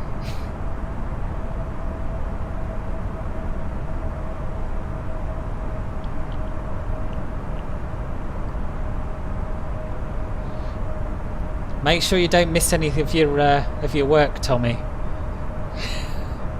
Don't want my streams to result in you failing your exams or anything. So we're passing CF15 and we'll start our descent further to 3,000 feet.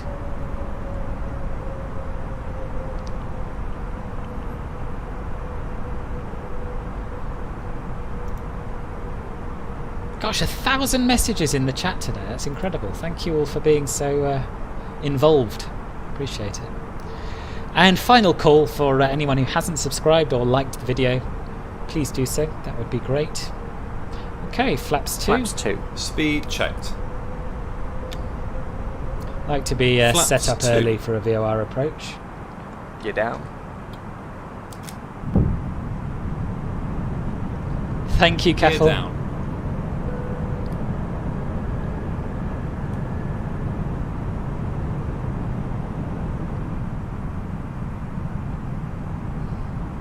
Get the old binoculars on again, see what we're doing. Yes, so the runway's here. That's the taxiway. We want to land on that one, not that one.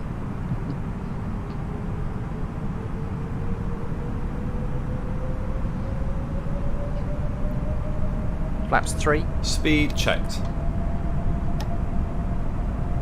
Flaps 3.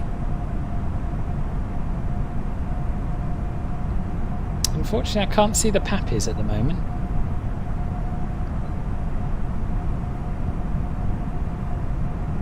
So it'll be a 3.3 degree glide slope. Flaps full. Speed checked. Hopefully, Flaps butter. full. Hopefully. I'll turn off the Cabin autopilot. crew, be seated for landing. We'll just ding them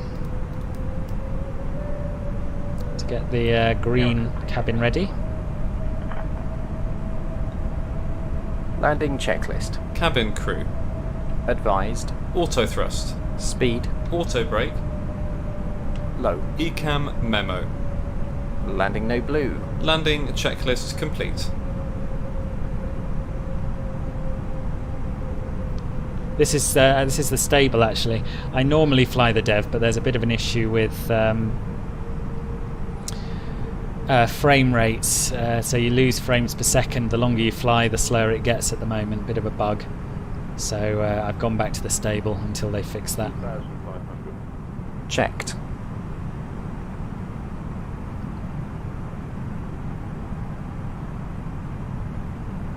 Got quite a crosswind, 12 knot crosswind at the moment.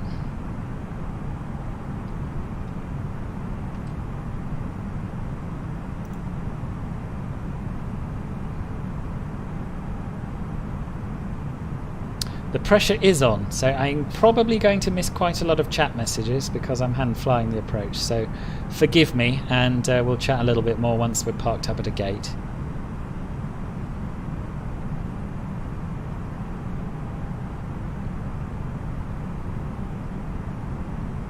Yeah, this crosswind is ferocious and getting worse. Wasn't supposed to be quite this strong. It's supposed to be 10 knots, not 15. But anyway, we are where we are. We'll see how it goes. We're on the glide path. The pappies are now working. Well, they always were working, but I can see them. Continue. So we'll continue.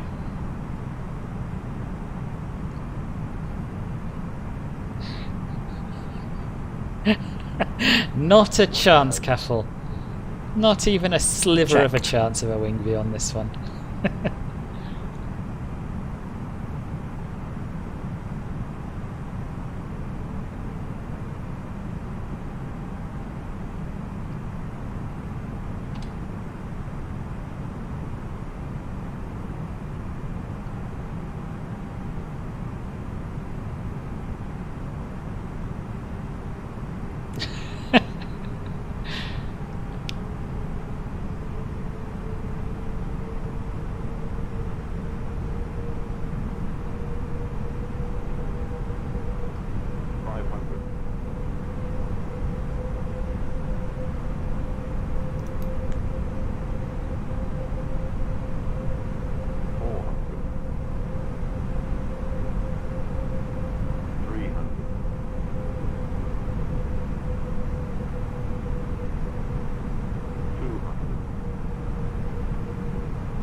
Spoilers. Reverse green. Decel.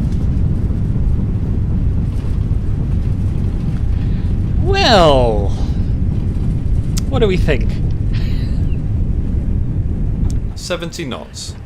I thought that was not too bad for an 15 knot crosswind with no ILS, but I'll let you be the judge. Ladies and gentlemen, this is the conclusion of our flight. Please remain seated with your seatbelt fastened until the captain has turned off the seatbelt sign and the aircraft is parked safely. This will be your indication that it is safe to move around the cabin, gather your belongings and disembark. We'd like to thank you for flying with us today. Thank you, all of you. Hello, sorry, Maria's son, I've forgotten your name again. Unfortunately, my track IR has run out of battery and I haven't got a free hand to plug it in. But I hate texting without it, so I think we'll just pull up after the runway.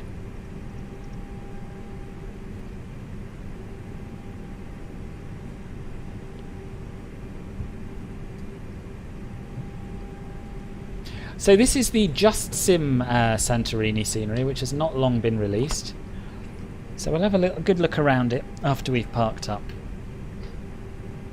And I'll just plug in my track IR, then I can see where I'm going.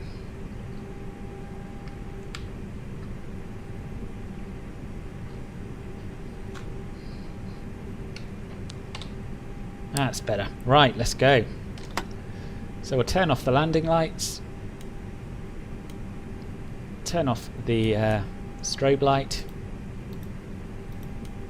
turn off the runway turn-off lights, and the first officer has very kindly set the nose light to taxi for me. And as we taxi in, we'll do a few more after landing actions and then we'll run the checklist.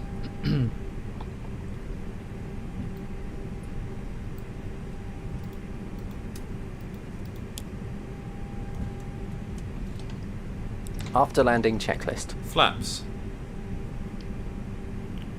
Retracted. Spoilers.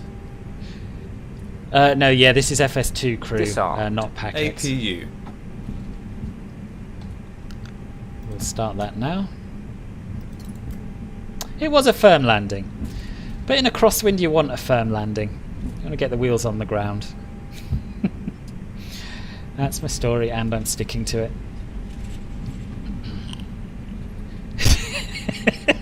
Absolutely careful.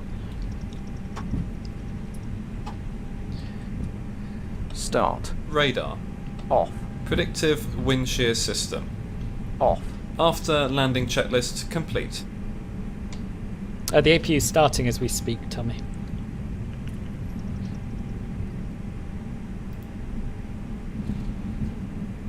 Firm and positive contact, yes, I like that.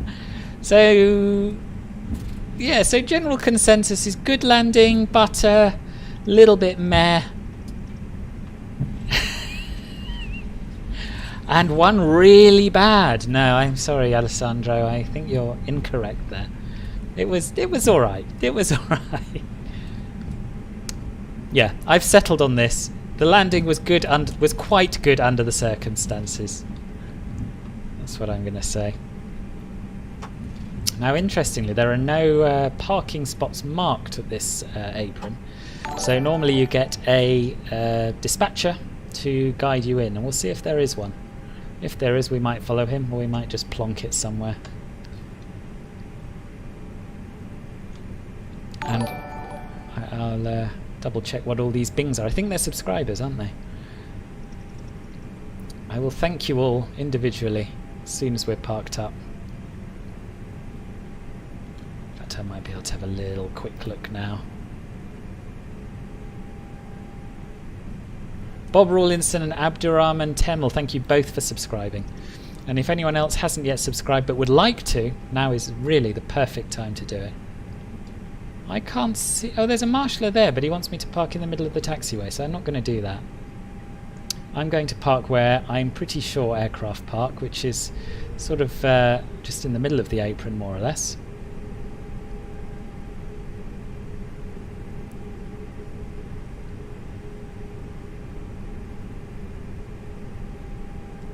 And I seem to remember, because I was here a couple of years ago, so I don't remember it very clearly. But I think they sort of park in 2 rows. So I'm going to stick this here. Not in the middle of the taxiway like the marshaller wants. That'll do. We'll set the parking brakes. We'll turn on the APU bleed. Turn the engines off. Close the stupid logbook thing. Turn off all the fuel pumps. Turn off the beacon light. Turn off the seatbelt sign. And then we can run the parking checklist. And then I can talk to you all again. Taxi light off. On. Engines. Off. Seatbelts. Off. Exterior lights. Set. Fuel pumps. Off. Parking brake and chocks. On and in. Parking checklist complete. Right, here we are. Welcome. Welcome to Santorini. Yes, I think this is a pretty realistic, accurate place to park. So I'm going to do 2 things now. First of all, I'm going to catch up on the chat if I've missed anything. Then we're going to have a little look around the airport. And then we'll say goodbye.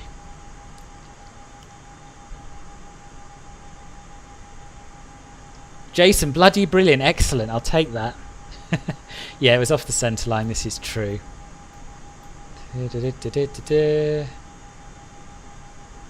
Gosh, yeah, good mixture of reactions to that landing. It's interesting. It's interesting. Don't break their necks. I think I got away without doing that.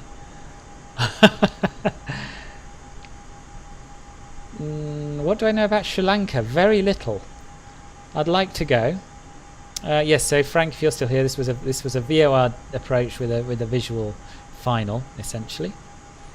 Okay, I think I've caught up with most of the landing chat. 5 planes every 5 minutes at your... That's an incredibly busy airport, Salom. Okay, can we see a replay? Unfortunately not, as Salom says, doesn't exist yet. There is an add-on which I might think about getting. I honestly don't think there is a way to stop the stupid logbook, Jason. I've searched far and wide, and I haven't found an answer on any of either the official forums or VATSIM. But I think hopefully it's something that people will pressure Asobo to get rid of, because it didn't used to be there.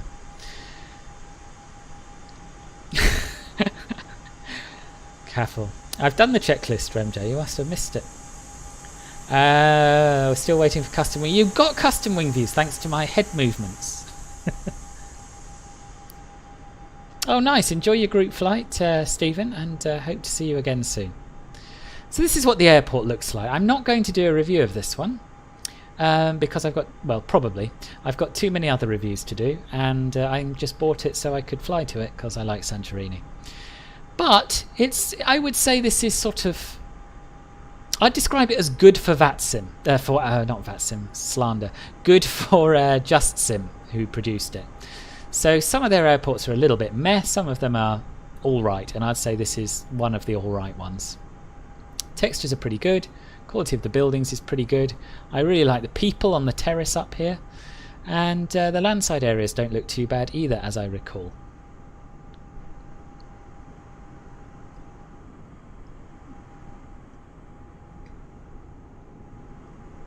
So yeah, we've got more life out the front, which is good. And yeah, it's just, yeah, I'd say this is good. This isn't just good for JustSim. This is a nice airport, and it's on sale at the moment on Sim Market if anyone's tempted. So there we are. Need to checklist fuel pumps. There, we've done the parking checklist. The fuel pumps are off. MJ, your Discord name is Coolboy. Okay, I'll look out for you on my server. And yeah, FS2020 is super realistic. It's just beautiful. You know, we could take off in a rainy Gatwick at dawn and end up here in Santorini 3 hours later, having flown over real world scenery and landed at a really nice custom built airport like this. Is, well, it's just remarkable, isn't it, compared with what we had in previous Sims. So hello Matthew, I'm about to go, but welcome. It's very nice to have you back, and hope you can make the next one. Talking of the next one, it's going to be at 19:30 tomorrow. It's going to be in the Cessna Citation CJ4, and we're probably going to be flying in the US. I haven't totally made up my mind, but do subscribe to the channel, do join my Discord server. I'll be announcing it on both those places, and I hope some of you can make it. Till then, thanks very much for joining me, and enjoy your weekends. Bye bye.